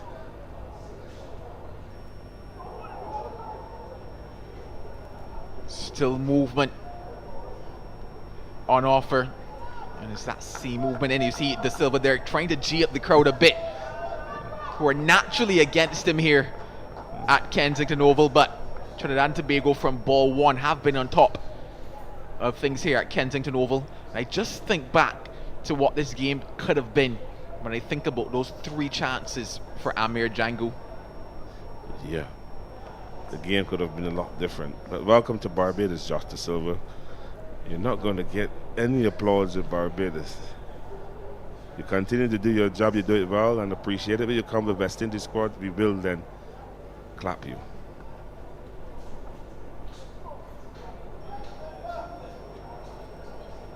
Nine gone, 25 for 2. Another telling over there from Jaden Seal. Jonathan Drake. It's very composed, calm. Looks well organized. Batter seems to have good balance at the crease. You know, the first innings he will be disappointed, and he will obviously be looking out to make amends in the second. There's a mountain they have to climb, but if you have the good footwear, you should be okay. But it's going to call for a very disciplined and batting effort from the Barbados Pride. They're 25 for 2. Zach McCaskey continues to struggle, and he will be one that have to look at himself in the mirror and ask, where did it all go wrong for me? Am I working hard enough? Do I have the right people around me? Or do I need to do a reassessment and come fresh? Want to see a change in bowling as well. Joshua James is going to pick it up from the northern end. He's going to replace Anderson Phillip. So it's going to be interesting to see how James goes. Oh, you talked about the man in the mirror. Naturally, the song came to my head. Good old classic, that. Yeah, Michael Jackson. I dare not sing for those at home. Josh James into the attack. 2 slips and a gully for him.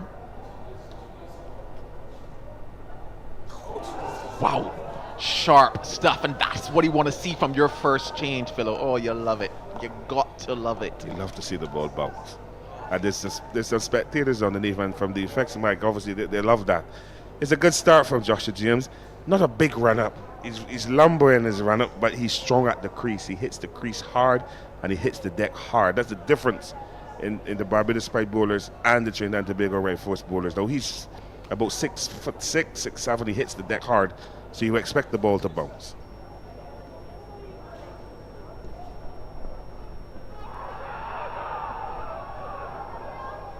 So loud appeal from Trinidad and Tobago red force. No shot offered from Wickham. Leg by signal as well. Just wonder if it was doing too much on that angle going down the leg side. Yeah, definitely hit outside leg as well, you would say. I don't want Kevin Wickham to get lazy. A batter can get lazy, Joel. You know, taking things rather cool. He needs to stay on top of his batting here. You don't want Trinidad to get a sniff and Jaden Sealers in his face. There's pressure out there. And Kevin Wickham needs to understand that he needs to stay aggressive and keep bubbling, keep those feet moving, because one mistake and you could be out of this game.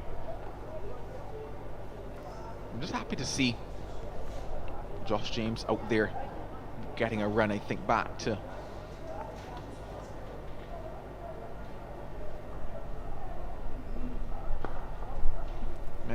last year's Super 50 and the fact that he was in and out of the setup and how much persons were looking for him to truly get a goal in that list day format. Just because on potential alone, this young man is extremely exciting.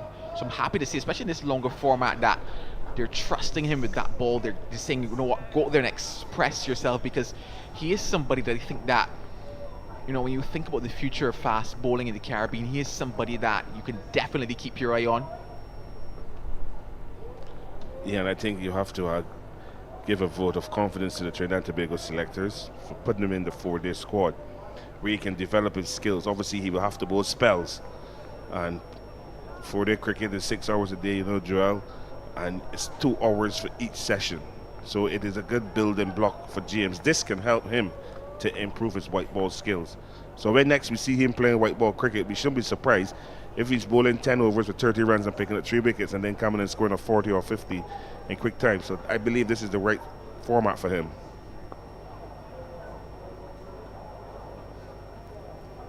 Yeah, feels as if he didn't get that one right. Josh James, probably in terms of line, not where he wants to be to Kevin Wickham. Naturally thinking that he wants to start just a touch wider of maybe off stump. especially given that he's getting that ball to jag back in quite sharply to the right-handed batter. Now it's going to be Drake's on strike. Final ball of this over.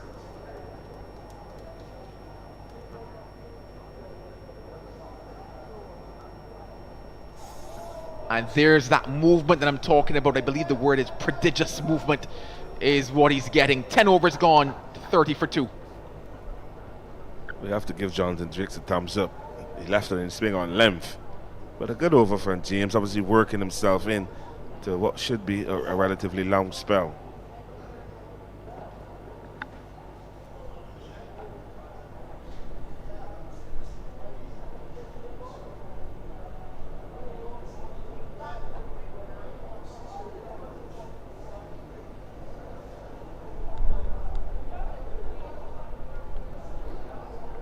Just had to make sure that I used the correct word. And I did. Prodigious being the word I wanted there. Great in extent, size, or degree. That's the type of movement that is on offer there for Josh James. Jaden Seals continues. One thing that I'm able to note across this game is how much stronger he looks in terms of his frame. It's evident that he's been putting in some work. I know that at one stage he was coming back from an injury. You saw how he went through that rehab, come back onto the scene, got himself back into the test side.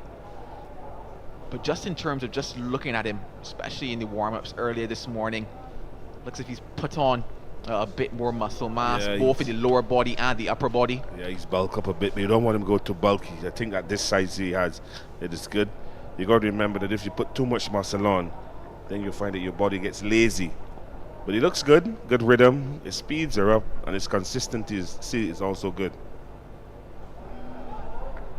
And this is what you want to see anyway. You want to see a challenge.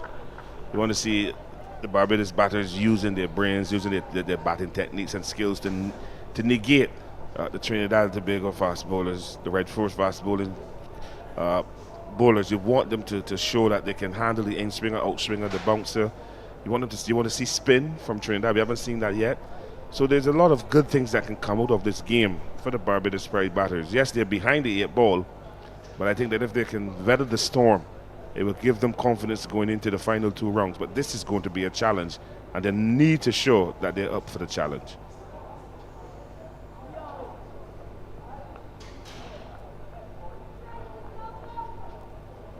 Well, so far so good from Kevin Wickham. You would say his head is in the right place at the moment in terms of the approach. Well, it's on his body. Oh, that's usually the right place. Yeah, because I had a friend near Roger. He got on a horse, and he got on backwards, and he told us we give him a headless horse. So you got to be careful what you're seeing. Was he in his right mind when he said that you had a headless horse? Well, he went to Cogent Parish, so you would think that he was in his right mind. He was.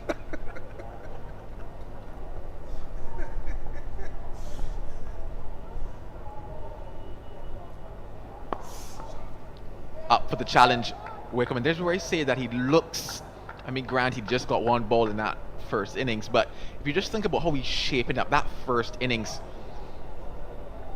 created that gap between bat and pad, pushing away from the body, paid the price. Here now in second innings looks a lot tighter. So too does Drake's, and Drake's hands are also moving a lot quicker than in that first innings as well, because naturally I don't think that he truly expected the level of pace, you would say, that Seals would have produced in that first innings. Hands came along a little bit slow, planted that front pad.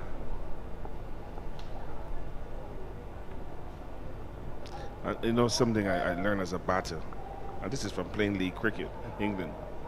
You used to play 26 games, so you play each side twice. And if I got bowled in the first round for 25, when I go to the second round and I play the same team, I want to score 80 or 100, but I don't want to get bowled. Craig Brathwaite was bowled down in the first innings by Anderson Phillip. Came back in the second innings, bowled down by Jaden Seal. McCaskey was caught at second slip in the first innings of Phillip. McCaskey caught at second slip again of the same bowler.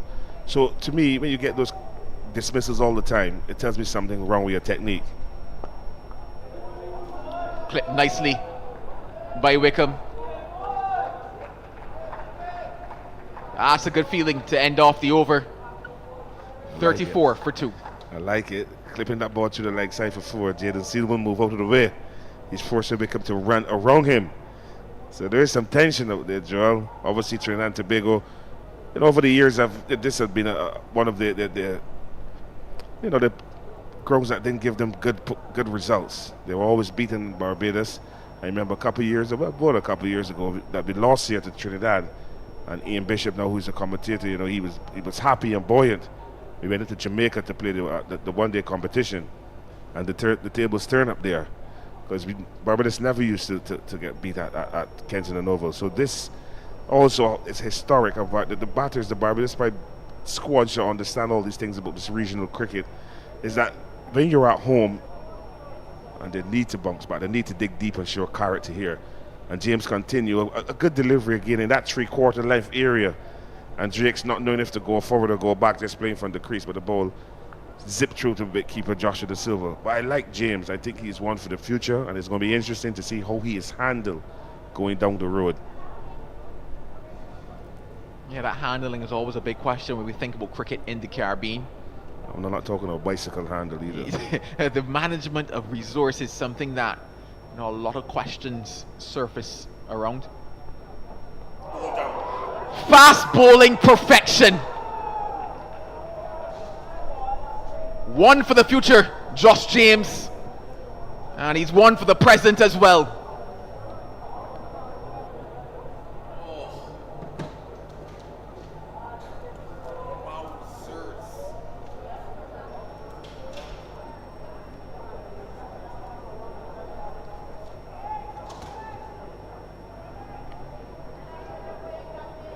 Lovely delivery from James, pitching just inside of off stump and shifting slightly. Jonathan Drake tried his best to cover the ball, but the ball missed the outside edge, missed his right hip and cannon into the off stump, and James is off and running. And Barbados Pride would have lost their 3rd wicket. They informed Jonathan Drakes he has to go back for 10. And Barbados Pride, they're 34 for 3, still staring down the barrel, and it looks like a long pipe barrel. Somebody save me that highlight. Oh, that was perfection personified, you would say, by Josh James. The interesting thing about it is that the previous over, you almost wonder if you think of maybe a setup by the fast bowler, because naturally all those balls jagged back in, not just on angle, but seamed back into the right-handed batter. First ball of this over, it held its line, shaping away slightly from the right-handed batter. Second ball, similar to that as well, played inside the line of it, clipped the top of off stump. Oh, you beauty. It does not get better than that as a fast bowler. Well, this is good fast bowling here. Those who are not at Kensington Oval, you're missing a good exhibition of fast bowling on a good track. I'm happy you say we need to have more people here, and I don't want to harp on it because I want to keep my job. So, but yeah, like, more people need to be at the Oval, and there are ways to do such, and something is lacking when it comes to that side of things, but we'll leave that there. Roston Chase at the crease now. And James obviously is elated. Nice delivery, good length, away of movement again. And Joshua Da Silva taking the ball by his waist. And you see 3 Trinidad and Tobago right force fielders. They're all coming in. Roston tears his face. Kai Pierce there, he's wiping his hands on the pitch. Jason Mohammed is in his face. Amir Jangoo from Slip is behind him. So he's getting a lot of Trinidad and Tobago dialect from left, right, and behind him. The battle is on. And Jaden Seal has come up a bit on as well. And he's had a few words to say. So this is good cricket. Excitement at the Oval. Uppish. Unable to get anything, on a day like today, even that Thursday, you wish that you had maybe 400 downstairs in 3 Ws, another 250, 300 going around in Greenwich. And we don't expect to fill the Oval. Let's be realistic here, because even international cricket does not fill this Oval, but we won't touch on that. But you know, you want at least a couple hundred to be here. One, it boosts it boosts the home side a bit, because you have, you know, that support. But then you also get a bit of ground atmosphere as well, and I think that is a big part of what's missing from our cricket as well. The around the ground atmosphere that just adds to the overall feel and appeal of things. So yeah, a couple spectators, and we're grateful for you for coming out yesterday and today, hopefully tomorrow, depending on how this game goes, you know, and on a 4th day as well, because, but anyways, but you know, like, it's just a case of, it adds that extra element to the cricket. I think too that they see more spectators there, a lot of tourists. I think too that this game should have been built up as 2 versus 3. You know, we've lost our flying fish. I won't tell you where they've gone to, but we need to try to salvage something against Trinidad and Tobago. At the end of that successful James over, Barbados Pride, they're 34 for 3. Yeah, built up as that 2 versus 3, but even beyond that, it could have been 5 versus 6. But just the mere fact that it's Barbados versus Trinidad, you know, there's always something about that type of a contest. I remember being in St. Kitts last week for the women's Super 50, and it was a Barbados Trinidad final.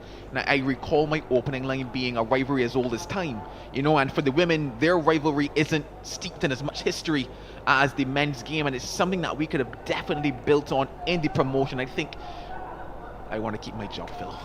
Yeah, we all want to keep our jobs, but the truth is the truth. The truth is not popular, but the truth is always right. And these kind of contests, you need to build them up, because there are a lot of nationals in Barbados, and they would like to come and watch this cricket. This cricket is exciting. Jaden Seals is in that's Jaden Seals again. He's in an extended spell. He's into his 7th over. So he really means business here. And I think it goes back to the fitness level and just how his body appears, that his ability to bowl now, that extended spell on a stretch, and still look as if he's into his 1st or 2nd over as well. And that's something I think is missing as well from a lot of the fast bowlers of the region. When they get that extended spell, it is almost as if it's, you know, the dog with the tongue hanging out, hoping for a bit of water, but he looks strong, he looks fit, he looks good, and that's what you want to see. And there's green grass on the surface, which is encouraging for the fast bowlers. And they're bowling effort deliveries. If you heard that delivery thumping into Joshua Da Silva's gloves, again taking it head height. So he's really running in here, Jaden Seal.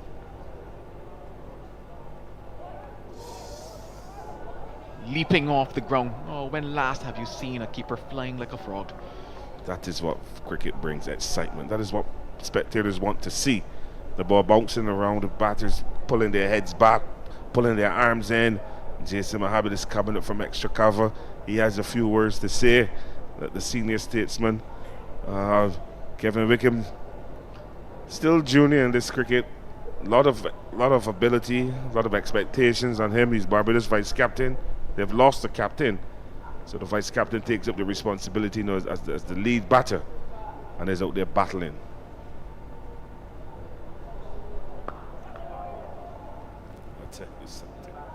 The only thing a home crowd appreciates more than their side doing well is quality cricket. And Trinidad and Tobago's fast bowlers so far have treated us to quality cricket. I agree. That ball hit the bat so hard it didn't want to leave the bat. I can remember I went to Pakistan on a test tour, first test tour. And Shandapur batted beautifully. He batted the most balls. We were playing a game, can't remember if it was in Lahore. And he was stroking the ball, and it was just dribbling up to mid-off, and he signaled for a bat. I'll get back to it.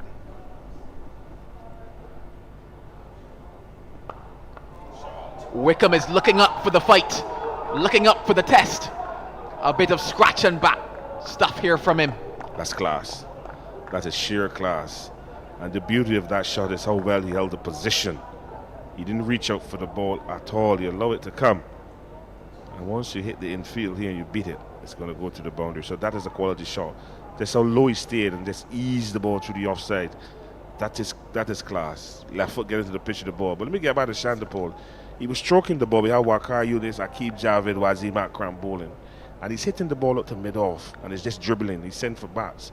In those days, you take out 4 bats. I said, but why you want a bat? He said, well, something is wrong because I'm hitting the ball hard. It's going nowhere. The Pakistani bowlers are bowling heavy deliveries. He thought he was hitting the ball, but the ball was actually hitting the bat. And this is what we're seeing here from the Trinidad and Tobago right force fast bowlers. They're hitting the bat. They're putting the ball in the pitch, and that ball is crashing on to the bats of the Barbadian batters. But I like the look of Kevin Wickham. He got 95 last week against the CCC side, and he will want to look to get a score here against the Trinidad and Tobago Red Force. This is the Trinidad and Tobago Red Force are number 2 in the standings, and if you can cut up a score against the higher ranked teams, it tells you something about your ability. And this is going to be a challenge, but I hope this young man can live up to it. Yeah, it definitely will say something about the abilities indeed. 13 gone, 38 for 3.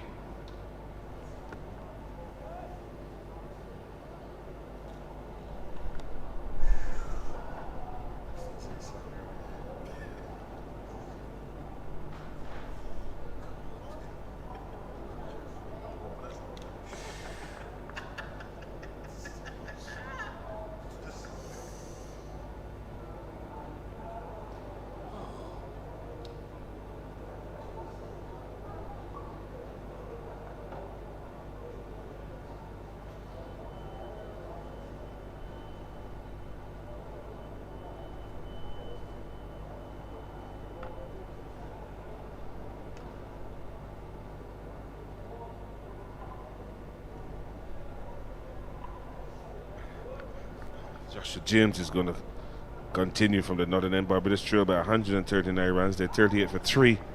Roston Chase facing up to James.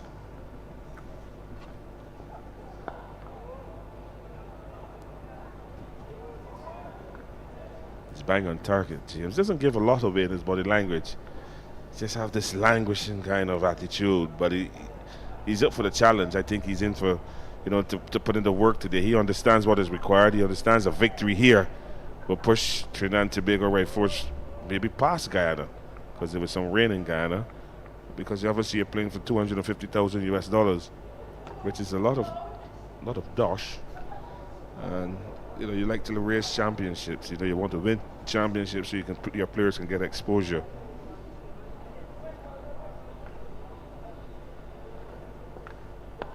Oh dear. Maybe has enough on it. Just enough on it, Roston Chase. Didn't get the type of connection, didn't get the type of elevation, and for a moment, hands in mouth. Well, don't say foot and mouth, because that's a disease. But certainly looking to hit the ball over the top and not getting to the pitch of the ball is not full enough to play that shot. And luckily for Roston Chase, he got enough back to just go over the head of Jason Mohammed, that extra cover. Needs to be careful here, Roston Chase. Was he down the leg side, strangled down there? No, says umpire Reefer. No glance off the face of the bat. Maybe need an ultra edge for that one. The ball has to hit the bat for ultra edge to be effective. Again, this down the leg side delivery, strangling, as they call it. Years ago, that'd be whipped for 6. Become just getting a bit too far inside the line. The ball clip his pad. So a very good decision there by Leslie Reefer Jr. And all the Trinidad and Tobago right force fielders, they went up. It's like they're singing Carnival that's finished a couple of weeks ago, but they're still in the festive mood.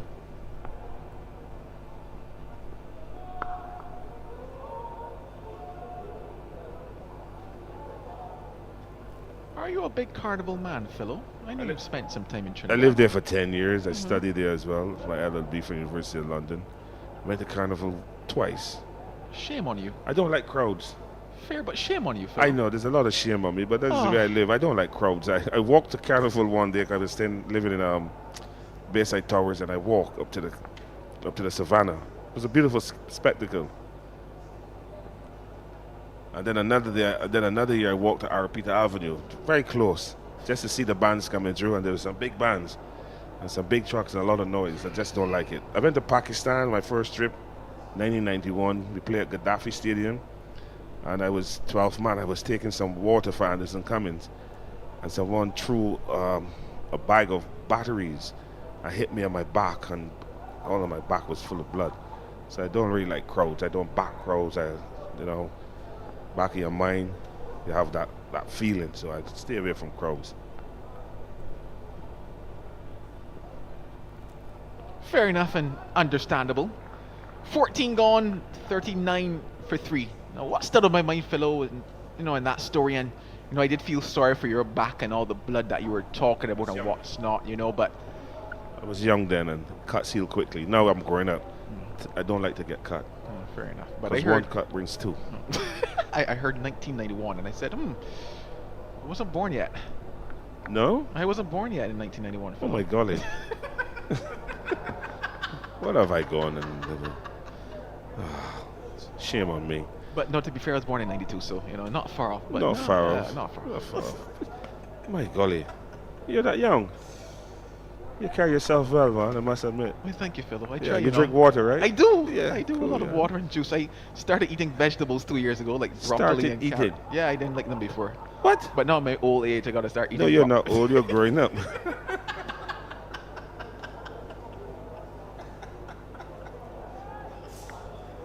Started drinking tea as well. What? Yeah. My golly. Oh. You live with your mother and father?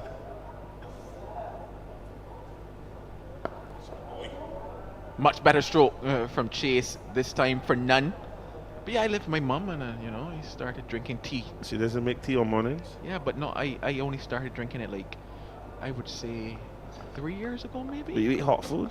I do. Okay. My stomach needs it because if it bubbles, I'm in trouble. That's right. So, I have one of those funny stomachs, so I do eat a lot of hot food. It's called air, not the one that we inhale, but it's called air. It gets inside you if you're empty.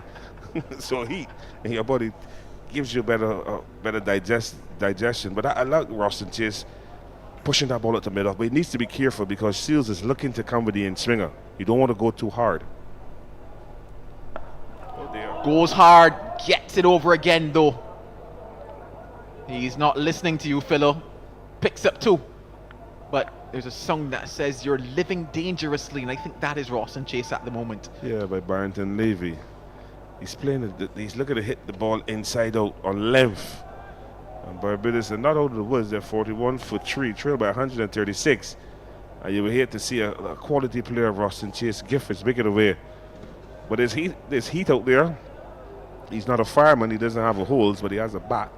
He needs to use it a little better than what we've seen so far. 2 rash shots against the run of play. And Chase needs to understand that he has to settle. Try to back to tee.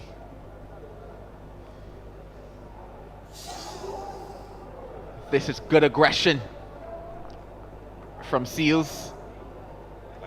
He's a little hotter than the afternoon sun at the moment, Philo. There's pep in his step, and I can bet you haven't had a scorpion pepper. But I like this. I like this aggression here. This is good aggression from Jaden Seal, the West Indies fast bowler, Trinidad and Tobago, Red Force fast bowler. He's really showing quality here. I think he's learned a lot from playing in England at Sussex, and also going up to Shabazz Chowdhury as well, and getting to understand the rudiments of fast bowling and understand his body a lot better. And his consistency and his pace has improved.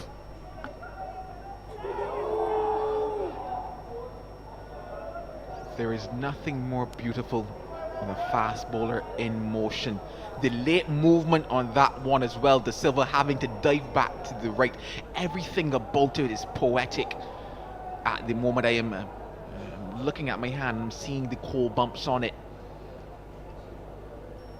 Be in a cool room.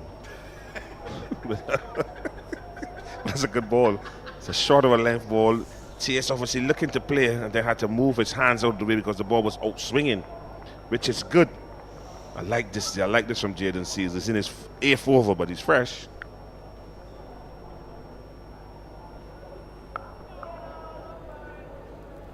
But here's where experience now encounters on the other side of it, because when you think about the experience that Roston Chase brings to the contest, you're going to hope that you understand that you allow things like that when a bowler's in their rhythm.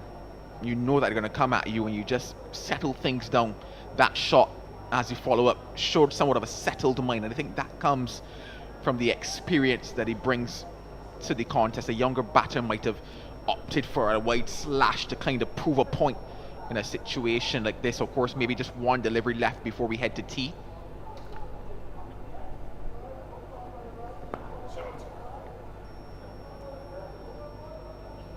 He survives the battle. Oh, but the big question is, who will win the war? We head to tea here on day number 2 of this round 5 encounter between Barbados Pride and Trinidad and Tobago Red Force. Barbados Pride 41 for 3, still trailing by some 136 runs. Philo, your quick thoughts on that session? Well, the session clearly belongs to Trinidad and Tobago Red Force, picking up those 2 wickets, well, 3 wickets. First, Captain Craig Brathwaite, then McCaskey and the informed Jonathan Drakes. And they're the ones who'll be having a better cup of tea. They sit comfortably, they put their legs up, they do a reassessment of where they are, and obviously come out after tea and look to fire again. But good fast bowling from the 3 quicks, obviously led by Jaden Seals. Some 8 overs, 22 runs, 1 wicket, bowling with good rhythm, good pace, getting the ball to swing and bounce. Addison Phillips as his opening partner, he also bowled with good pace, good skills, and got wickets. And then top it off, Joshua James, a very good backup, very good third fast bowler in this lineup, and they caused the problems and have broken the backbone of the Barbados Pride batting. Well, let's take a quick look back at some highlights from that session. Couple wickets went down. This, though, was a shot of authority from Zach McCaskey. You wondered if maybe it would be that aggressive approach. Jaden Seals, though, in his booming form, picked up the first wicket, that of the captain, Craig Brathwaite. Then Zach McCaskey, second to go. Good catch being taken at slip by Brian Charles. He's had safe hands in that position all day long. Drakes, he showed a bit of form, showed a bit of class out there in partnership with Wickham. You thought that they were steadying the ship, so to speak. But then an absolute gem, a peach of a delivery from Josh James brought about his end. 3 wickets went down for Barbados Pride. 41 for 3 is where they stand, trailing by 136 runs. We take a break.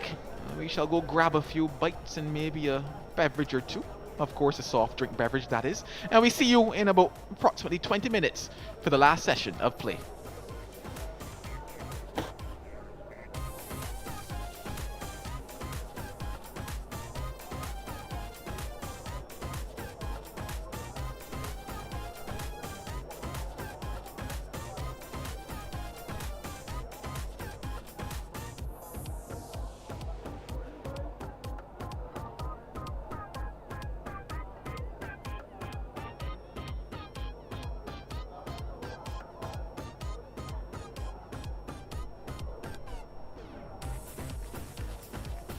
Wonderful game of cricket has given us many outstanding performances, but today we're going to be speaking to Roland Butcher, an individual who was the first black man to play cricket for England, a Barbadian bred and born, but he's been contributing significantly to the development of the sport. And with Roland Butcher, he's got a Roland Butcher training bat, something that he will be able to articulate and let us know how it aids in the development of the sport. Roland, how are you doing? Stephen, I'm doing really well, and it's always a pleasure to speak to you. Roland, we're here at Kensington Oval, the mecca of the cricket in the Caribbean, and you would have obviously represented the country here firstly before going off to England and playing not just for Middlesex but for England. I want to know, Roland, firstly, your experience in developing this particular tool, the Roland Butcher training bat. How did that come about? Yeah. Before I answer that question, Stephen, I'll also say that this is where I made my debut as well as a national cricketer. So that was significant. These cricket training bats, really, there's three cricket training bats, and they really came out of the fact that during my years as a professional cricketer, I had a problem with the number of balls that hit the inside edge of the bat, particularly the balls coming into me. And it's something that bothered me right throughout my career. It was only after I finished my career that I really decided that I needed to do something about this. So I got about trying to be innovative and trying to develop a type of bat that would deal with that problem. Having got that bat together, I then practiced with it and it got the results that I wanted it to get. So I thought to myself, well, If that's the case with the ball that comes into the batsman, then it must be the opposite for the ball that goes away. So I developed a bat for that as well. Now, having done that, a very wise man by the name of Bob Woolmer, who you would know, was a very innovative coach, said to me, Roland, what you need to do is to get those bats scientifically tested.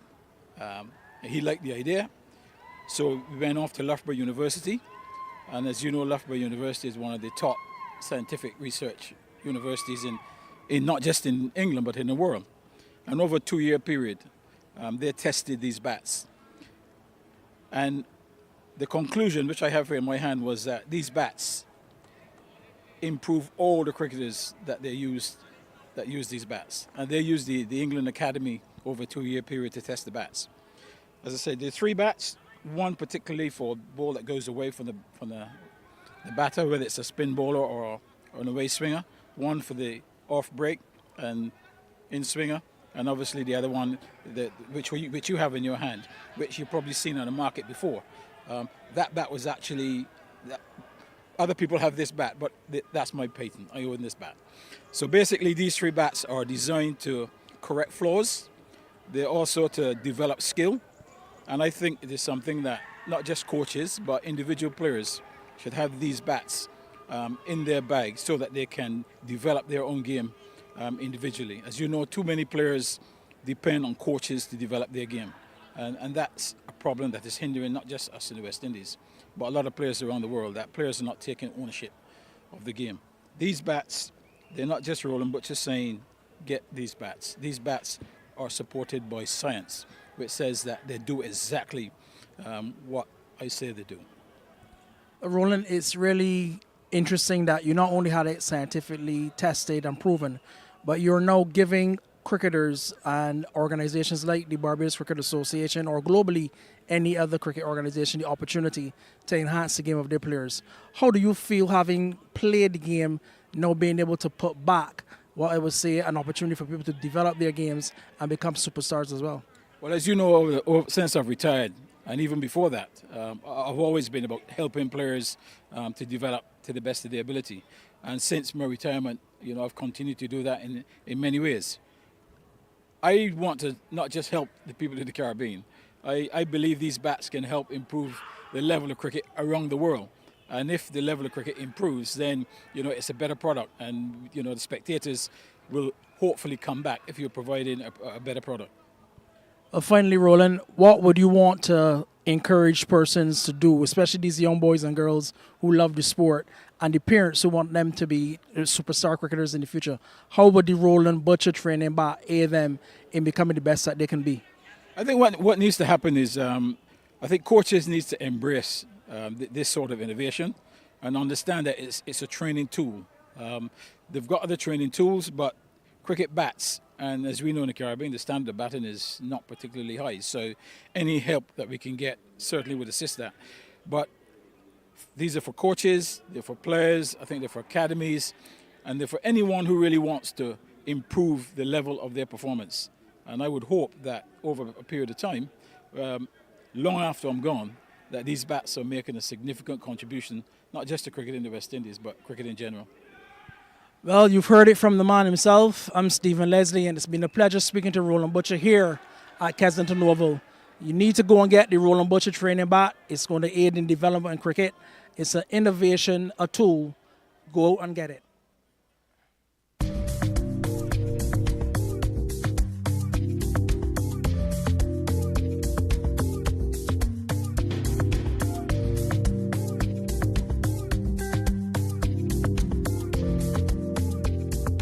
(2024), the year of Amir Jangoo. 500 runs in the first class season, most runs at this year's Super 50. Now he finds himself sitting here in St. Kitts ahead of the One Day International Series. Amir, this must be special. What makes it special to wear that emblem? It's everything I've dreamed of. Obviously, growing up, the only reason I started playing cricket was watching West Indies cricket. So a dream come true, and I just can't wait to get going. Take me back to your past, growing up in Trinidad. Who did you idolize? You're obviously left-handed. There's a very great left-hander to come from Trinidad and the West Indies. Who are some of the key figures in inspiring Amir Jangoo? Obviously, definitely the great Brian Lara. I remember I have some pictures at home growing up, just going to watch Brian Lara batting in nets at the Oval. I always used to go watch him on matches that he played. And obviously, as my career went on growing up, I absolutely idolized Kumar Sangakkara and Quinton de Kock, two special players that I have kind of replicated my game to, being a wicketkeeper batsman. But yeah, definitely at the top is Brian Lara. And there it is. You got another 100 for Brian Lara. Let's go back a bit. St. Kitts was actually a special place for you. Tell us why it's a special place. Obviously, I started my career, my first class career playing for CCC, then Trinidad and Tobago, and then I actually got contracted to Leeward Islands for a couple of years. So St. Kitts was my home for 2 years, for 2 seasons, and I think that's when my game drastically changed. I think I understood work ethic better. Working with Stuart Williams as our head coach, he really made me understand batsmanship and explaining batting to me more and understanding my game as well. And when I look back at your career, right, 9 years ago you played your first professional game. You've been in the West Indies under 19 setup with guys that in this team, Casey Carty, Al Zari. What do you remember about those days? Just having a lot of fun with them, to be honest. Obviously it was a special group of players. Those guys went on to win the World Cup. But yeah, funny enough, obviously playing for Leeward Islands, me and Casey, we have such a close relationship along with Al Zari as well. So being in this setup with these guys from under 19 level and meeting them here now, it's truly special. Did the disappointment of not being in that final squad for that 2016 World Cup help drive you when you reflect? Definitely. Obviously there's always disappointments along the path of being a professional sportsman. But obviously missing out on that World Cup, yeah, it did hurt a lot. But having said that, going to university and meeting up with Frederica, who's even a coach here now, it's really special because he's the one who saw me and got me into the CCC setup, and that carried on my district career and actually took my cricket to another level as well. And let's talk now about this year, 2024, because life's changed for you. First of all, start of the year, as we said, maiden first class 100. Not only was it 100, a double 100. There it is. That's his double 100. Amir Jangoo pulling this one in front of square, past that man at mid-wicket, celebrates out there in the middle, takes his helmet off. Proud moment for the young man from Fatima College. And then, of course, maiden list stay 100 in this year's Super 50. What changed? To be honest, there was just a big hunger for me. That really clicked in my mind. I was reaching a stage in my career now, 27 years old. I want to take my career to another level. And obviously, I didn't want to just be a first-class player, just a regional player. I want to be an international player. I want to represent West Indies. And the only way I could have done that was putting numbers on the board. I think before that first double century that I scored, I had like 490s in first-class cricket. And that was the change right there. I know I had to get that 100 mark, and luckily I did. And it went on to Super 50 as well. I know that once I have 2 good back-to-back tournaments, it'll put me in good stead to play for West Indies. So lucky enough I did that, and it's just about hard work, preparation. I saw some pictures and remember watching live when you got that maiden list stay 100. Tell us about the emotion you felt. Really special, man. Obviously, I think a couple of games before I scored 96 against Leewards. Pretty disappointed with that. But obviously, everything in sports and in cricket is learning. And obviously, from scoring that 96, I knew when I reached in that position again that I would have made it count. So obviously, against Guyana, top bowling lineup as well. It wasn't the easiest of starts for me in that inning as well. Had some tough periods, but I fought through it. And lucky enough, I did get that century. But having that monkey off the back is a special feeling.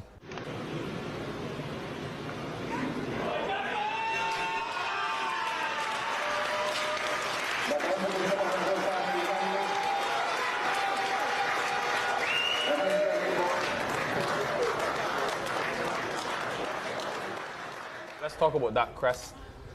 Now you're in the West Indies shirt. When you got the call, where were you? I was actually not about to shower. I saw a strange number calling me, to be honest. And when I answered the call, then I saw the display picture. I saw it was Darren Sammy, and then he told me that I was selected, and he saw me batting at the list A level, and he was really impressed. And I think that after that, I just ran straight to my parents' room, and I told them the news, and it was such a special moment for us. And something I'll remember for the rest of my life, because this is just a dream come true for me. I was just going to ask you, who was the first person you told when you got the news? What role has your parents played in your life? They supported me throughout everything, and I owe everything to them, to be honest, my parents, because they're the ones who saw me through all the hard times and keep supporting me throughout. Now, completely away from the cricket field, this man has another side to him. That is the social media side. He's one of the very few cricketers I know who have taken social media seriously. Hey guys, so this is the day in the life of a professional cricketer during the month of Ramadan. Before I even get into any detail, why? Why do you think social media is important? To be honest with you, I think that it's branding, you know. Obviously, when you go out in public and being a public figure, playing cricket as a professional sport, people know you. So I think as though I use my social media to just actually show the public how I really am. And yeah, that's really it. I really enjoy it. I enjoy TikTok. I enjoy using Instagram as well. So yeah, it's all about just knowing, letting the public know how I really am as a person. Roti. Up top. Oh, Roti can be one, What do you mean? What you mad or? Pulori. 7 or 6? 7. 7. Alright, that's my number 16. Wait, it's on your head. No more. Chinese.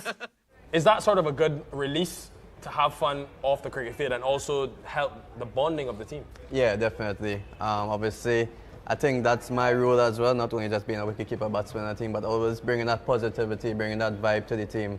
And I think adding that to my teammates, and they really enjoy it as well. They open up, they're always open to it. Which video stands out? Which one do you absolutely love? You always watch back a few times. I think with the Red Force team, I did the lock screen. I wanted everyone to see how the wallpaper of the guys are on the phone. So I think that's the favorite one. I saw that actually. That was fantastic. Alright, what's your lock screen there?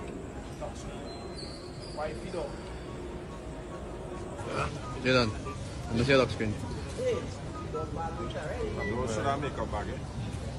Oh wow. What do you want to learn the most being around an international setup for the first time? I want to learn the most how to be consistent, to be honest, at this level. Obviously, to have a really good example in Sheikh Hope here, probably the best ODI cricket in the region, if not internationally as well. So I think having him around, I absolutely absorb all the information that I can get from him, batting-wise, keeping-wise as well. It's a brilliant role model to have in the team as well for me. So yeah, just to learn how to be a consistent player at this level. Saw you batting, I think with KC as well, in the net on the first day of the tour. What was the intensity like? It was crazy, to be honest. Looking up Jaden Seals as Harry Joseph running down at you at full speed.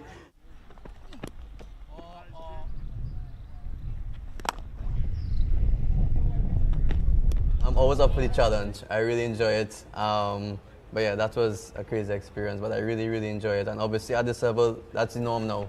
So just about getting accustomed to it and enjoying every moment. I heard they had a few words to say as well. Jaden, I know you're very close to. So how does that friendship evolve in the net and then almost go back to being friends outside of it? It's crazy, man, because me and Jaden were really close off the field.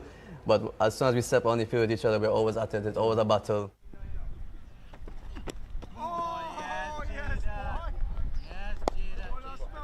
It's really good though because we test each other at a high intensity, and that's what you want in training, obviously. So it's really good. Who wins more of the battles, you or him? I'll say me, for sure.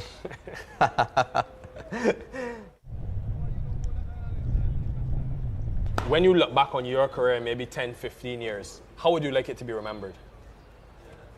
I'd like to be one of the best batsmen to come out of the region, to be honest. Obviously, it's a dream come true being at this level, but at the same time, I just want to keep taking my legacy more and more. This is just the beginning for me. Why do you believe you can do it? Because I feel as though I have that self-belief now. I think looking back, as you said, 10 years ago, the self-belief probably wasn't there as well. But as I said, like, something just clicked to me and I just have that hunger now to go to the highest level, which I am now, but it's about dominating as well. So I firmly believe that I can do that. All about preparation, all about putting in the hard work, and as well as being a humble person as well. The journey began in Trinidad, it stopped here in St. Kitts, went back to Trinidad and looked at life. Full circle, we're right back here at Warner Park. Amir, all the best. We're excited to see what you can produce and enjoy it. Thank you very much, man. Appreciate it. Cheers.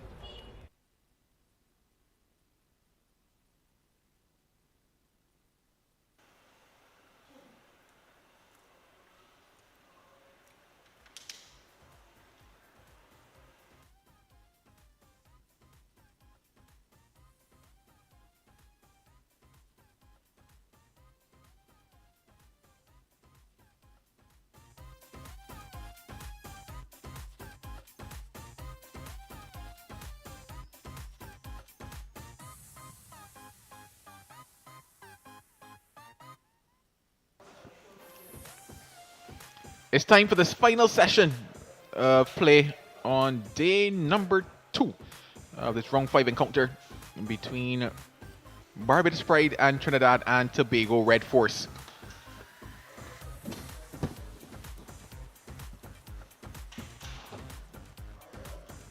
A very important session in the context of today's play. Barbados Pride trailing by some 136 runs. And already 3 wickets down. And Trinidad side, who had a very nice, I guess you would consider it, small burst with their fast bowlers. Before tea, got a chance to just rest their legs for about 20 minutes or so. A chance to come back again with what is still a new ball in hand that is moving, shaping nicely, and bowlers in a good rhythm. How will this final session turn? Well, time will tell. Ball in the hand of Josh James.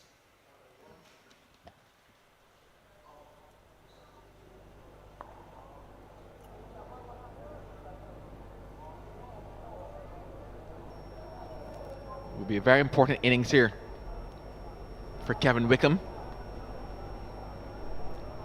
Looked good in that session before tea. Played a few elegant strokes.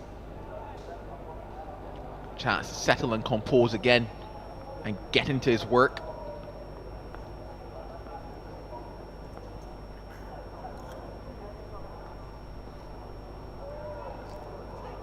That kicked, but no real trouble given the line of the delivery. 1 or 2 have spat out of the surface.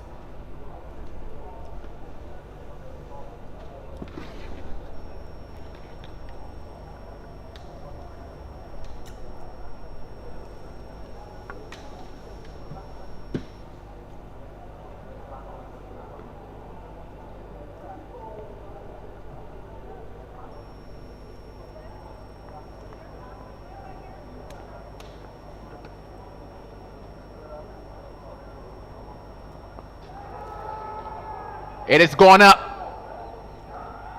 And a brilliant catch taken by Anderson Phillip.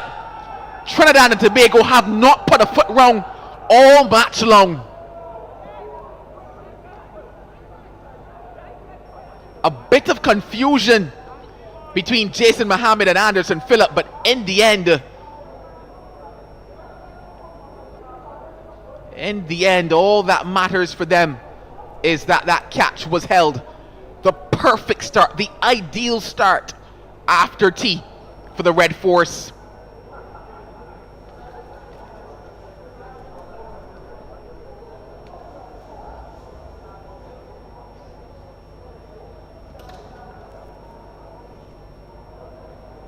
Just closing that back face and taking a leading edge, but here's where I talk about the confusion. Jason Mohammed was tracing back for it. Anderson Phillip, in the end, the one to confidently go after it. Could have been dangerous, but that catch, yeah, that's a good feeling. It has all been the Red Force in this encounter. We talked about Wickham before that tea break and how easy he looked, how composed he looked. Had a break. You would just say that break in concentration, that break in momentum, that break in flow produced that wicket. A false stroke from him. 41 for 4 Barbados Pride. Still trailing by 136 runs.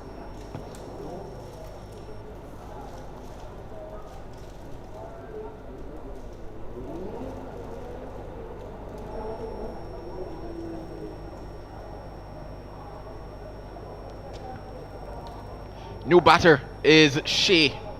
Diego Hope. And he comes into what is a very similar position when you think about the first innings. In that first innings, Barbados were 35 for 4, now 41 for 4. And he actually got run out in that first innings in a bit of a mix-up between himself and Kemar Roach. He'll be hoping that he can have himself better returns here on his return to first-class cricket for Barbados Pride. got a test to face here.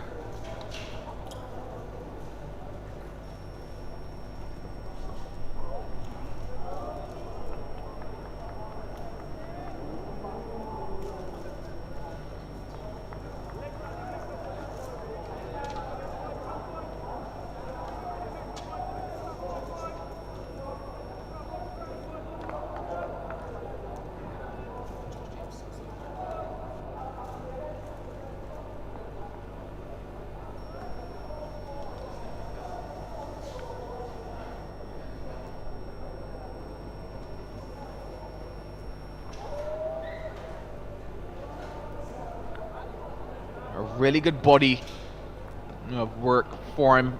Roland Butcher alongside of me. Roland, what have you made about this young man, Joshua James? Very impressive. He's a big, strong man. Hits the crease hard. The thing is, he knows what he's doing. He knows where he wants to pitch the ball. Can bowl a lively ball. Yeah, I'm very impressed with him. He's, a good third seamer to back up Seals and Phillip.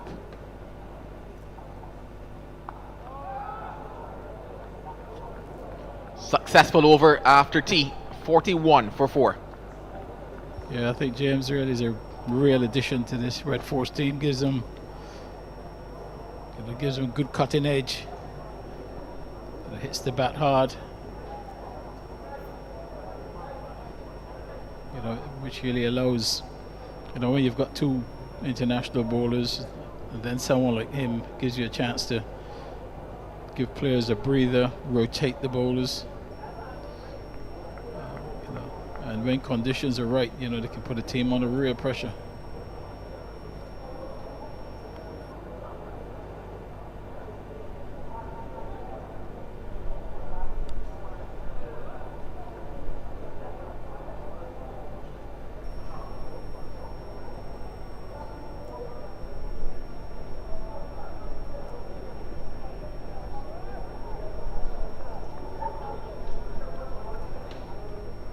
It's going to be Anderson Phillip after tea with that ball from the Malcolm Marshall end. A switch of ends for him, operated from the Joel Garner end previously. Now the second spell of the day will come from that Malcolm Marshall end, and he's picked up success from that end as well.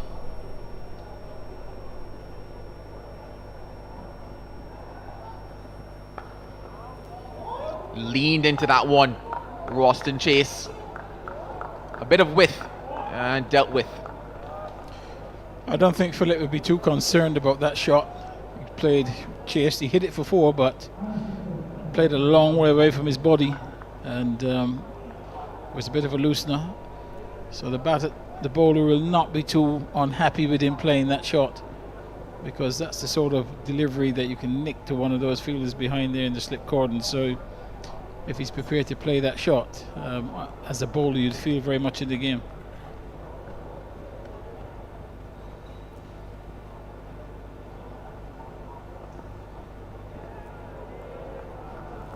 Yeah, in a situation like this, still leading by 100+ runs, you don't mind a batter going out there and getting that stride in, looking to drive through the coverage, because naturally, if you're able to slightly drag that length back and still force them to come forward, those 3 slips in the gully still in business there.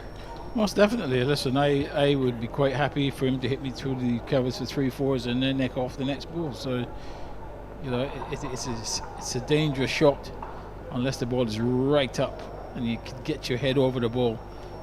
But he threw his hands at a wideish delivery.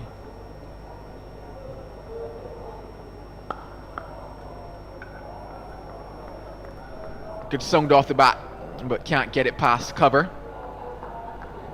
Before lunch, struggled to get his timing going, struggled to get a bit of rhythm. Roston Chase popped the ball into the offside a couple times, just past the fielders. He'll be looking for big innings, and Barbados will be needing a big innings from him when you think about the experience that he carries, and alongside him the experience that Shea Hope carries as well.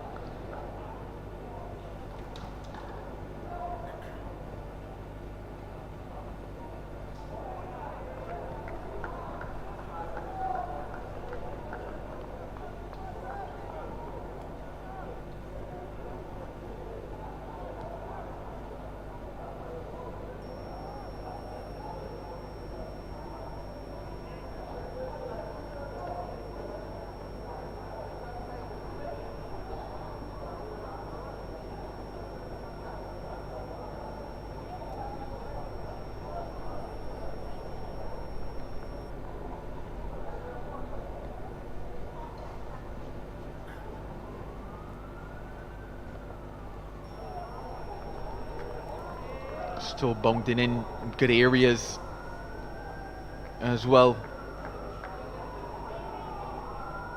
It's really been an exhibition, you would say, from the Seamers. First innings, they were good. This second innings, they're backing that up as well. Yeah, very much so. I think Seamers have bowled really well for the Red Force. They stepped it up, made batting very difficult for the Pride.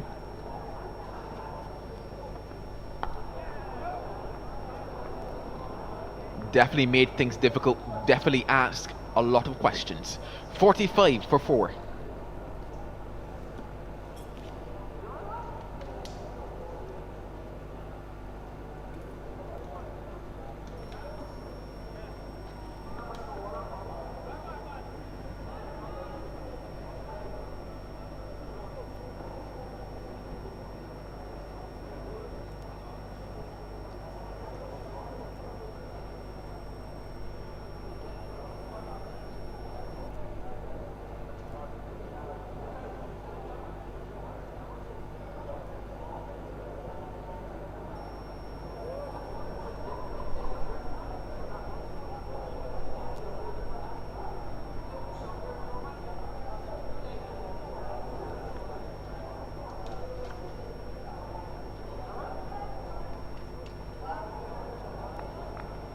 Having a lot of work to do there, going down that leg side to Silva. He's kept well in this game.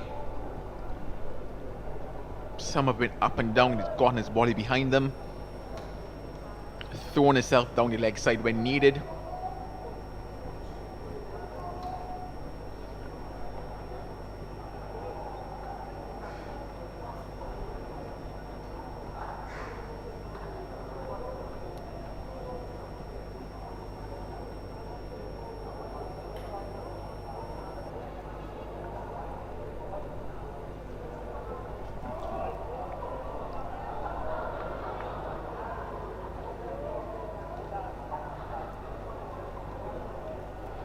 A lot of eyes will be on this man on screen, Shea Hope, with regards to how he goes. And of course, a lot more of the questions steer and take you towards the direction of that test side, and whether or not he himself is considering it, whether or not he is being considered as an option. If he's being considered, what's the role that he will play?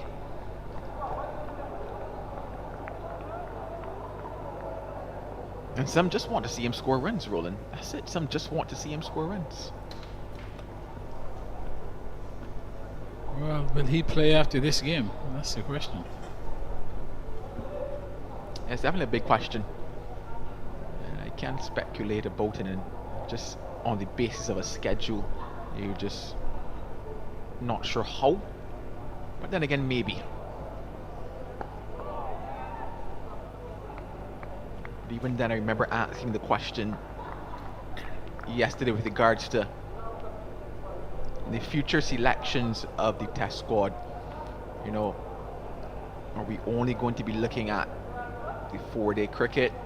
And I asked that on the back of the fact that several teams are beginning to select some of their test batters, especially from the 50 over format. Because I mean, when you think about it, if you're going to be bowled out, or rather if you're going to lose in 3 days, I guess you could as well lose playing shots.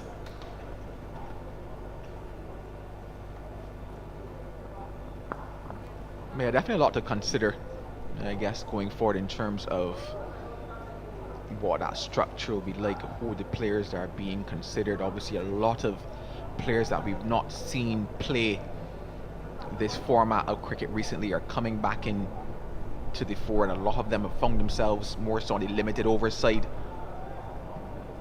of things. You just wonder, you know, whether or not criteria will begin to change, you know, all these different things as we go forward. Helped into that leg side. Once again, not the middle of the bat from Ross and Chase, but enough of the bat to get it past the fielder. 18 gone, 48 for 4. Barbados continue to fight it out, and that's what it is now. It's really just a battle. It's one at the moment of survival.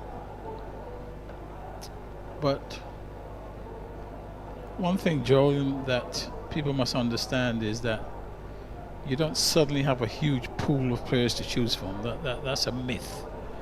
You're still very much with a very small pool of players, so and performance is important. That's the key.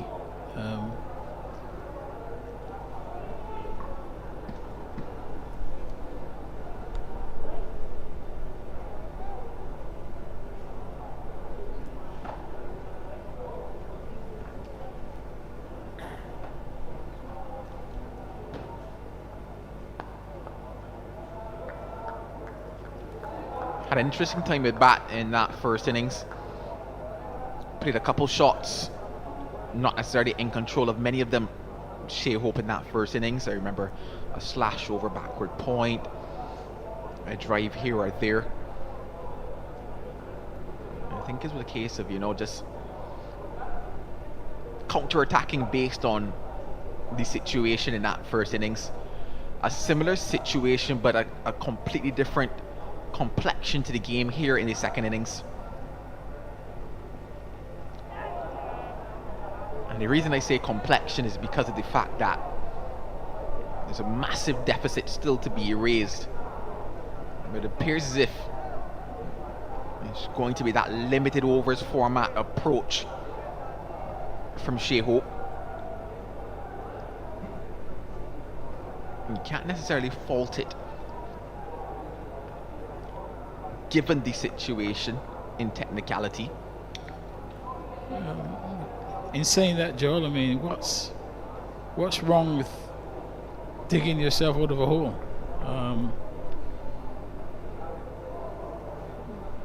The cavalier approach cannot be the only way of playing. Sometimes you have to respect that the bowlers are on top.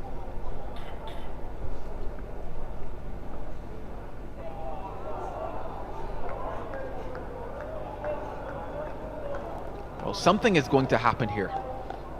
Either it's going to hit the edge, it's going to cannon into that off stump, or it's going into that Hewitt in his stand. Well, hitting a red ball over the top is a bit more difficult than hitting the white ball, which is devoid of shine and seam after a couple of overs. 30-40 overs, this ball's still in good condition, so it's a brave thing to attempt, but is it warranted?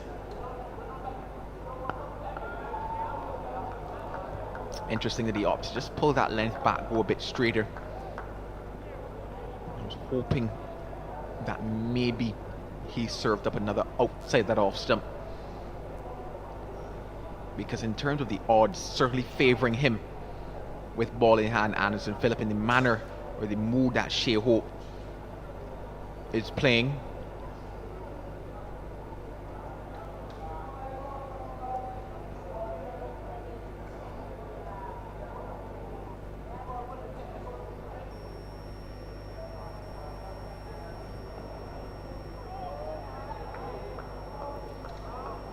opts to leave that one. I guess you could weigh in on this if you want to here, Roland, because I just heard a comment from outside being stand up and bat, and it's just so interesting that you look around the landscape of cricket, the manner which has evolved. I almost think that stand up and bat has almost evolved as well, because I know the traditional approach, yes, is the occupation of the crease, spend time, grind out, do certain things.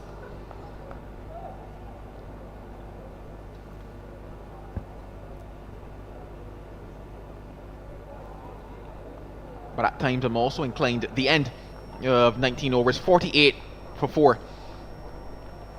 there's still times I think that, I don't want to say the bravado approach, but I guess for lack of words, I can use that in a situation like this. Still can be seen as standing up and batting in terms of that counter-attacking approach. My thing is just a case of, if that is the mandate, if that's the approach, and it has to be supported obviously by the team and by the player who has to execute it, and it's a case of, if it doesn't come off and fails, you place the blame onto the player. I have a totally different view of this whole thing. The game of cricket has not changed. Batting has not changed. Batting is about decision making and making the right decisions.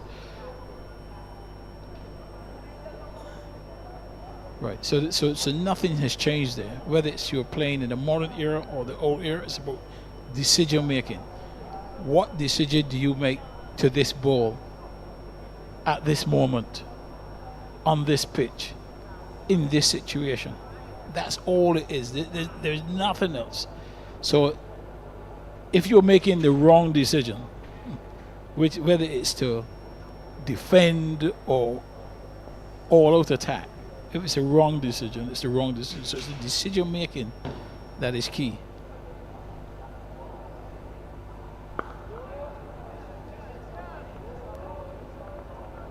I mean, Jangoo's innings is the sort of fighting innings that you need, because it frustrates the opposition. He batted for a long time, and all the time it was getting the team into a better position. Right? You know, this all-out attack approach. You know, you hit a flurry of boundaries, and then you get out. Team's still in trouble. So, you know, you have to balance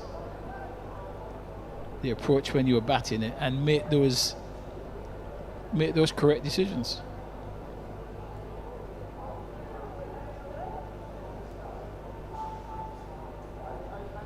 You know, in this situation, Barbados in now, the all-out approach, is that the right decision? I very much doubt it. I would say somewhere in between being aggressive and being pretty tight and sound is perhaps the place to be. Not totally on the defensive, but at the same time, you can't just be reckless either.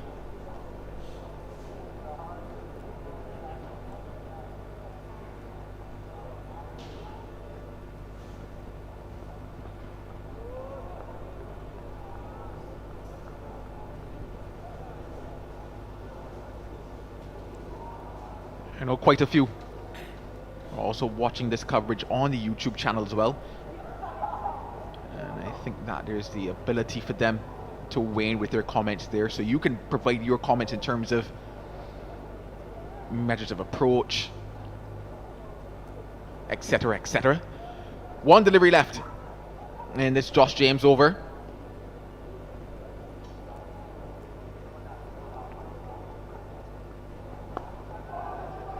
Clipped nicely by Chase, and should have the legs to get into the boundary. It does.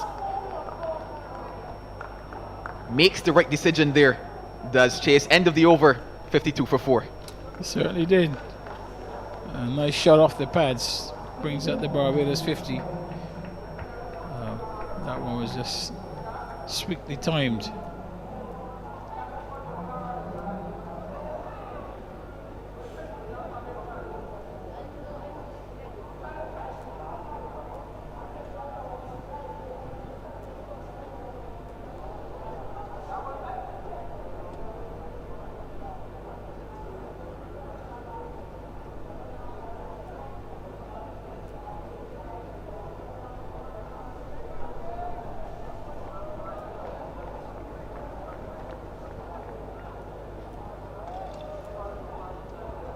A lot of banter out there on the field. 3 slips and a gully And point has slightly drifted back as well because of the manner in which Shea Hope is going after the ball. I expect that maybe that thick outside edge peels away to deep backward point.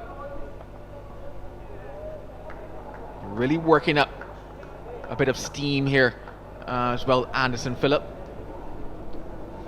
Yeah, Phillip showing good energy late in the day. Nice bright day, it's very sunny. You see the breeze coming across the ground, so it's a good time to be bowling. Team under pressure. He's really running in hard. And he will know that he only got to really break this partnership to really have Barbados in severe trouble.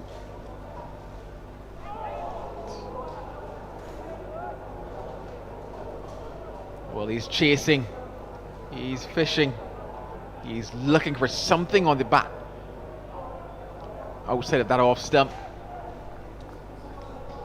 Well, Joel, if he keeps doing that, he will get his wish. It won't be long before he does get something on the bat. It's interesting. Our viewers didn't see it in terms of the conversation between Shea Hope and Ross and Chase. But Shea Hope gestured to the ability of opening his wrist to get it up and over that point area. Set adjustment in his stance as well.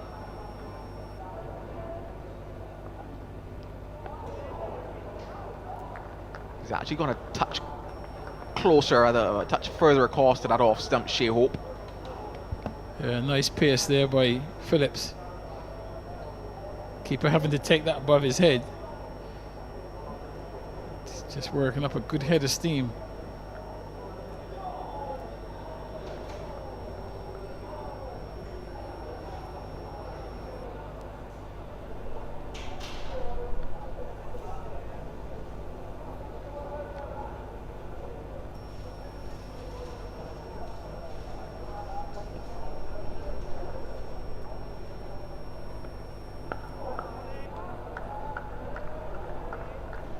Finds the middle of the bat. And this time much straighter though in terms of line on that occasion. So it seems if anything is lined and angled coming back into that off stump, middle off area. He's going to cover, get behind. Anything with slight width, anything with slight room, he's going to throw the hands at.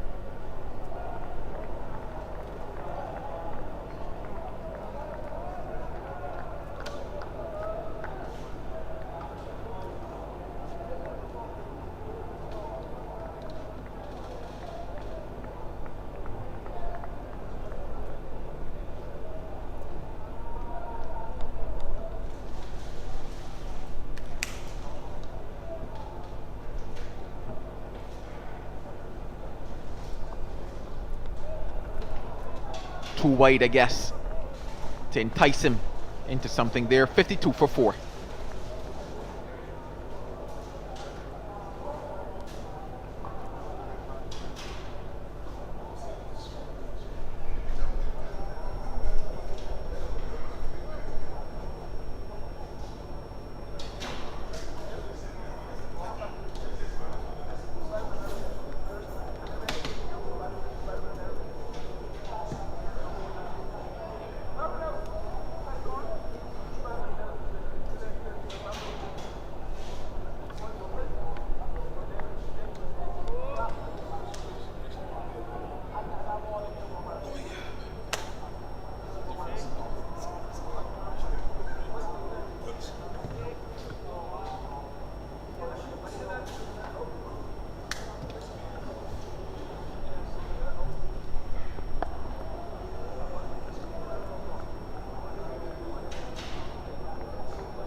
Joel, we continue to see good exhibition of fast bowling.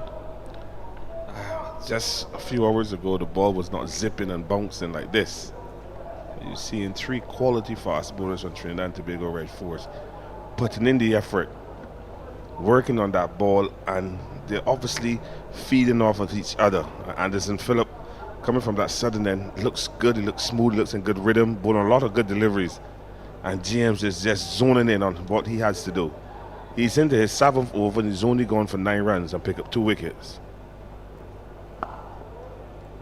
So one would say he's very stingy.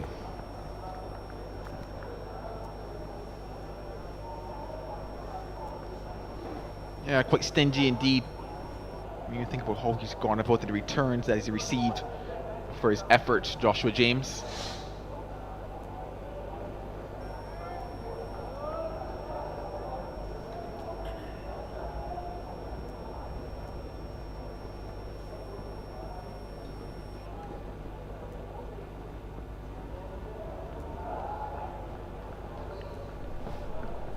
When you look at his approach, you wouldn't feel he will generate so much pace, because it's not a big sprint. He doesn't sprint quickly to the crease, but he gets his momentum from actually hitting the crease hard with that strong upper body. It's well built. Looks like a good athlete. He's into a longer spell here, and he's certainly enjoying it at Kensington Oval.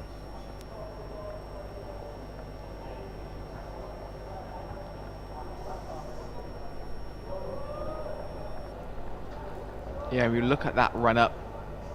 Not a lot of, I guess, momentum generated quickly over the course of his steps, and it really goes back to what you mentioned in terms of the strength that he possesses in that upper body. It tells me he's not somebody that you want to take a cuff from, Philo. You know, there's no fast twitching muscles there. It's just a lot of muscle, and they release the energy at the right time.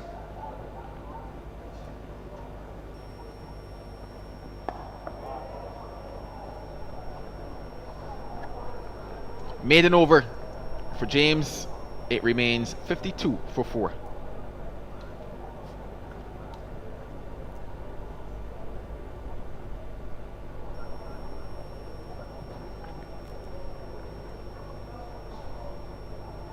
Well, Alzari Joseph today has picked up 5 wickets at 34 runs and 15 overs. And also Shamar Holder, congratulations to him, 26.5 overs, 4 maidens, picked up 5 for 107, playing for the CCC. I'm extremely happy and proud of that young man. He's worked really hard to get back into cricket, and I hope he continues to go from strength to strength.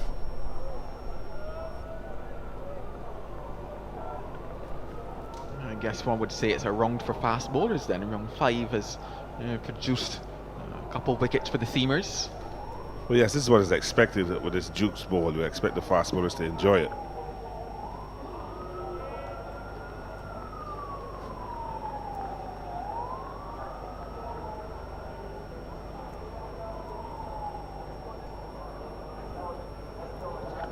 When the last get an update, he also had 24 runs on 20 balls, 3 4s and a 6. So not only getting a wicket, Shamar Holder, but he's also contributing with a bat, which is good to see. In this modern day game, Joel, you will know that you have to be able to make contributions in almost every era, if not all the eras of cricket. Fielding, batting, bowling, catching. Yeah, and that's why I think many have called for that re-inclusion of the CCC in the tournaments.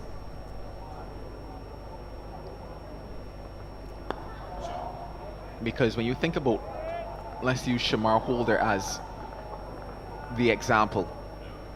Started for Barbados, was left out of the side. Without CCC, would have been starved of an opportunity to be back out there in the middle again. Yes, and CCC, you must thank CCC for being involved. CWI, that is one of the good things that have come out of this competition, where players from the CCC can move. Because you see Kamal Puran, he played for CCC last week, and he's here now representing Trinidad and Tobago at the senior level. So it's given the opportunities to a number of players, and you just hope that they continue to improve and, as I say, grab the opportunity and run with it. Jags back in sharply. Left more so on length than anything else, Shea Hope. Yeah, this is a good challenge for Shea Hope back in the Barbados Pride side after about 2 years not playing red ball cricket. And he's having a baptism here. He's one run. He's faced 22 balls. Roston Chase is 13 from 32 balls. So this is a good baptism of Shea Hope in relation to his patience and his skills. He has to bring all that technique to play. Anderson Phillip is not easing up. He is bowling some very good deliveries. Shea Hope just leaving that one on length. But again, I'm not happy with the way he's looking to walk into the deliveries. You know, it's best to have a solid base to play from. But he knows best, Shea Hope, and he has to get through this trying period here.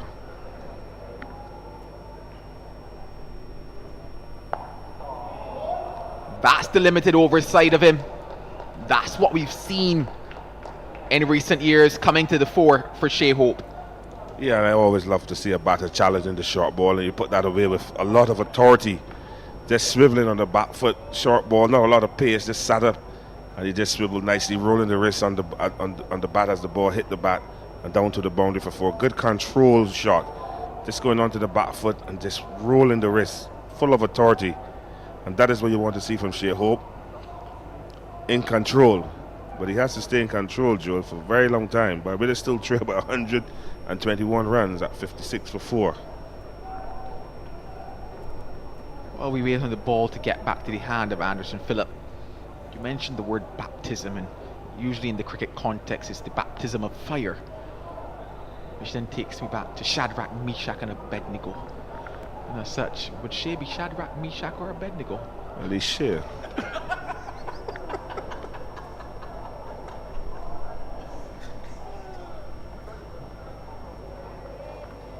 No, these things just pop into my mind, Philo. I apologize, viewers. You have I a really good do. mind. You're sharp.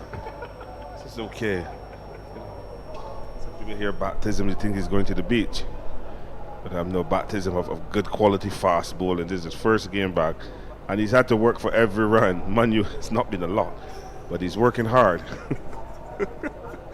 He's faced 24 balls for 5 runs. Now this is the real thing. This is red ball cricket where there are restrictions. The bowlers have a good line and length. They have a lot of protection in the corridor. It's not in the white ball version where you see the field spread far and wide.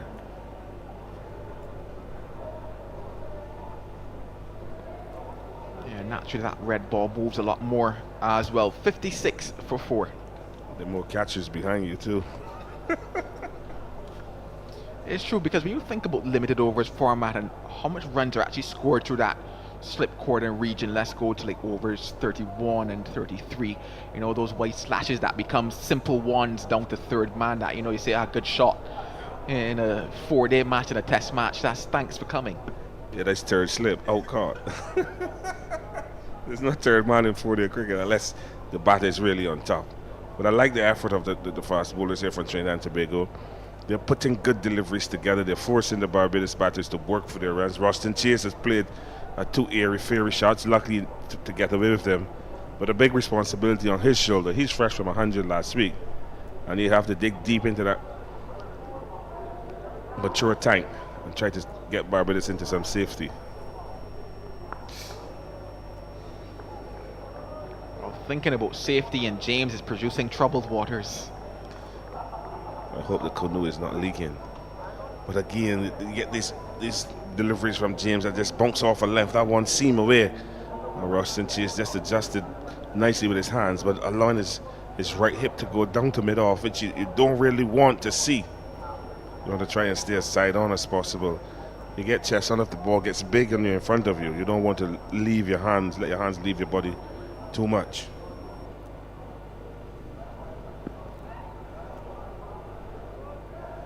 Just balloons off the pad on that occasion. But then in saying troubled waters, Philo, another song came to my mind, like a bridge. Who can be the bridge over these troubled waters? Well, there are a few bridges in Barbados, but they're very calm waters. So I am not so certain. There are a few bridges in Trinidad as well. I know some of the waters there are not so friendly, but when you look at Barbados, we have very nice waters. The sea is quite calm, the Caribbean side. Even if you go to the Atlantic side, it can be rough, but it's still tranquil. Well, nothing tranquil about this. Probably closer to being a tranquilizer dart, because he's soon going to be asleep if he nicks one of these. Yeah, that is the beauty of this young man, James. Joshua James, remember the name. Very good delivery, just pitching on about off stump and leaving Roston Chase on the length. He played at it, and the ball just zipped past the outside edge and through to Joshua Da Silva. He's into his 8th over. Still looks fresh.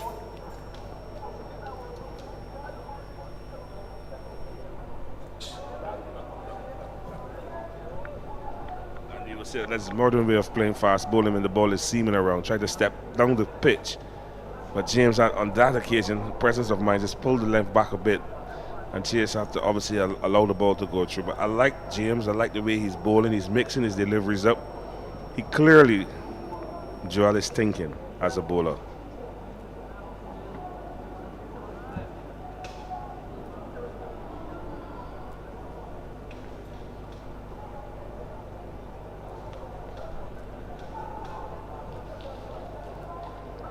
Yeah, definitely you can see the thinking, but we can also see, I guess it's the calm head amongst it all as well, because naturally in a situation this when wickets are falling, when pressure's on, you almost, I guess, tend to maybe do a bit too much. And he's really just, don't want to say bowl within himself because he's done beyond that, but he's stuck to the plans. He's not allowed the moment to sweep him up. And then he's forced batters to play fault shots like that. 24 gone, 56 for 4. James continued to impress. Very good over to Ross and Chase. Plenty of deliveries outside the off stamp. A lot of away movement. He's bowled 8 overs, 4 maidens, 9 runs. He's taken 2 wickets. His run per over is 1.1. That's his runs per over. So it's good, tight, fast, medium stuff from James from this northern end, who seems to be enjoying the surface here. The juke ball is really living up to expectation on the surface that has grass and offering a bit of movement. Trinidad and Tobago right force bowlers have really exploited it. And the central bank, as I said, good afternoon to Andrew Mason. Yeah, the central bank. Have you been there, Philo? Have you ever been to the central bank? I've been to the central bank many times. Mm-hmm. Did you buy any bonds? Well, I know about James Bond. Yes, of course. Dr. Kevin Greenwich is the governor of the central bank. Have you ever met a governor at the central bank? I've met all of them. Well, Kevin Greenwich is a nice guy. I say good afternoon to Kevin Greenwich, and Sherlin Hart as well. We'll say hello because they're very good friends. Mm-hmm. It's nice to see her. What about heaven? You talk about heaven on Mason and Guest. It's a beautiful person. Beautiful, lovely. It's a person, if you want to know. Oh, it's a person, okay. Yeah, but I know heaven is a place above us. Fellow Wallace is about to go to church for the first time on Sunday. Now, Anderson Phillips to continue very, very strong he is. Now, Hope gets home, but there was an element there for a risk in that shot. The return actually at the stumps.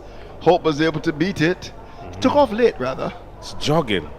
And Pooran got on the ball rather quickly and the good throw hit the stance, but he got his back down in time. You need to continue urgency. You don't want to get flat-footed here. Remember Hope got run in the first innings? Yes, with Roach. He would hate to get run up by Chase. But obviously Ross and Chase and Shea Hope, the 2 senior batters, they have to try and dig in here and get Barbados out of this hole.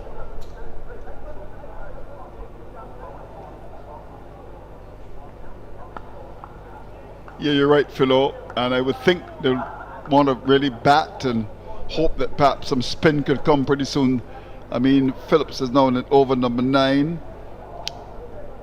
Jaden Seals has had a bowl, and of course, big Joshua James, he's been at it. So this is the period now with another 23 overs to bowl in the day's play after this. They would like to just maybe see the paces off and hopefully try to get a bit of spin. We've not seen any at all for Trinidad in this match, which is, I suppose, a miracle, really.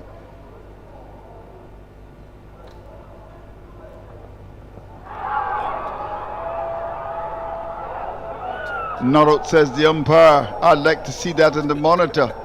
There's Phillips is on his knees. He's on his knee. Wow! He played across it, struck on the pad. They feel they've got their man here. Phillips like he's spraying, but he has to get up and turn and go again. Umpire said not out. In swing on length, Ross and Chase is clearly indicating that I'll be going down the leg side. But all 11 right force players are saying nope, You think we had him LBW? Well, we will get a chance to see it for sure. Mr. Green and his wonderful team. Just checking. Here we go. Talk to me through this, fellow. Clearly going down the leg side. Yeah, Andrew. good decision, yeah. Very good decision. Very good decision, yeah. But the Trinidad and Tobago right force players want to break this partnership. Yeah. But the ball is clearly going down the leg side. Pitch middle and leg and heading further down the leg side. Yeah. Fact, you're right. I'm sure that when he sees it, he will know that it's a very good decision by the umpire. Next week? Yep. You'll see it next week, Andrew? Maybe tonight. Yeah, that's going on the leg side. Good work again by Green's cameraman. What a delivery. Yeah, sharp. A good response from a fast bowler. I hit you on your part. I went up. The umpire said not the next delivery, bouncing and leaving Ralston Chase, who was looking to come forward, but he had the presence of mind to just loosen the grip and allow the ball to go into gully. But I like this contest, Andrew. I like to see the cricket ball bouncing. Haven't played against Trinidad for a long time, Philo. Do you remember any fast bowlers you would have played for Barbados when Trinidad played? Eugene Antoine. You had a guy called Nigel Francis, Ian Bishop, Tony Gray. You had Kelvin Williams come to the back end, at the end of his career. Short. And that's gone square in the offside. Down to wide, third man, that's gone for 4. He likes width, he likes room, likes to play those lovely booming drives. And Phillips was guilty of bowling the wide long half volley, and Chase is not going to miss that. Pumps on it quite nicely. Just allowing his arms to go, opening the back face and down to the point boundary. They had a fast bowler. He wasn't fast, but medium fast, called Richard Sush-Chan. Yeah, indeed. Predominantly an outswing bowler, but both nagging lengths. Ravi Rampal, Mervyn Dillon, yes. Dwayne Bravo when he was a junior. Yeah. Was pretty sharp. Yeah, he was. That's a good contest here. I can remember playing Trinidad and Tobago right here at Kensington Oval on a relayed strip. Tino Best was in that squad. Yep, he was sharp. Tino. You had to manage Tino, fellow. And we won the toss and inserted Trinidad and Tobago. Right. And at lunch they were 80 without loss, and Best was, complaining about the surface. So I got up and I said, I don't think there's anything wrong with the surface. Just you hitting the ball in the middle of the pitch and going over the keeper's head. And Courtney Brown was the keeper, so to clear his head, you got to hit the ball real far. I said, you need to bowl the ball. If you're going to bowl a bounce, the ball at the batter's head. We bowled him off about 125, 140. Yeah. And then Sharon Campbell and myself put on a double 100 partnership because the pitch was good. But Best is hitting the ball in the middle of the pitch, flying over the keeper's head and saying the pitch is not good. Well, it can't be the pitch. It's got to be the bowler. Time for drinks. Yes. We'll talk to this little drinks break. Always interesting to speak to you, Philo. In terms of those from Trinidad that you would have had, just a sprinkle of spectators, a couple of tourists have come down as well. And, well, it's good to have them. Just one stand open, the 3W stand. A couple of Barbadians there looking very concerned about the plight of the Barbados side in big trouble. Yeah. But just getting back to Trinidad and Tobago, you've had Tony Gray and Ian Bishop. Bishop was quicker? Bishop was quicker. By far? Yeah, swung the ball. It was a lot big outswinger. Tony Gray was always steady. Outswing the ball as well. And the schedule for 2025, West Indies men, the tour of UK and Ireland starts May 21st and that goes up to June 15th. And then there's a home series versus Australia, June 25th to July 28th. Barbados, Grenada, Jamaica, and St. Kitts and Nevis. There was another home series against Pakistan, July 31st to August 12th, Trinidad and Tobago, and Florida in the USA. And the women's, West Indies Women's ICC World Cup qualifiers, April 4 to 18th. Obviously, the venues to be announced. Then the tour of England, the women, May 21st to June 8th. Home series versus South Africa women, which should be a ding-dong battle, June 11th to 23rd, and they'll be in Barbados. And then they have the ICC Cricket Women's World Cup, September to October, and that is going to be in the famous India. Yep, of course. So a lot of cricket for West Indies fans, West Indies players, West Indies men and women's team. So it's very important that these young men out here put in the effort. We see Trinidad and Tobago, they're looking at the scoreboard. We saw some spectators earlier. The English will always come and watch cricket, Andrew, even if it's in the Himalayas. Yeah, indeed. Just getting back to Tony Gray, was he sharp? He was sharp. Sharper, okay. Sharp. Phil Simmons was also in that squad. Yeah. He was in the slouch. No, he was fitter. Yeah, he was very fit. And he was bonus medium pace. Yeah, but good outswinger too. Good outswinger, okay. Good outswinger. Right. So Trinidad always had good cricketers, good squads. But I like the look of this squad. Yep. I like the three quicks and the spinners. And the thing is that they all have confidence. They do. Pierre is good. Oh, he's leading wicket Of course, Brian Charles is you good. got Yannick And Carrick could bowl as well, leg spin. So good combination. Good combination, good balanced attack. And what impressed me in the first innings is that the bowl out Barbados in 26 overs, and the fast bowlers look fresh. None of them tire. And this guy James, you have to keep mentioning him. He bowled 6 overs, went 3 wickets and 6 runs. He's bowled 8 overs, 4 maidens, 9 runs and 2 wickets. Yeah, hits the bat hard, and I think he's certainly one for the future. I don't ever think he tips if he goes into a restaurant. Yeah. He's very, very, very tight. Very, very mean, yeah. He is big, strong guy. Of course, brought him in the roti in Trinidad. And the Tobago. doubles as well. He's a Tobagonian. So I believe his favorite meat is fish. Oh, fish, okay. I think so. Tobagonians love a lot of They fish. love a lot of fish, yeah. And they're strong there. You can see he's well built. Mm. There's a lot to him. The flying fish that we need here in Barbados. That we used to have. Hello to our friends in Tobago. I went to Tobago to do some work, actually, and I was passing a shop, and obviously we're chatting. The lady said, "You sound like a Barbadian." I said, "Yes." She said, "I have something for you." I said, "For me?" I don't know you. She said, "Yes, come, I have something for you." She gave me 2 flying fish and a bread. Well, she should have given you 3, Philo. Here's James to continue. Yeah, this is the period now, Philo. You got to hang on in there and hope to get these fast balls out the attack. I mean, James is now in this 8th over, and this is when the big boys really they can hang on in there and hope to get a bit of spin. We should be much more comfortable against, I would imagine. You think? Hope. You're using that word hope a lot, but he's batting. Yeah. Hope urges on and tell us tomorrow will be better. Yeah. It's be a challenge when the slow bowlers come into play. Yeah, I would imagine.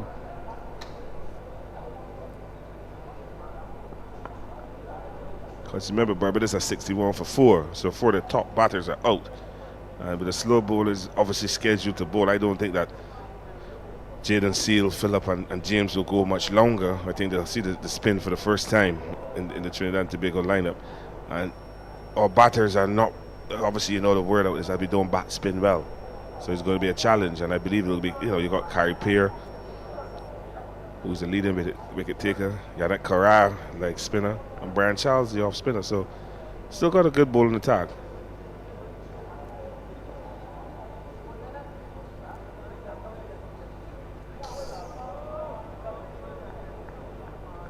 In fact, many people checking the stream agree with you about Joshua James and looking a bit like Casper Davis and Cameron Coffey. And I want to tell you that Shamar Holder took 5 wickets today. Yep. I'm happy for him. Hope the selectors would have made a note. Well, they're scouts. They're not selectors now. Scouts, sorry. Please, get the title right. Yeah, right. All is S. No one is, there's no scouts. Talent scouts. I think the chairman of selectors across the Caribbean, they're talent scouts. And there's a talent scout manager. I think it's Barbadian Jamal Smith. Yeah, but I can't see you looking for talent in a 30-year-old. Yeah. There isn't much talent you could be looking for in Jason Mohammed. He's 38. So I don't know what talent scout. Talent for me, if you're looking at a talent scout, you have to be looking at junior cricket. Right. Because that's where you identify talent. At this level, you cannot. There's no talent. Right. The talent is already there. You have to identify the performers. Right. Who you think are capable enough to go to the next level, which is Test cricket. What? This man. I'm just a bald-head man sitting in the air-conditioned room. He looks good. I think he's tiring, though. Yeah. He's tiring. This has been a long spell. He's coming from that northern end of Joel Garner end. Yeah. He's into his 9th over. And this is where, Philo, you got to just hang on there. Yeah. Wear him down some more. Obviously, the spinners are looking to come into the attack. Not a lot of runs have been scored, so the ball will still be newish. That's another thing. And with this kind of surface grass and the newish ball with the spinners, you would expect them to get some kind of purchase on day 2.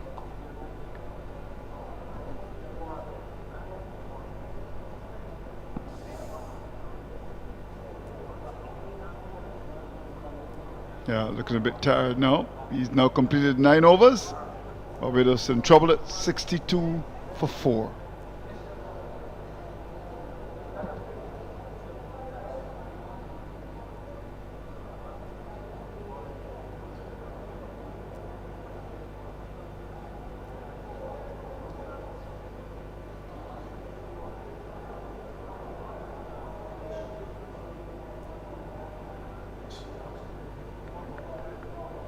Joshua Silva's going back to Jaden Seals.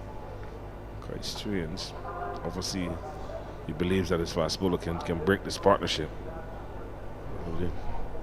It's going up to now 4 o'clock. They have, 29 overs left in the day's play. But there's a big ask for Jaden Seals. Yeah, Coach Rodess was making the point at lunch that he would have gone with the extra seamer for Trinidad. I mean, you could look at the squad. I mean, who would be there? Webster? Yeah, T.R. Webster, but he's not that quality seamer. No. I think he's a so bit you like the pieces. construct of the side? The construct of the side is good. I agree. So Seals is back. See, the thing is, Andrew's going to come down to the captain, how he manages those bowlers, and I think he's over bowling the seamers. I think you have the quality spinners in your bowling unit that you can give them a chance on this pitch. You have the leading wicket taker in Carey Peer. He should be able to force his way. Well, he should be able to be bowling at this period of patches of play, because you don't want you got 2 fast bowlers operating. You want to have spin and fast bowler, so you can just disturb the rhythm of the batters.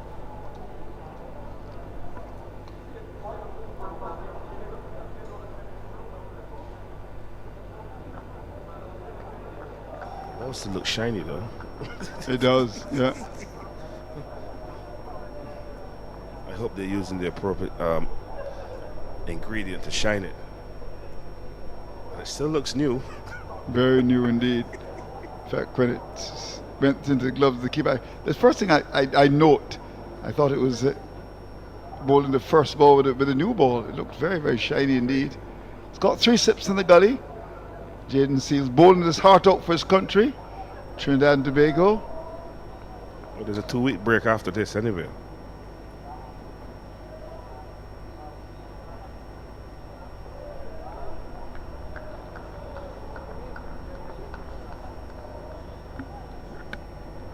But this is also a test of patience and skill for Shea Hope.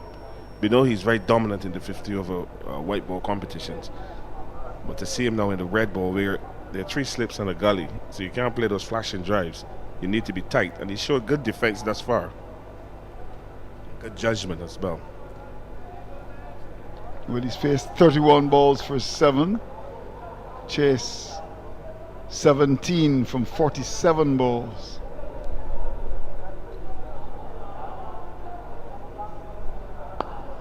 Beautifully played. Don't run for that, Mr. Hope. Don't spoil it. That's gone through it on for 4. You call that a pop belt. Fantastic cricket shot there from Shea Hope.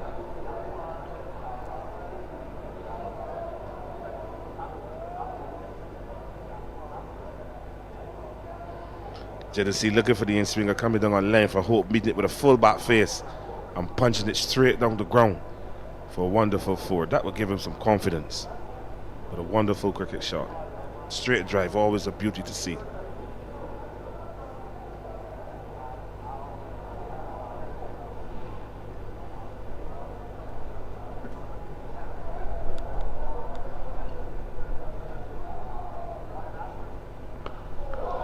Goes square in the offside. What a beauty again by Shea Hope.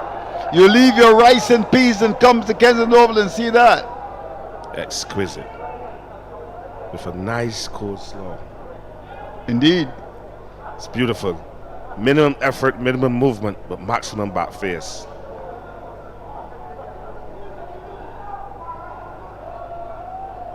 And with that shot, it's prompting a field change. It's Terry Slippers come out, calling to a mid-forward square.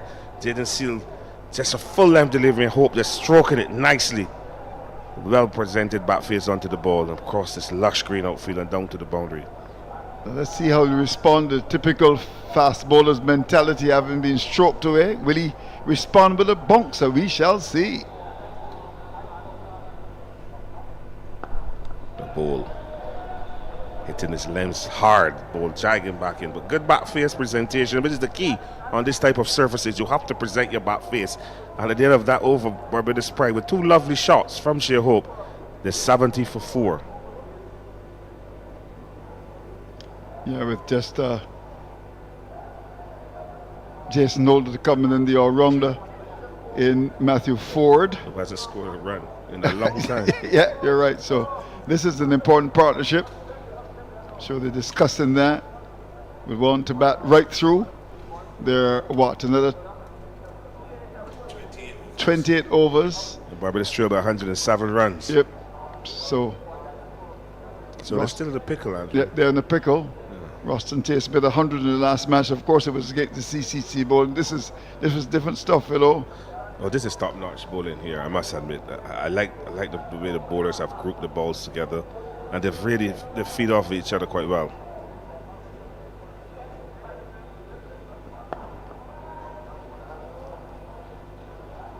And the ball is hitting the bat so hard. Which tells me that there's some effort going in there. James continues. He's a strong man. He's into his 10th over. He's only going for 10 runs. Big strong man. Yeah. 6'5" or so, Philo, you said yesterday? Yeah, 6'5", 6'6". Muscular. 250 pounds, 130 is muscle.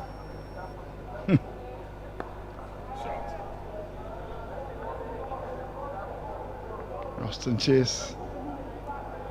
We want to get a big one. We want to make a statement.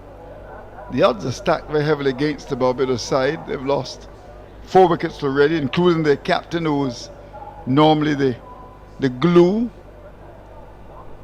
And for the second time in the match, a meek surrender by Captain Brathwaite.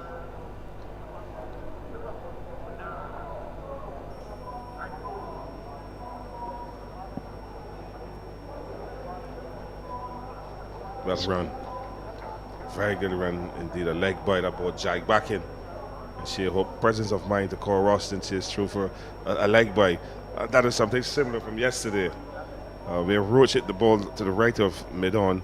She hope was watching the ball and then saw Roach was coming and tried to get back, but Roach had already passed the line and was run out. But good communication, good running between these two batters. So partnership of 30 now between these two. With a long way to go. They need to multiply that by 5. I would, yeah, maybe even 10.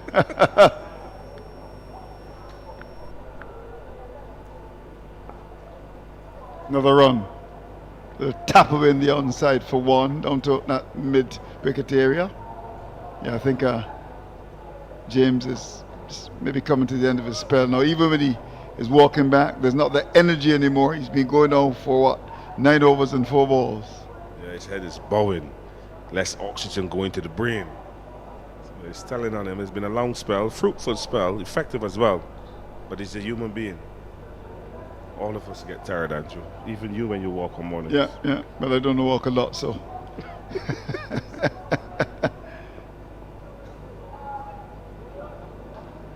Yeah, that was a bit whitish. But carry to the keeper. But not the thud that we were seeing earlier. Yeah, the pitch is played well. This is day 2. Yeah. And the pitch is obviously played well because of the grass. It's holding it together. Having played the game at the highest level, Philo, in terms of pace, you think he'd get up to what, 80, 85? Yeah, I think he'll get to 80, 85. I think that once he gets fitter as well. Right. And he has more rhythm in his run-up. Right. I think James can reach 90. Oh, good. That'd be great. Yeah, I think he can. We need those around in West Indies cricket.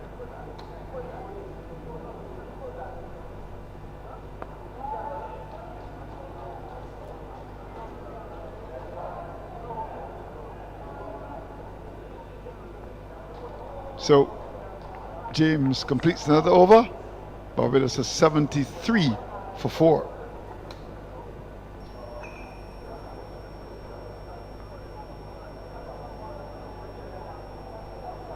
So all up for 86 and 26 overs and 2 balls.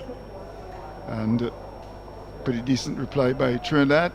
Talking about fast bowlers in terms of pace, Philo, do we have any fast bowlers around in the Caribbean that will bowl at 90 miles an hour consistently? I don't think we have any that bowl at 90 miles consistently. If you maybe look at high 80s, we do have those bowlers. Jaden Seals obviously is looking at, he was at 82, he's looking to come up. I think he's come up in pace. Shamar Holder coming up in pace. Shamar Joseph hasn't been playing, but it has to be a worrying factor for West Indies and Guyana's cricket, because you would love to see him playing. OJ Shields from Jamaica, he can get high 80s.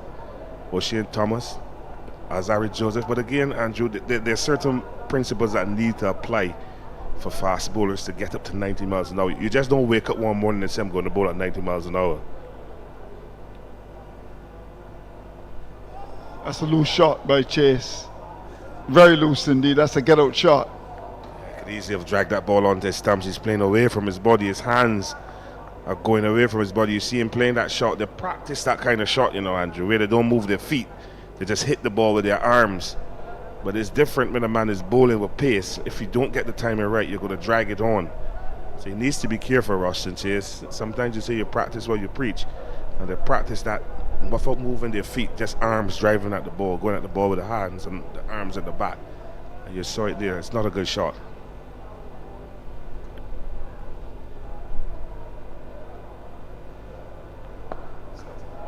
Much better response. Bat as broad as Bridgetown there as it went out towards that cover area.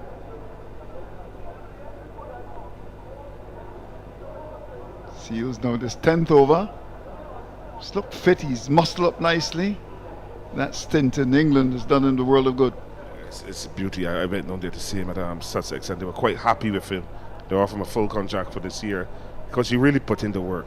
Hove is not the easiest place to play cricket. The pitch is not the quickest, but he put in the effort and he got rewards. And I'm happy for him. I'm happy for Sussex as well. But he's gone over the top. We'll get a boundary down to extra cover. It was in the air, but safely. Yeah, this is one of Rustin Chase's pet shots these days. When you come on length on off stump, he's looking to hit you over extra cover, bringing that T20 style batting into play, which can get you out of trouble. But he needs to be careful still. Seals can get the ball to jag away on length. And he needs to be careful. But a safe shot, length delivery, allowing Chase to free his arms and hitting it over extra cover down to the boundary. Yeah, he plays that shot a lot in T20 cricket, Rustin Chase. Of course, he's playing with the champions from St. Lucia and was involved in that magnificent partnership to seal the deal in Guyana. Now he goes to mid-wicket and we'll get runs. We'll get a second here. Pulling length. Not getting a lot of bat on it, but or to get it just into the right of wide mid-on for 2. But it's good to see that he's picking the length and putting back the ball. They need to score. You just can't bat and bat and bat without scoring. And it's good to see him showing some intent to score and aggression. So 2 balls to come. Joel Manning comes a call and gives me a chance to go and see Man United play. I understand you're a Man United man, Philo. Not yet. No? You know Joel supports West Brom. Did he tell you? West Brom Albion. Yeah, he's a West Brom man. No, not bad at all. Banged into the pitch. Typical fast bowler's response. Yes, and Joshua De Silva took the ball on the up. And as you heard from the effects, like packs. That is pace. But if David Murray was catching it, you'll hear nothing. Nothing. Yeah, he was brilliant, wasn't he? He said, give it the ball. Oh, Let the ball take you. He's a very quiet man. Gone to the great beyond now. And we just come quietly at Spartan Empire and just watch the cricket by himself. When we used to play at Spartan and practice, one evening he came, he took the gloves on Levy Parker in. Yes. And he had no protection on, just the gloves. And you couldn't believe that he was catching the ball. Oh, really? Everything was so soft. Oh, lovely. Very soft indeed. Very soft spoken as well. You always say little man that you learn. Little man. Wonderful. David Murray. That's going to go out to the boundary. Down towards wide third man. Another 4. Chase doing well for Barbados, but there's still a tremendous mountain to climb. The deficit is now under 100. It's now 98. And Barbados 83 for 4. Time for a change of commentator, but I go and urge Man United on to win.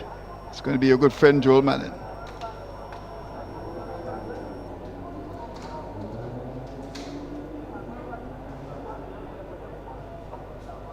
Sheer Hope and Rustin Chase starting to form a good partnership.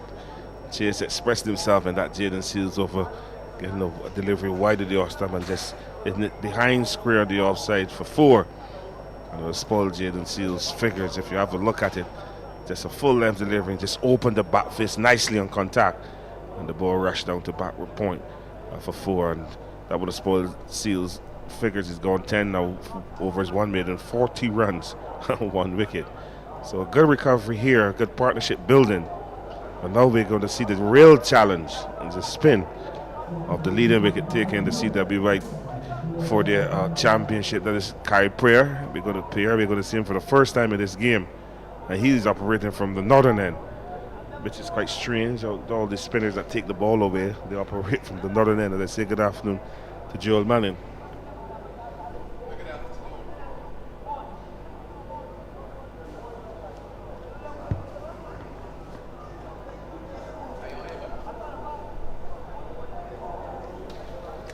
Good afternoon to you, Philo. A pleasure to be back here. A bit more buzz around a few of those shots from Shea Hope and Roston Chase. In fact, I opened my phone to a message and the message jokingly said, "Test recall secured," after those 2 back-to-back boundaries off Seals. So easily.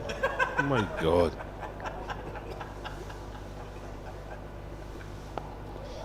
They're not looking for 100, Philo. They're looking for 2 classical cover drives. And Australia are coming. Could imagine 2 cover drives versus Stark. Yeah, but that's only 8. 8 is a lot these days, Philo. Yeah. And they end up being 50 for 6. My God, come on. I think he needs to do more than that, Shea Hope. Has to try to get through this passage of play today for Barbados and come back tomorrow and choose the roller. No, it's true. You definitely want to see an innings being constructed by him here. You don't want to get distracted by the flair that he possesses, because he looks very good for not as well, to be honest. Like, the lad honestly sets up nicely and everything, but you really want to see him develop and craft something here. He's grown. He's just grown as a batter at the international level, at the franchise level. He's transformed his game, and it has worked for him. And you just hope that he can go from strength to strength. I think it's good to see him playing red ball cricket, but I don't know how much you can read into this game that he's playing and moving forward with the red ball game.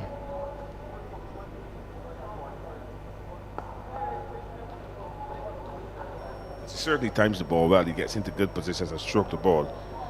But you need more than that. You need consistency. This is his first game, and if you're going to pick him off of 1 game,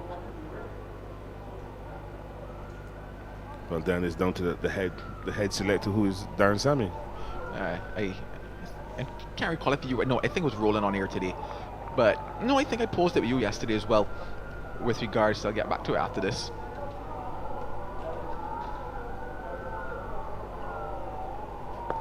I know you're asking the question with regards to the possibility of him just playing this 1 game, going off, etc. But you just have to wonder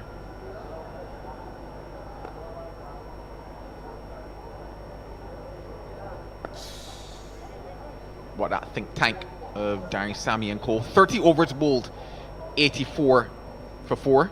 But yeah, what that think tank of Darren Sammy and them are thinking in the sense of, traditionally, we have said that we would use this format as the one that we select our players from. You saw, I would call them message boards come out, so to speak, with regards to, if we're going to pick these players, they need to be playing a lot more first class cricket. But given the nature of the scheduling of a lot of the cricket these days, doesn't necessarily afford as many of them the opportunity to play this first class cricket. But then you also question whether or not they should be prioritizing the first class cricket, but that's another conversation altogether. But yeah, the question goes back to whether or not we might actually potentially see a change in how the team is picked, and not with regards to the bulk of it, but how some of the players might end up in the squad, not because of having played first class cricket, but having shown signs of what Darren Sammy might want to see in his test side based on what they're doing in limited overs cricket. Well, firstly, the test side is not Darren Sammy's test side, it's Cricket West Indies. And that is why I asked Andrew, you have something called a talent scout. Now, you can't be looking for talent in Shea Hope. You have to be looking at performances. And if you're going to tell me that the talent scouts are going to say Shea Hope starts this, I want to see Shea Hope play more red ball cricket, because it's not going to be easy against Australia. No 2 ways about it. It's the start of the new test cycle. Australia like to win. They want to get into that test championship and play for that golden stamp and get whatever money it is by ICC they want to win. if Shea Hope is going to be selected for West Indies Test squad on one game, because I'm hearing he's playing one game, I don't know. He dropped a couple of catches. He looked good as a keeper. He dropped a few catches. He looks good as a batter here. A referee shot there just now. You're going to pick him on one game. The other guys who have been playing for a number of years and trying hard to perform, what message are you sending to them? I think that if Shea Hope is serious about playing Test cricket, he should be looking to play more 4-day cricket for Barbados. I think he's an asset to Barbados. We're seeing good batting thus far. He's moved up to 17 from 39 balls. He's showing good temperament. But can this one game merit Shea Hope selection into Test cricket to play in a 3-test match series against Australia?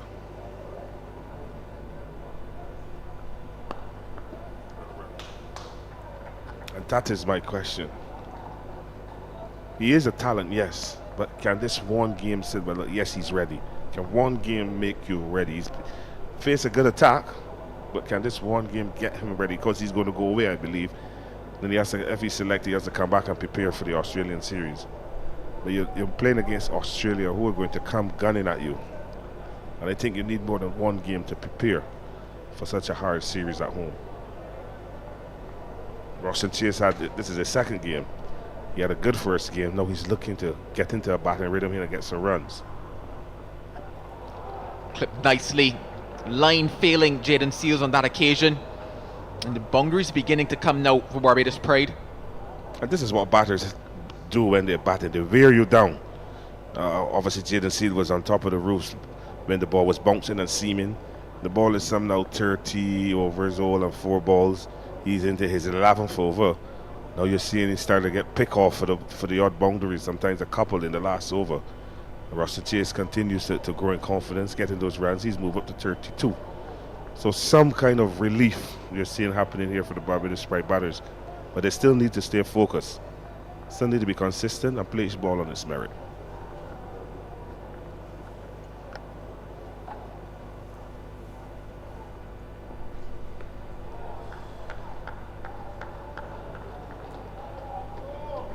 I'd like to speak to Joshua De Silva at the end of this game, and ask him how fast he think the bowlers are bowling, because the ball is pounding into those gloves. He has on nice white and red pants, and red and white shirt, and black gloves. Well, I like the carry here that we're seeing from Jaden Seals in relation to his bowling.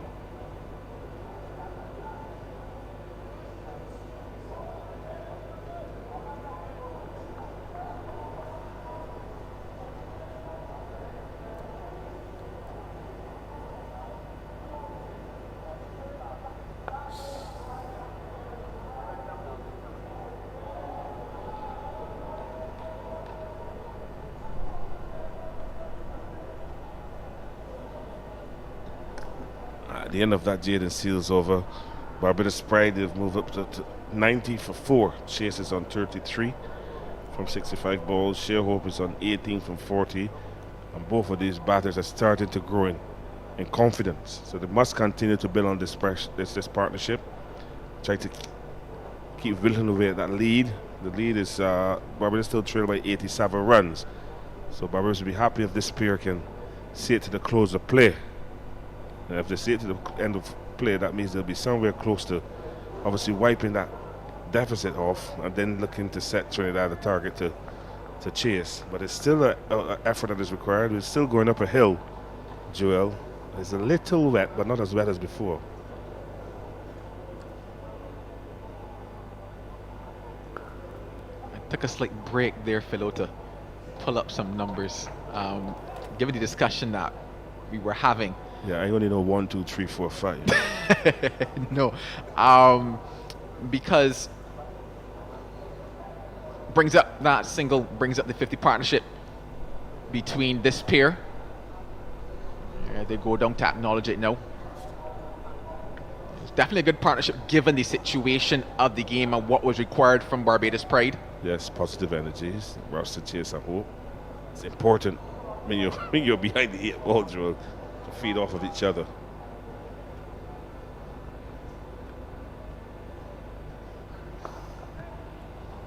Yeah, we were looking at the fact that, okay, the possibility of it just being one game, and I'm going to speak probably in a broader context. Obviously, Shea Hope is the example now because obviously he's there in the middle, and you know. I'm listening. Yeah.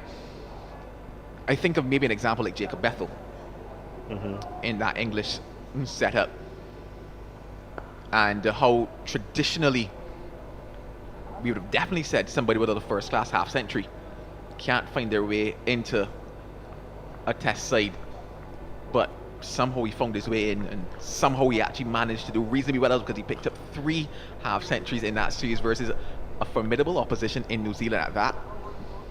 Not using that as my, you know, my state let's pause to for a claim minute. that.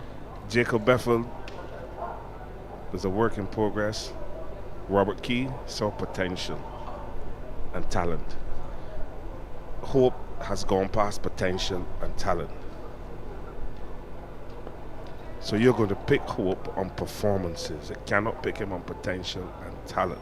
Jacob Bethel has been picked because they believe that he has the potential and the talent to go in, to develop into what they want him to become, that outstanding middle order batter for England, both in all formats. Yeah, but more so because of what they saw in the limited over side of things. That's where I can steer my discussion now. So if we look now at Shea Hope's limited overs, 50 over performances, and what he's been able to do in that particular space, can that not? Because if you think about the type of innings that he plays in that format, 32 overs gone, 92 for 4. Naturally, yes, the red ball moves a bit more. Yes, it's a different type of contest. But if you think about some of the innings that he's been able to construct in a 50 over format, can that not be also replicated in a test format as well? Yeah, but Jacob Bethel plays a lot of 4-day cricket for Warwickshire. You know that? Yeah, he had about 20 odd, maybe just less than that first class games. Which is a lot of games. Agreed, fair, yes. So yeah, so what is learning first class cricket at the county level, coming into the white ball setup, they realize that this guy had something in him. Shea Hope has gone past all of that, you know. We know what Shea Hope can do. So you're either going to pick Shea Hope as a performer. You cannot pick him on talent. He's talented. He has the potential. You have to pick him, and he has to be performing. And that is why I'm saying that if he plays another game or two, and you see that consistency, sure. This one game, he might be leaving, I don't know. But if he comes out trumps here with a score, does that one game really merit Shea Hope's automatic selection for West Indies squad against Australia? One first-class game. So it's a balance. Darren Sammy and whoever else that they're out there, they have to balance it. They got to see past this talent that they're looking for in the other players, because this guy has gone past talent. He is a performer, so you have to pick him as a performer. Yeah, I'll put my hand up and say that not automatic. Let's go with that. I'm just trying to balance the discussion, so to speak. The Australians are going to come hard, you know.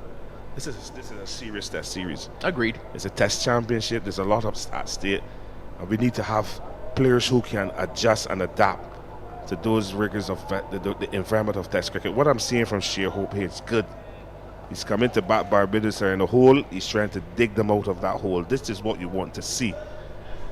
The icing on the cake for me is Shea Hope going to come in not out at the end of this second day and come back tomorrow and start again. He's batted well so far. I like what I see in his batting. He has good judgment, and I think all of this that we're seeing is because of the white ball skills, the 50 over skills.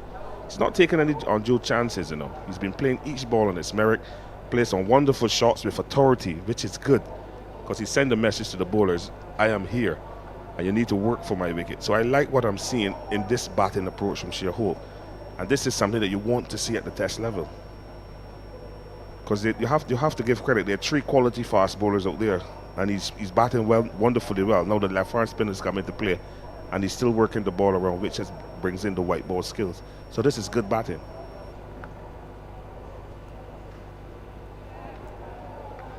No, I definitely agree in terms of the test that it is. He's the opposite side of Bethel. But you can see he's thinking. His brain is working. So you can say that Shea Hope, from this innings, the approach, you think he can play test cricket because of how he approached the batting here today. Leaving the ball alone, watching it closely, looking to get single spunks on the bad ball. That is intelligent batting. That is what we want to see at the West Indies test level. So this is commendable for Shea Hope. Roston Chase is the foil.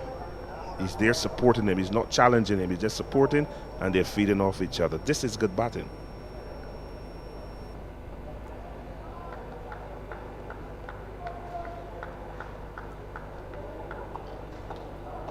I had another question, but I lost it. I'll try to think of it again. I think you need coconut oil. I tell you, every morning, a teaspoon of coconut oil does wonders. You know, you don't only fry with it and cook with it and put it in your hair or your skin. You can have a teaspoon every morning. It slows down Alzheimer's.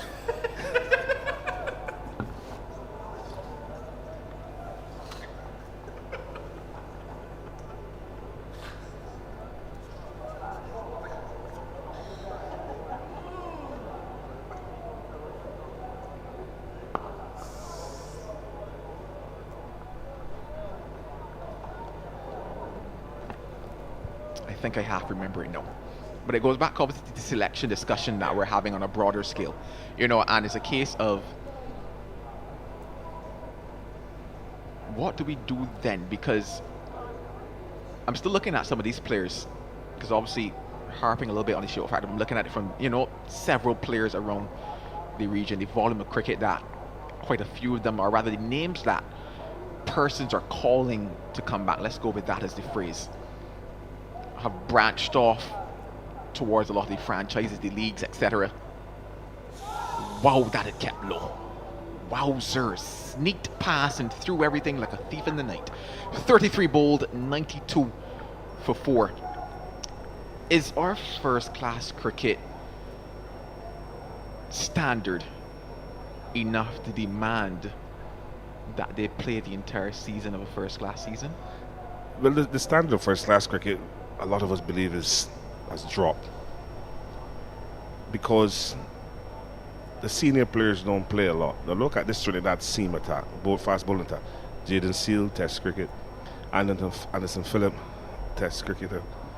Kari Peer played as well, some one-day cricket. Brian Charles. You got young Joshua James. Yannick Corral played cricket for West Indies. Joshua Silva was the vice captain up to a tour goal. So the quality of this team, Jason Mohammed, the former West Indies player, the quality of Jangoo presently playing. So if we could get more of the franchises, getting more of their senior players to play this first class cricket, the level of the game will rise. Mind you, the surface is good. That is another thing. The surface is good. And with the small crowd that is here, you can hear the oohs and the ahs and the excitement for the ball bouncing and seaming. So if you can get more of the senior players to play and get surfaces that are conducive to good 4-day cricket, I think that the level will improve and you'll find more people want to play cricket. So it is all about what the franchises can do to get the senior players to play consistently. Good shot from Roston Chase. Gets it through the gap as well. Really about the depth of the crease and the use of the crease from Chase, the execution of that one. I don't know if you ever tried a needle, but you know the eye of a needle is very small and cotton is very thin. So there's a very small gap. Not even a truck can go through there. You need a mini, and he got it through with precision and power, going on to the back foot and just punching it through extra cover, beating the diving Jason Mohammed to his right and down to the body. A good cricket shot.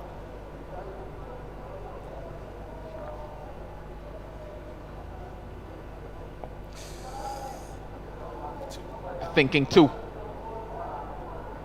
Good running gets it. So a period of play where they're wrestling for control of this game, naturally obviously based on scoreboard behind, but if you think about this period of play, you would say it's the best period that Barbados have had across this entire match.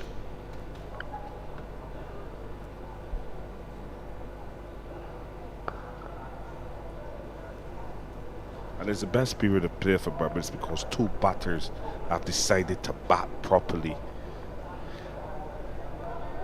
Defend the good balls, score off the bad balls.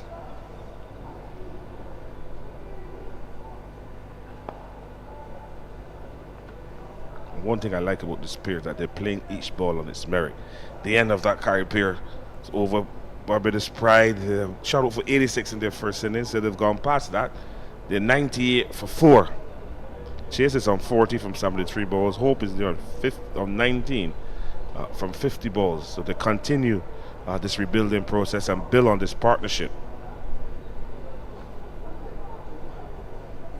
Barbados still trail by 79 runs. But there's hope, not only sheer hope, but there's hope that they can get Trinidad to bat a second time. But it requires these two to continue in the vein that they're going.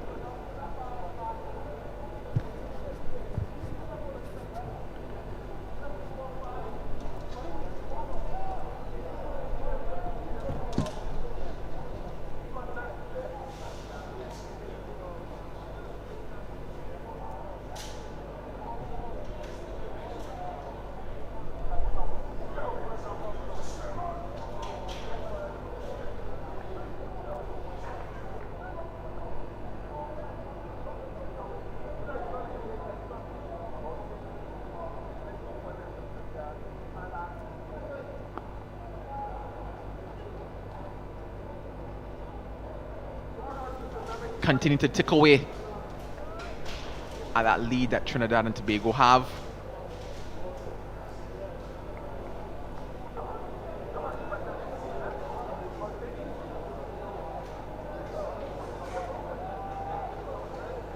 On the verge of bringing up that team 100, that will be a landmark for them.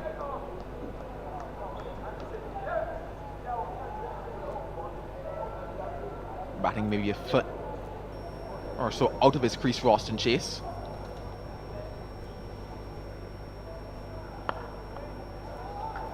And continues to look solid. Shows seals the middle of that bat. Things have just tried to get a bit quieter here at the Oval, more so on the field than anything else.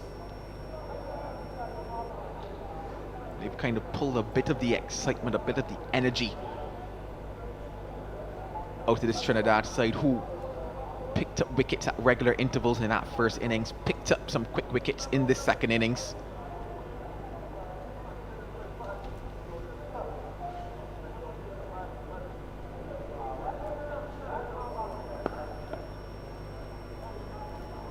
Say good evening once again to Roland Butcher. A partnership forming on the back of something that you mentioned, Roland, making good decisions. Yes, and obviously the decisions that they've made is one to just hang in there and let the ball get softer and bowlers get tired, and so far it's worked pretty well for them. At least a partnership is developing. Trinidad not as rampant as they were at the start of the innings.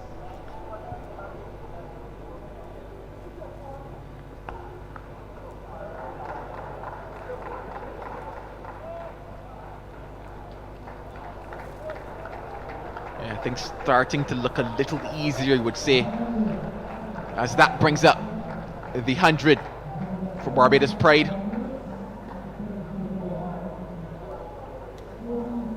Some time ago at 41 for 4, you might not have envisioned the possibility of this still for 4 wickets being down. But they're steadying things out there and progressing.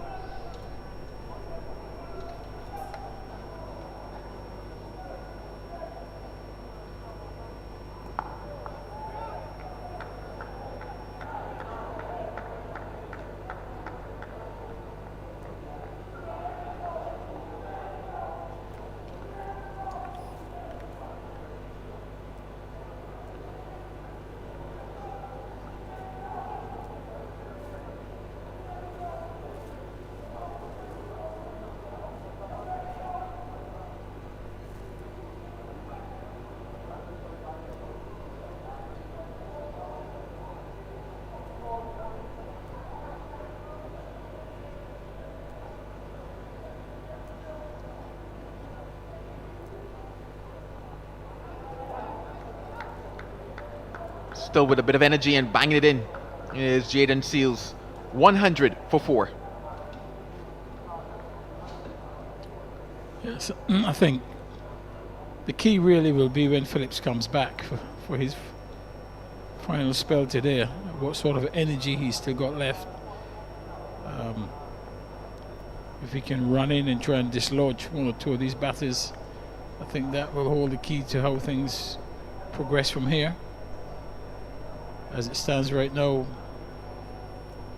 two batters have got themselves well set. Obviously Chase is in the 40s and Shearhope is on 20, so it's still a long way to go. Plenty of batting to be done.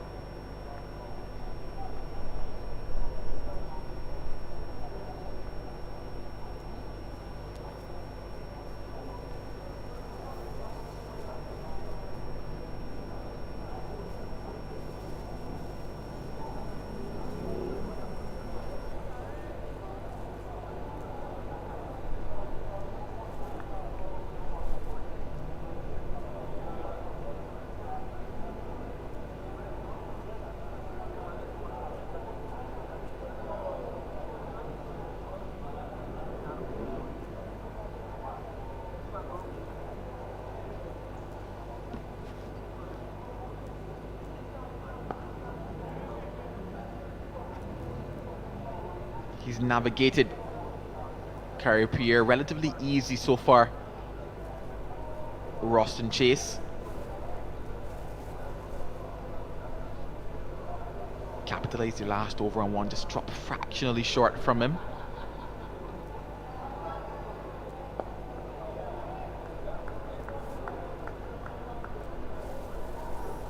Spin not necessarily posing the same threat that we saw the seamers pose across the innings of the game that we've seen so far.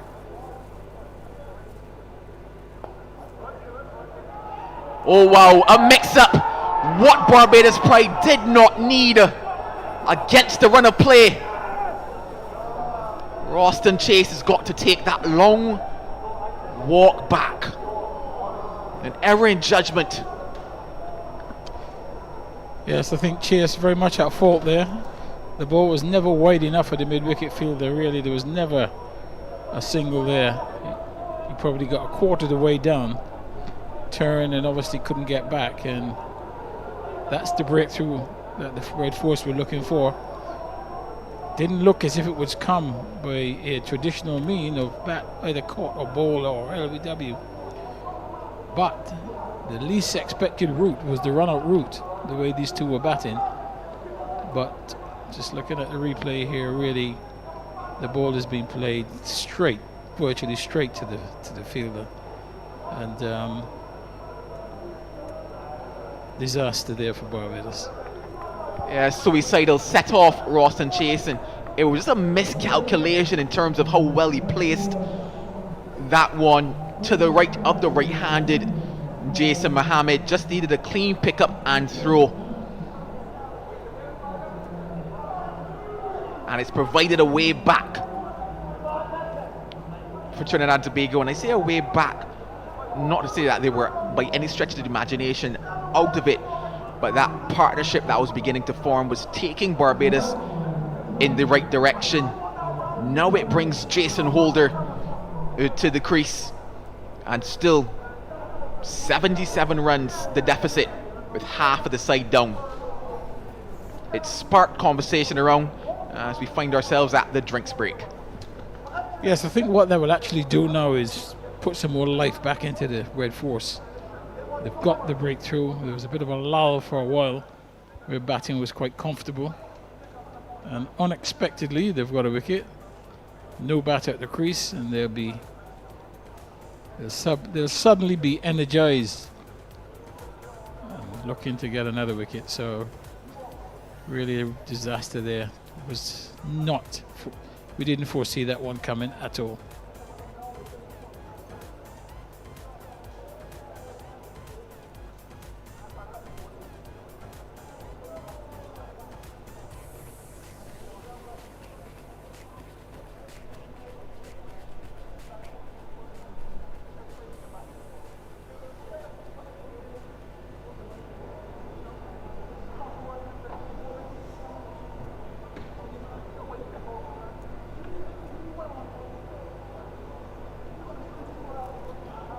got himself a first ball duck in that first innings. Jason Holder was LBW to Joshua James, someone that maybe kept it a little low, didn't necessarily get a stride in. He's facing Kerry Pierre here to get things going. And you know that that chatter will return for Trinidad and Tobago. They sent something big here. They sent the opportunity to make a statement at Kensington Oval.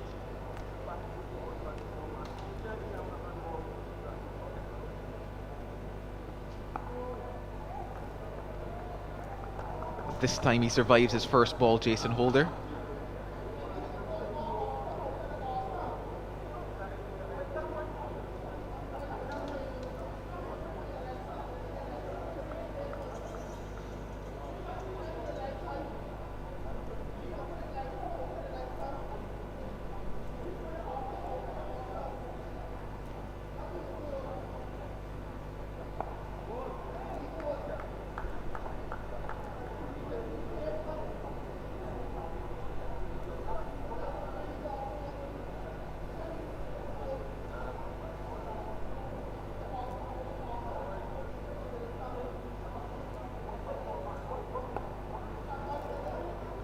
Navigates those three deliveries. A bit of a juggle to get things ended. Success in that over for Trinidad and Tobago via the run-out route. It's 100 for 5.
Taken.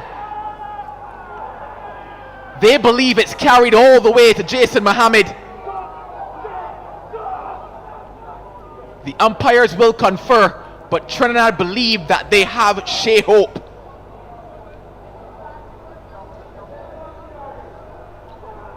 The finger goes up.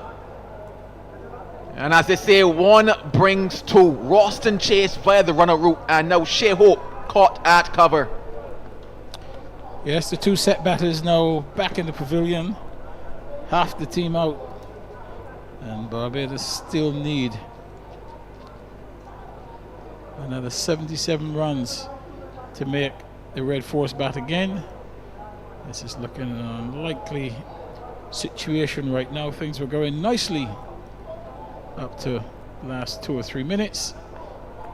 And in the space of less than 2 overs, both set batters are back into the crease, and really this one here, Shea Hope just pushing away from his body, never really in a good position to play that shot. And Jason Mohammed belaying his years, diving in, takes it with both hands. He's absolutely delighted. The rest of the team's delighted, and Shea Hope hangs around, but finally the finger goes up and he had to go. Yeah, just pushing forward.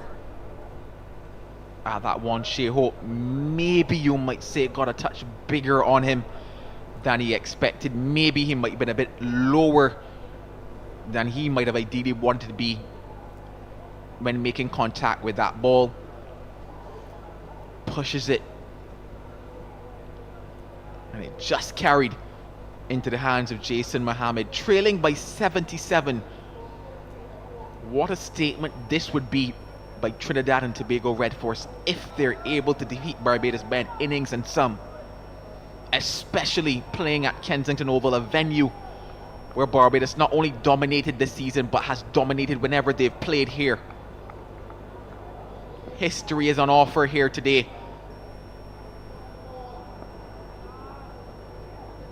Matthew Ford, the new batter to the crease, got himself just 2 runs in that first innings. And he's beaten by pace. Looking for the pull shot, not necessarily there, given the length of that delivery. Wasn't as short as maybe he thought.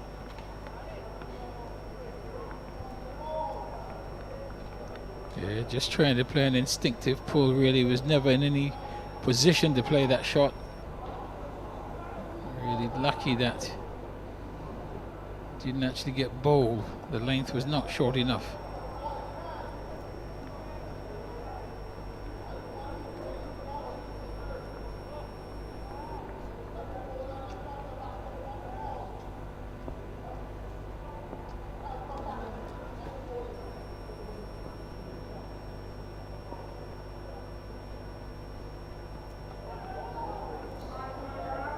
Chases one outside of the off stump.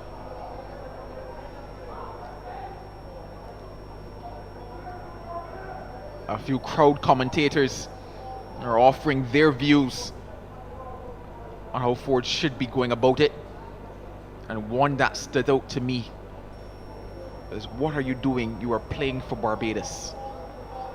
Interesting comment to make, and to me it sounds as if they're looking for that measure of fight. You're playing for your country. Don't give it away.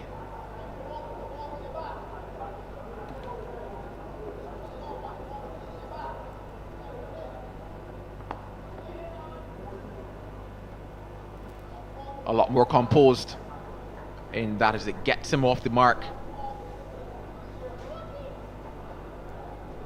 Bit of a back and forth between himself and Seals. If you think back to a little earlier today, a bit of a battle between Seals and Matthew Ford as well. Matthew Ford had ball in hand, dropped short, it was pulled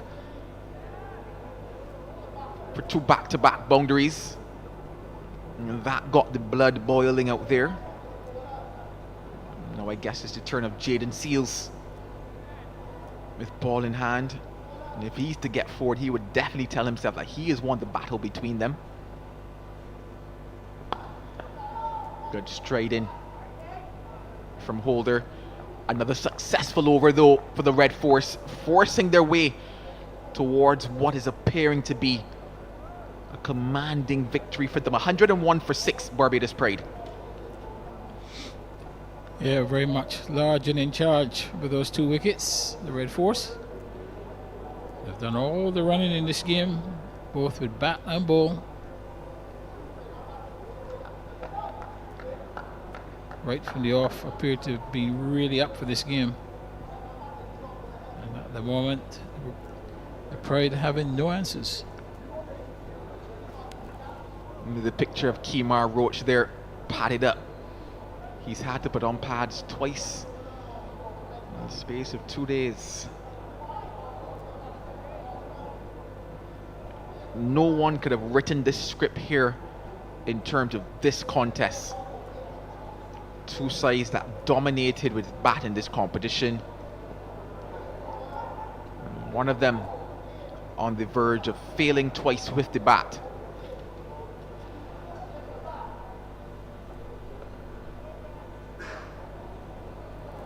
You just wonder what the talking points will be, not just in terms of the media, but in terms of the coaching staff after this, because especially when you look at this Barbados batting line that they side in its totality, it is full of experience, it's filled with West Indies players, and you would have to look at this game and count it an absolute failure from them.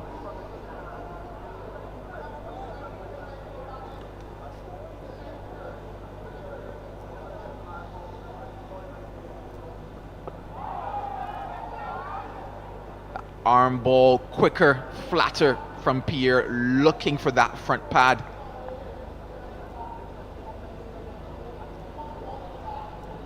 Just a bit of bat saving forward on that occasion.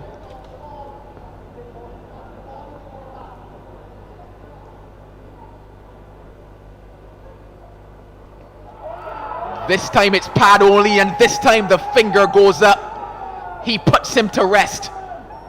That is good night and goodbye, Matthew Ford. Yes, undone by the straight on from the left arm spinner Pierre. Ford on the front foot. Ball goes straight on.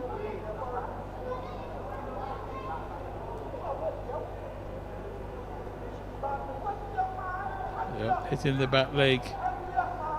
That's definitely hitting the stumps.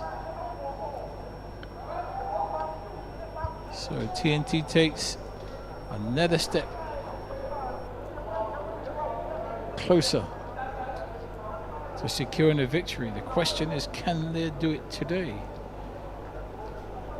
And then that would have been just 2 days.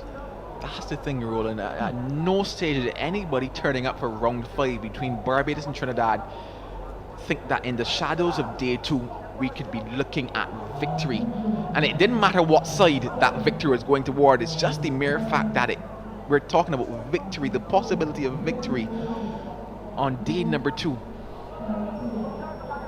There's several people who will be happy with this, and those are people supporting Trinidad and Tobago, but there's several people who will not be happy with this, Roland. Yeah, of course. You know, when you play a 4-day game, you're hoping to get, 4 days of good cricket and hopefully a result at the end of it. But you don't really want it to finish in 2 days. And that's exactly what is happening here with the total collapse of the Pride's 86 first innings, now 101 for 7 in the second innings. Haven't mustered 200 runs yet in both innings combined. Hence, that's why we're in this position late on day 2, where this game could well be finished. And Amir Roach, the new batter now. Yeah, you have to think that if this game does finish in 2 days, somebody that might be a little upset with it could be the vendors. He might be submitting a little receipt for loss of revenue. Having not been able to sell on days 3 and 4 here at the Oval.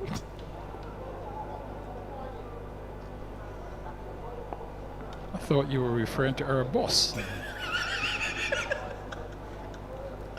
I'm not sure what Mr. Green will submit for if this game is to finish in 2 days.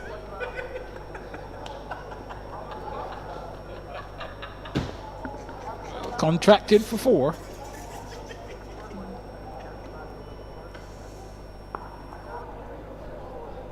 A lot of interesting discussions and speculation happening here as the sun begins to go down, not just on this beautiful island of Barbados, but also on Barbados Pride. 101 for 7, 38 overs completed.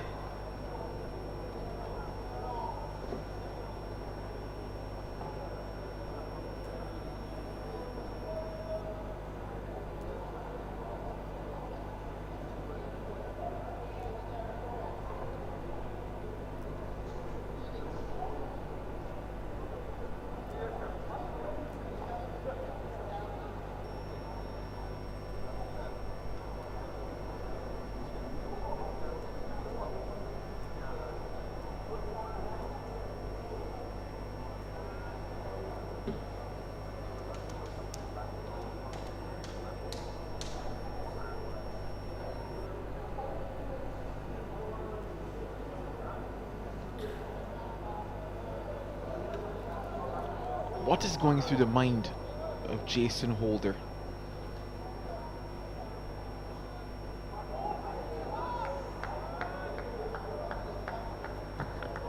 Well, I would imagine what he's thinking about is how can we win this position? And the next thing would be how can we get out of it?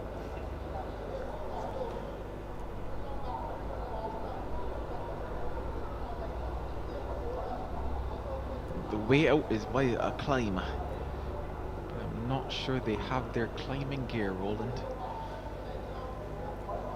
Still trailing by some 76 runs, Barbados Pride.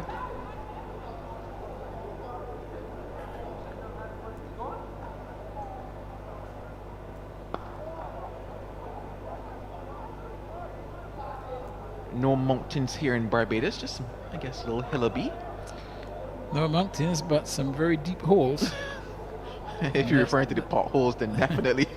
That's where Barbados is right now, in one of those deep holes. And hoping they can find their way out, but it's going to be a real effort for them to do that, because they're still trailed by some 75 runs and just 3 wickets in the bag.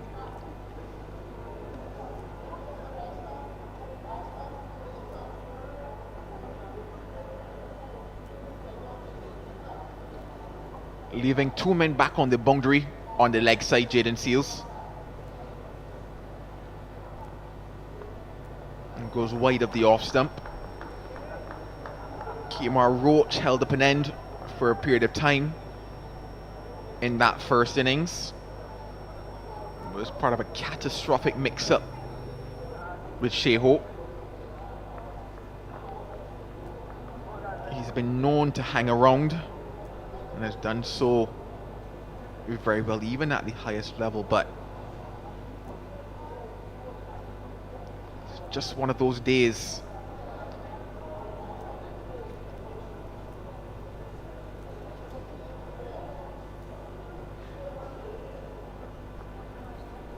He's picked as a fast bowler, he's running, he's bent his bat, he's picked up a couple wickets for his side, and because of that, you know, they had another opportunity to have a bowl, or rather to have a bat today. And now he's being asked to do another job with the bat. You almost feel, I don't want to say hard done, but you have to feel for your fast bowlers in this type of a situation, whereby you can say that they've pretty much done their job, now being asked to do overtime.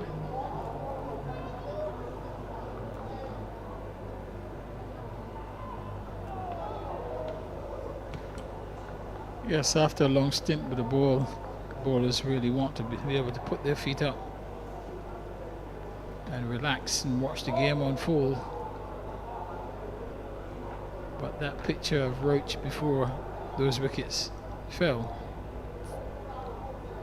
suggested that's not what he was contemplating.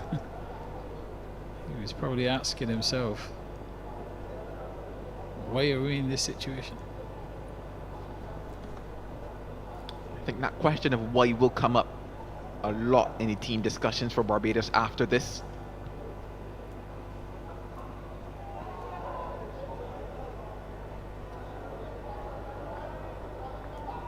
$102 for 7.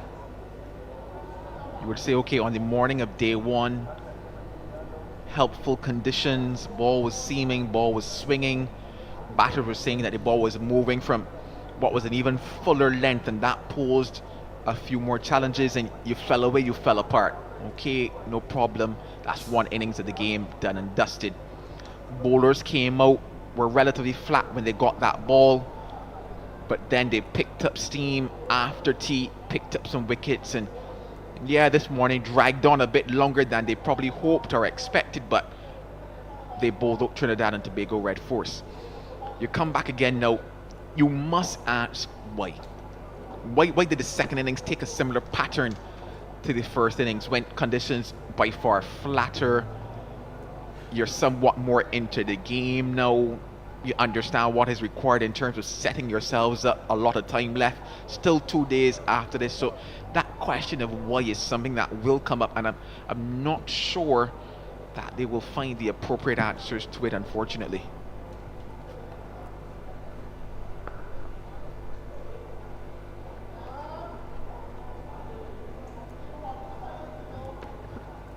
It's almost one of those games that you can explain, but you struggle to explain, because once again, you look at the caliber of players that are on display and on show, and naturally when certain names come back into the side, you expect dominance, you expect certain things to unfold.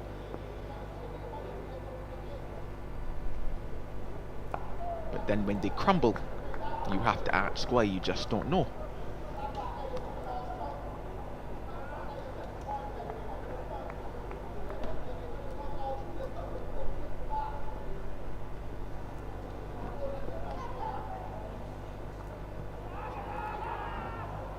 Sound of pad only on that one.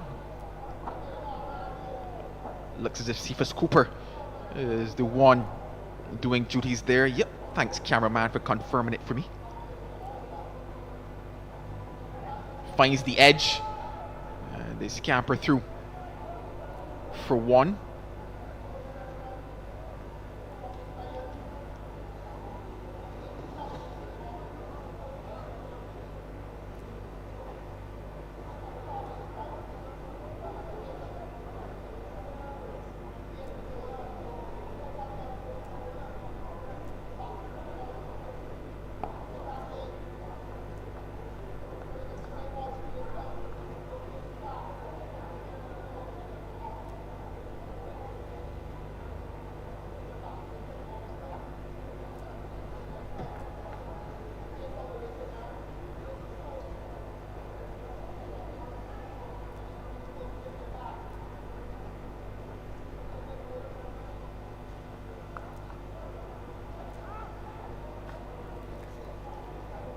The Labour carries on, 104 for 7.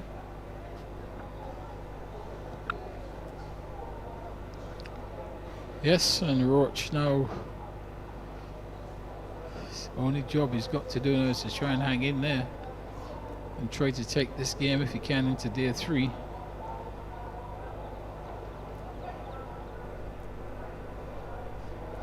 That's the best at the moment that they can hope for.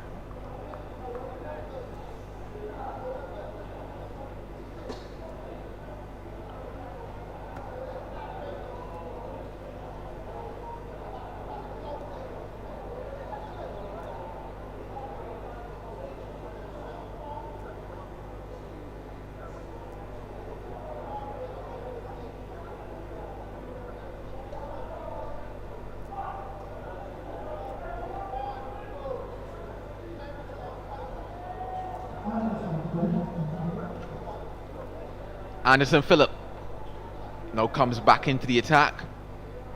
The seamers have been rotated and they've produced the results for Trinidad and Tobago Red Force.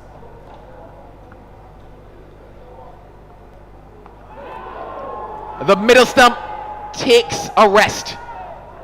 Just one ball needed from Anderson Phillip, and it's wicket number 8 down. Phillip back and back in style.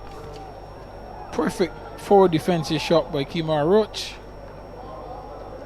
Just one thing missing.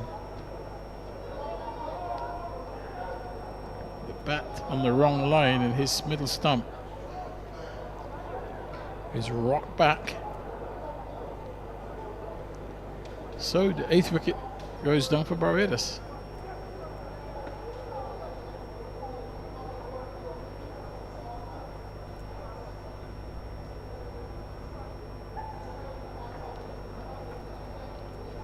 Full and straight, you would say, from Anderson Phillip. A small gap left between bat and pad for Kemar Roach. Even he acknowledges that it was a good delivery. Coming back in on the angle, sneaking through and crashing in to those stumps. 104 for 8. Barbados Pride forget what they trail by. Just factor in that this is the final session of day number 2 of what was intended and meant to be a 4-day match between these two sides.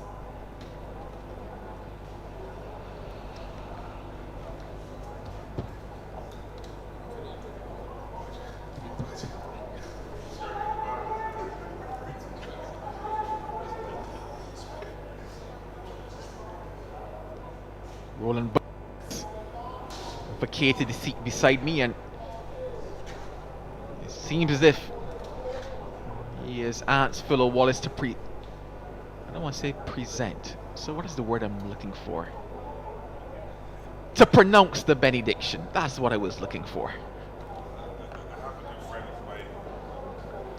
A good friend of mine from St. Luke's Anglican Church, he keeps telling me to read it down. And I don't know if you're a Christian, but you know what reading down means? You only read down something at church if you're dying or dead. So, Barbados is almost there. But it's still a good effort from Red Force. They still need to bat. And Warwick stylishly behind that one. But Joel, I must commend Red Force bowlers. They've applied the pressure from yesterday, and they've continued into today. Jaden Seal as well. You have to commend him with the work that he's done. He's bowled with a lot of energy. He's bouncing around at mid-off, but with good direction, good pace. He got the reward. He got good wickets, and you can see him really enjoying himself. Well supported by Anderson Phillip and James.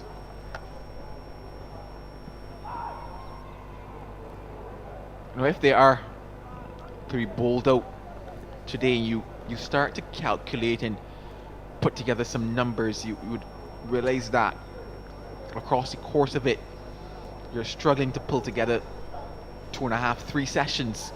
This entirety that Barbados Pride have batted across their 2 innings. Yeah, but this is day 2, so the numbers can't be big. I don't mean to laugh, Phil, but it is. No, it's I good don't want to cricket. say comical, but No, it's good cricket. Yeah, honestly, it is. This is the kind of first-class cricket that we want to see. 2 teams going head-to-head. Obviously, Barbados having 3 straight wins at home. TNT Red Force, they're second, playing good cricket, scoring lots of runs, getting wickets, leading wicket taker in this setup. Jason Mohammed is the leading run scorer. So they've come to Kensington Oval, come to Barbados with confidence. And on winning the toss yesterday, they decided to bowl first, and they got the rewards for bowling good lines and good lines, being consistently aggressive. And there was no hiding place for the Barbados Pride batters. Trinidad in return batted well, got a lead of 177. And now they have Barbados, as we would normally say, spraddle at 104 for 8.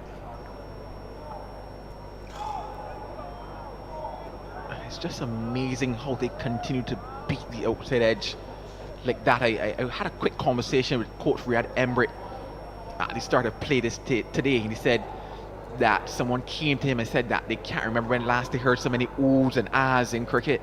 And they weren't at the dentist. I think the fast bowlers look good. They're fit. They're enjoying this surface here at Kensington Oval. The first time we've seen a pitch with so much grass. And the Trinidad and Tobago Red Force fast bowlers have exploited the conditions here to perfection. And I like what Anderson Phillips is doing to Warwick, and he's bowling him hard lines and lengths.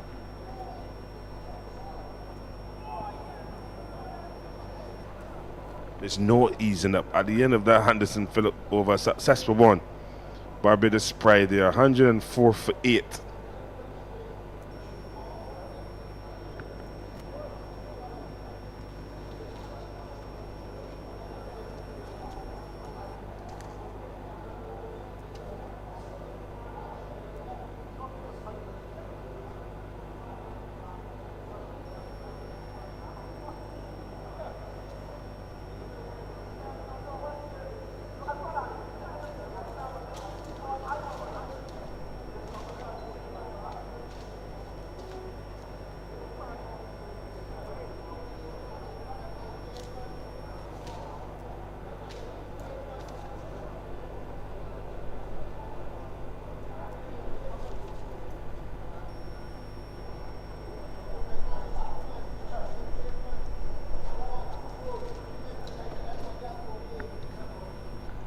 see James.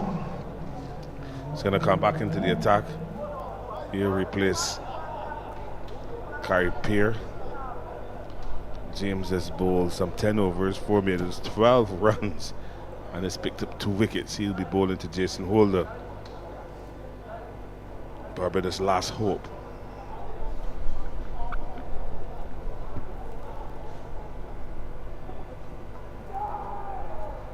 Oh, he's going to go down swinging, Jason Holder. Just that step down, I think, prompting the adjustment in length from Joshua James, because naturally I was telling myself he was looking to go a lot fuller, looking for that dismissal delivery that he had in that first innings that wrapped Jason Holder on the pad.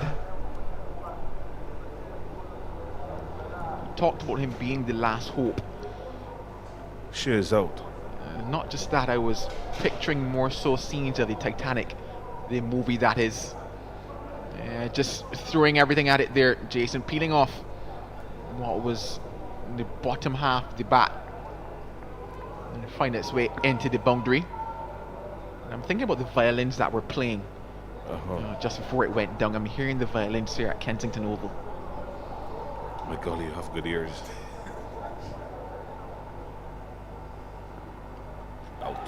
Edge found, catch taken. He is victim once again of Joshua James.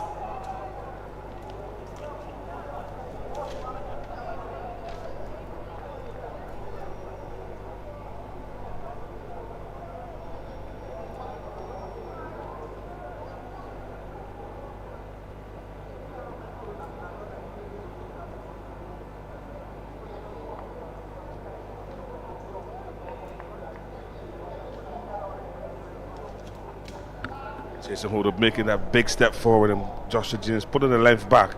Ball taking the outside edge, and a very good catch at slip. That looks like Brian Charles, who have very good hands, and Holder has to walk back dejectedly, but Barbados has lost their 9th wicket for 109. Elation for the Trinidad and Tobago right foot fielders. Jason Holder signs of dejection, but at the end of the day, that is what first class cricket is all about. Those who are consistent enough and bowl the ball in the right areas often enough are the ones that are rewarded.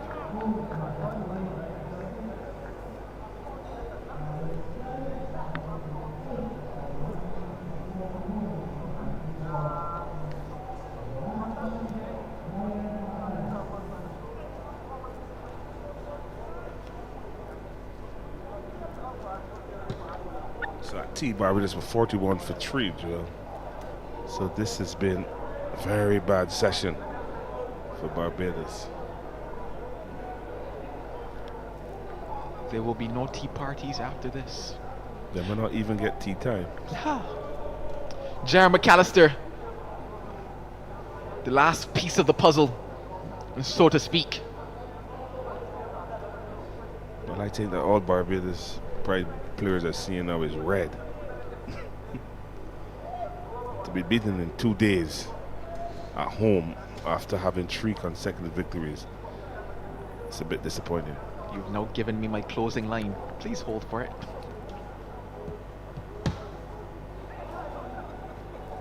In this fashion, it won't be long until I get a chance to use it, Philo Wallace. No problem at all. Go right ahead. McAllister just giving himself room and swinging for the hills. No contact made. But again, James continues to be that thorn. Giving good support to Jaden Seals and Anderson Phillip.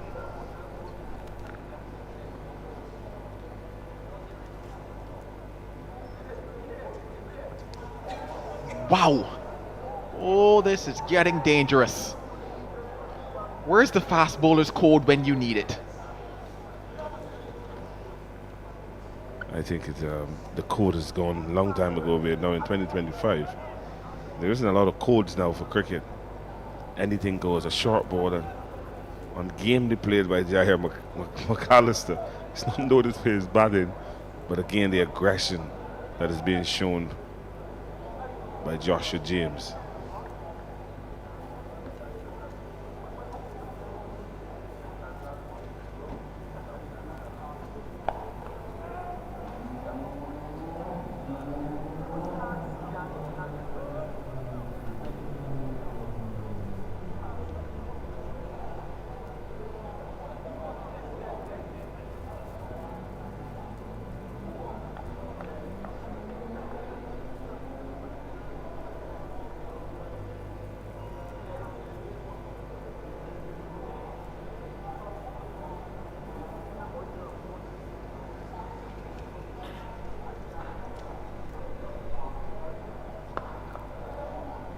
He is giving it his all, Jar McAllister, but some days even your all is not enough. 108 for 9. Yes, this will be a very disappointing day for the Barbados Pride. They will feel, well, they will know that they didn't put in a good performance in the first innings of the bat, and certainly in the second innings, not a lot of application and commitment. Some soft dismissals against aggressive fast bowling, but to crumble so easily would be quite disturbing to the coach, head coach Vasquez Jason, assistant Ryan Hines, and all the other members of the management unit. There's a 2-week break now after this game, so they'll regroup, and then they hit the road, Joel. They're in the islands, down to St. Lucia and then up to St. Kitts and Nevis, and they're hoping that better performances will follow them. But this one is going to be a bitter pill for a very long time.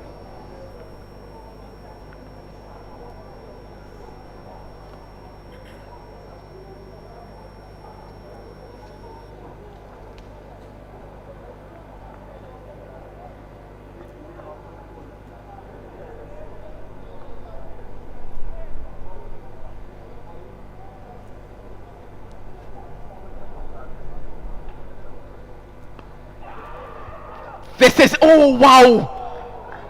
The only mistake that they've made in 2 days, that would have sent them celebrating through the hands of Jason Mohammed.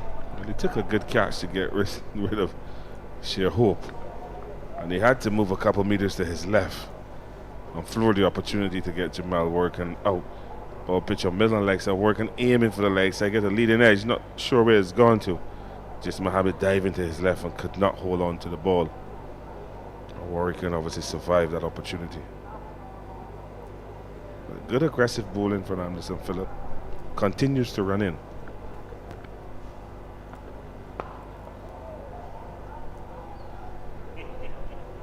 Well, McAllister says, let me have a bit of fun while the sun is still above us. Gets himself a boundary, but in the grand scheme of things, won't do much. He's giving himself some room, clear the left leg, and the ball taking a tick inside edge and down to the boundary for 4. He's off the mark. Jaya McAllister, he'll feel good to know that he's gotten the boundary. He bowled really hard in the second innings with little reward. But at least he's looking to make a contribution with the bat.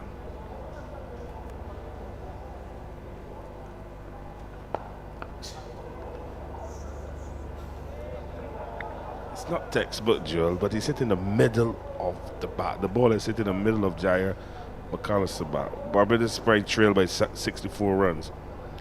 But it's not textbook style batting at all.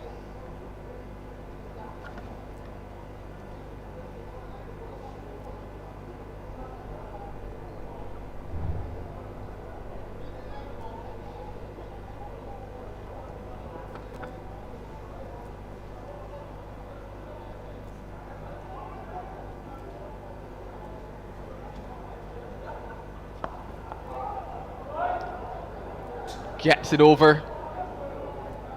Unconventional, unattractive, but you would have to say slightly effective. He was going to the leg side, McAllister, as you can see. He was looking to hit the ball through the leg side, but somehow he shoveled it over extra cover and picked up 2 runs. So this is called counter-attacking by Jair McAllister.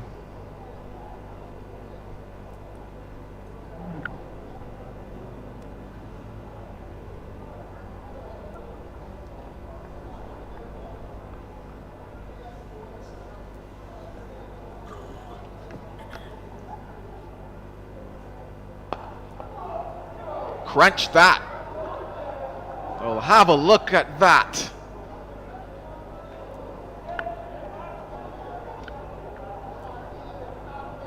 Again, the ball hits the middle of McAllister's bat, giving himself room outside the leg stump, and this time the bottom hand comes in quite strong and hit it over a little wide long on and down to the boundary. So he's dealing in boundaries. McAllister, he's gone up to 10. And he's left poor Warwick on 1. Well, how will Anderson Phillip respond?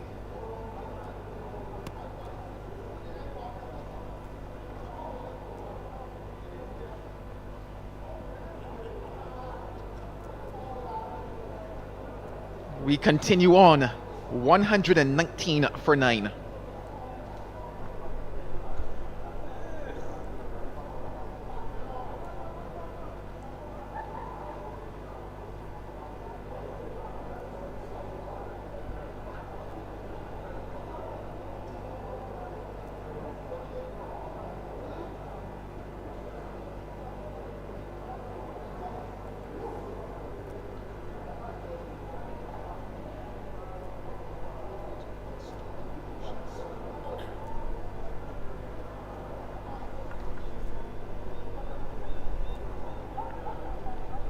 James is going to continue from this northern end. He seems to like the northern end, going to Warwick.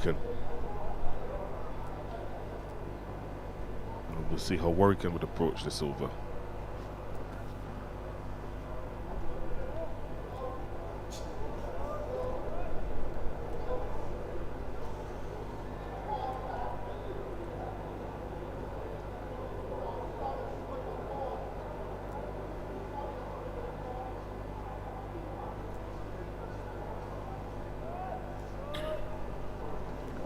Find it. I'm trying to see if I can find, see if I can see the make of his bat. It's an unusual name, I must admit.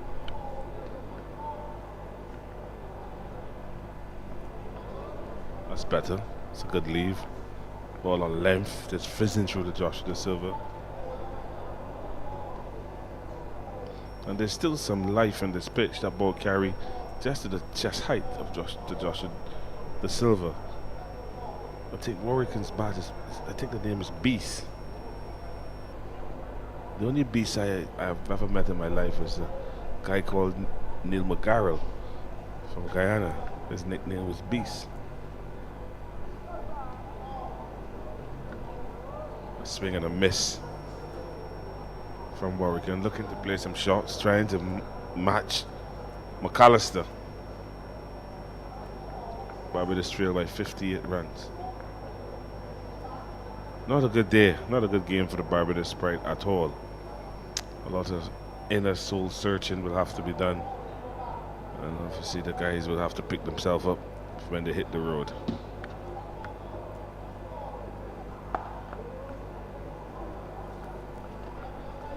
So interesting where minds go based on socialization, upbringing, you know, historical events. Now, Beast just took me back to Beauty and the Beast, to be honest, as simple as it is. Yes, please. I like the Flintstones. I was going to sing the opening song, but let's go back to the cricket. Now there's Barney Rubble and Fred Flintstone, Wilma as well in there, I think. Velma. Yeah. When people had proper names. No, you can spell those names. Fred, Barney, Wilma, Velma. But again, Warwick trying to be productive, looking to get some bat on ball. The ending soon near. James runs away from us, Warwick to face. Left alone, and the umpire says no, you need to wait a bit longer. Oh, how close was that? 119 for 9.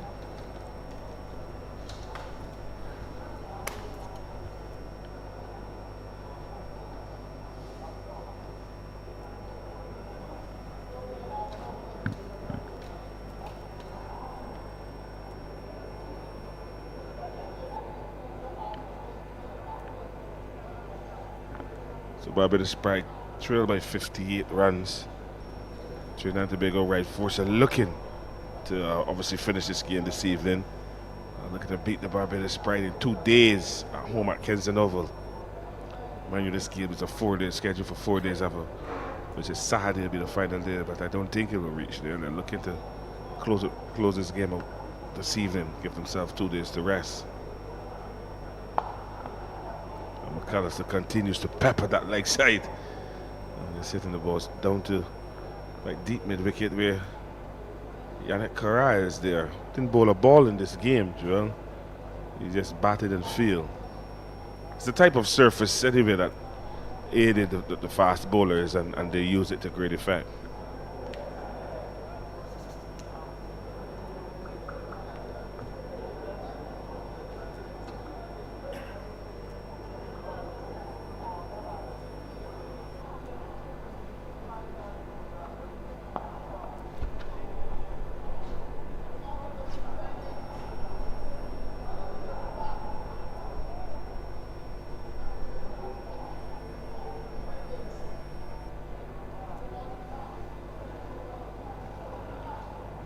Quite a few discussions going on in the stands here at Kensington Oval, and they will have a lot to talk about once we reach the end of this match, whenever that might be, whether today or maybe tomorrow.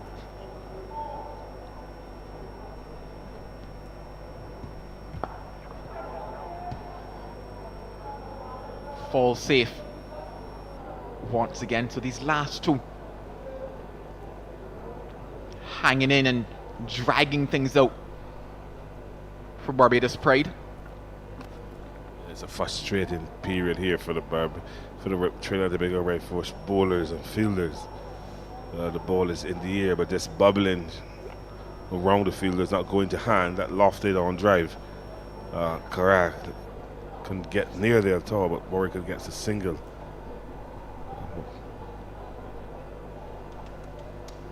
Prompted another fielding change where the Silvers moved the second slip to give Phillip more protection in that leg side area mid wicket.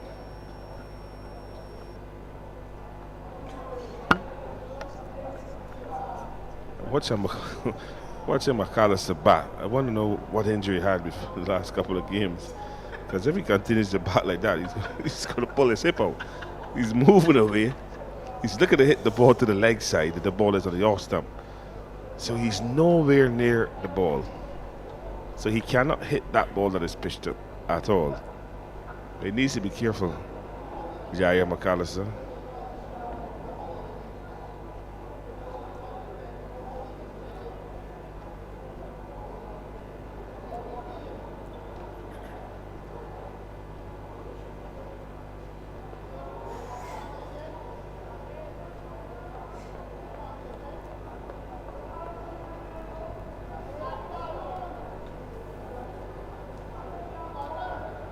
There's some who are asking McAllister to leave it alone, but I'm not sure that's the way he's thinking at the moment. I never saw Nabil Lavin leave a ball alone yet. I don't think he understands leave alone. He's playing a shorter ball. Some want him to stay there and come back tomorrow.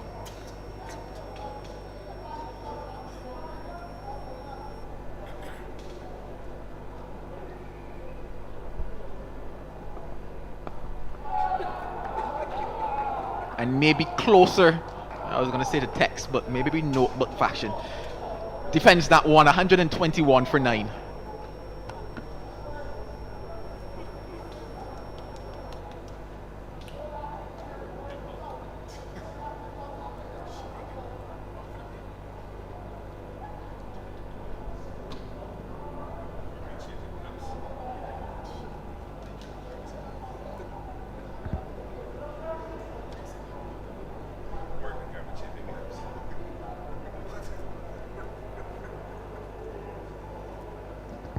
I must admit, cricket has changed. Jamel Warrigan has asked for a change of gloves. Maybe a little nervous out there, palms sweating a bit, want to make sure he has a grip of the bat, because you think about it in the grand scheme of things, especially from a pride factor, and I guess that's a play on words here now. Even though defeat is staring you in the face, to be defeated on the morning of day 3 in comparison to the shadows of day 2, there's a measure of pride to be taken out of that. And when I say measure, I mean a millimeter or less. Yeah, it's pride with a common P, so I can understand. He's faced 14 balls, He has 2 runs. And Warwick has asked for a change of gloves. Cricket has changed. The dynamics have really changed.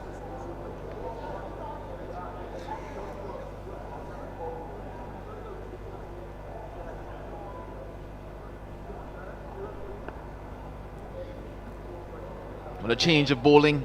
It's going to be the left arm spin of Kyle Pierre back into the thick of things. Field well spread. And they're looking for that last one.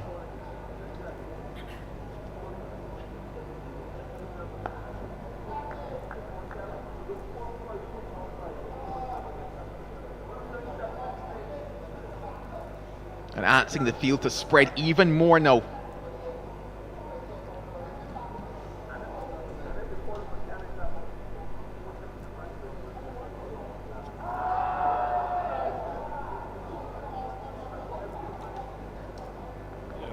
The silver spread in the field, you would expect Kyle Pierre to float the ball, loop the ball in the air, and just not loop it for looping its sake, but loop it with some rev so when it pitches it can spin. But he's gone with the arm ball, hitting, working outside the off stump. This could be it, indeed. They have painted the oval red. A victory of historic proportions by Trinidad and Tobago Red Force over Barbados Pride. Victory by an innings and 56 runs in the shadows of day 2 of what was meant to be a 4-day encounter.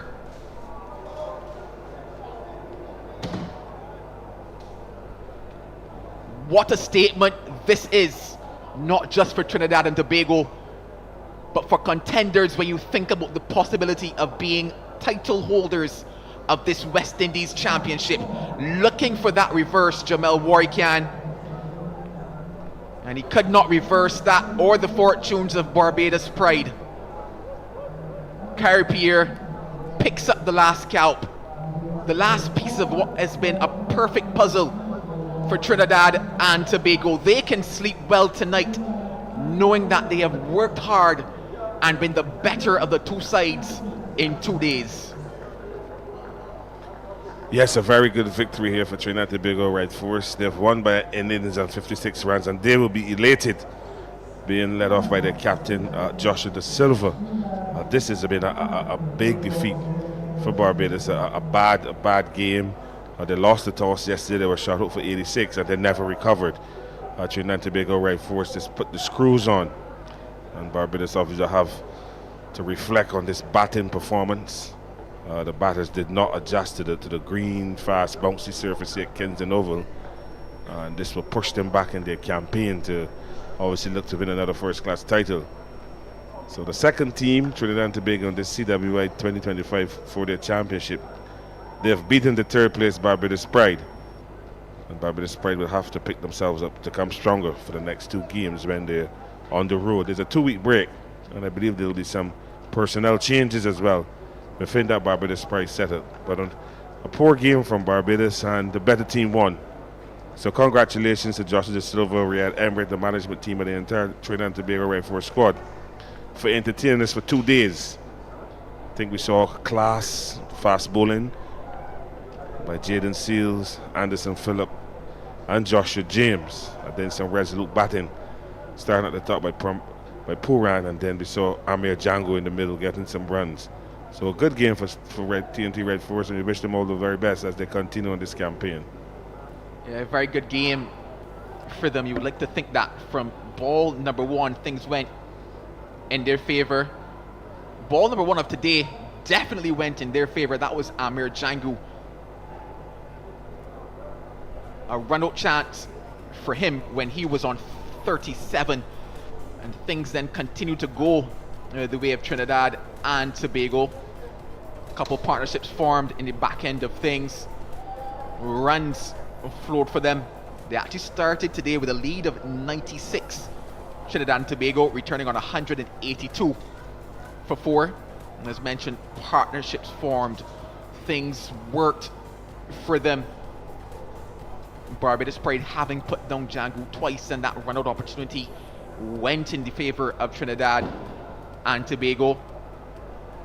Some lower order resistance, then the experience of Amir Roach brought back, and in the end he ended up with figures of 2 for 54, Ford figures of 3 for 53, and Holder figures of 5 for 52.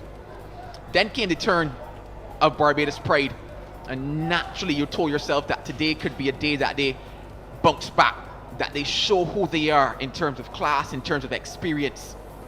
Couple quick wickets fell, and then a partnership brewed between Ross and Chase and Shea Hope, and things looked steady, and we told ourselves that we were coming back for a day 3 on the back of that partnership.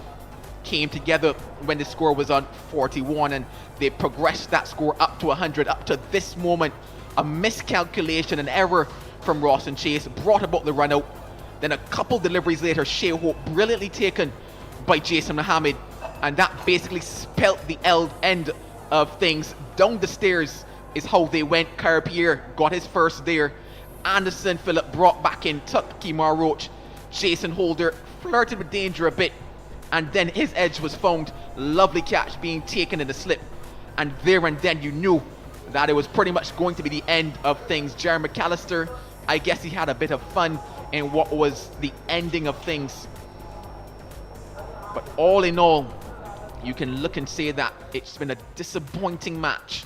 Not just a disappointing day, but a disappointing match for Barbados Pride, and a lot to evaluate and re-evaluate for them across this 2-week break. In the end, being bowled out for 121 Barbados, losing by an innings and 56 runs. Philo, very quickly, how would you sum up this match?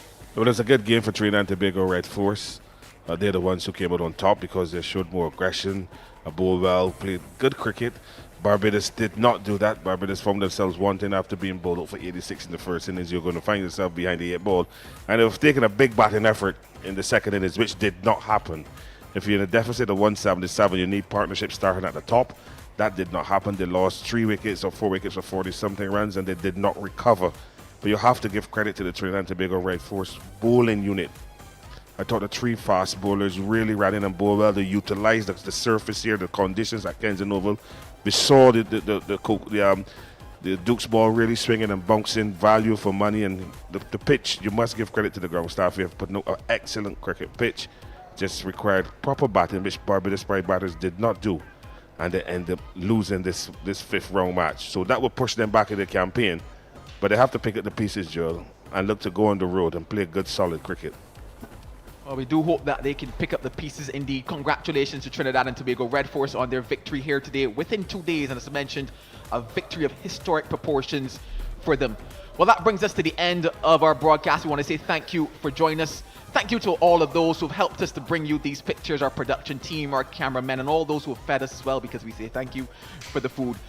Until then, or rather until the next 2 weeks, it is goodbye. But before we say goodbye, of course, a lot of action happening in the West Indies men and West Indies women. That's scheduled for 2025. The men, they head across to UK and Ireland in May. And then Australia, a big series comes to the Caribbean in June. And then a home series versus Pakistan in July. The women, well, they have the qualifiers in April. That's very soon. Tour of England in May. A home series versus South Africa women in June. And then, of course, if they get through that qualifier, they'll see themselves in that ICC Women's Cricket World Cup. So a lot of action happening for the men and women. But that's the end of action for round 5 of this West Indies Championship. Once again, thank you for joining us. It's goodbye and good night from Kensington Oval.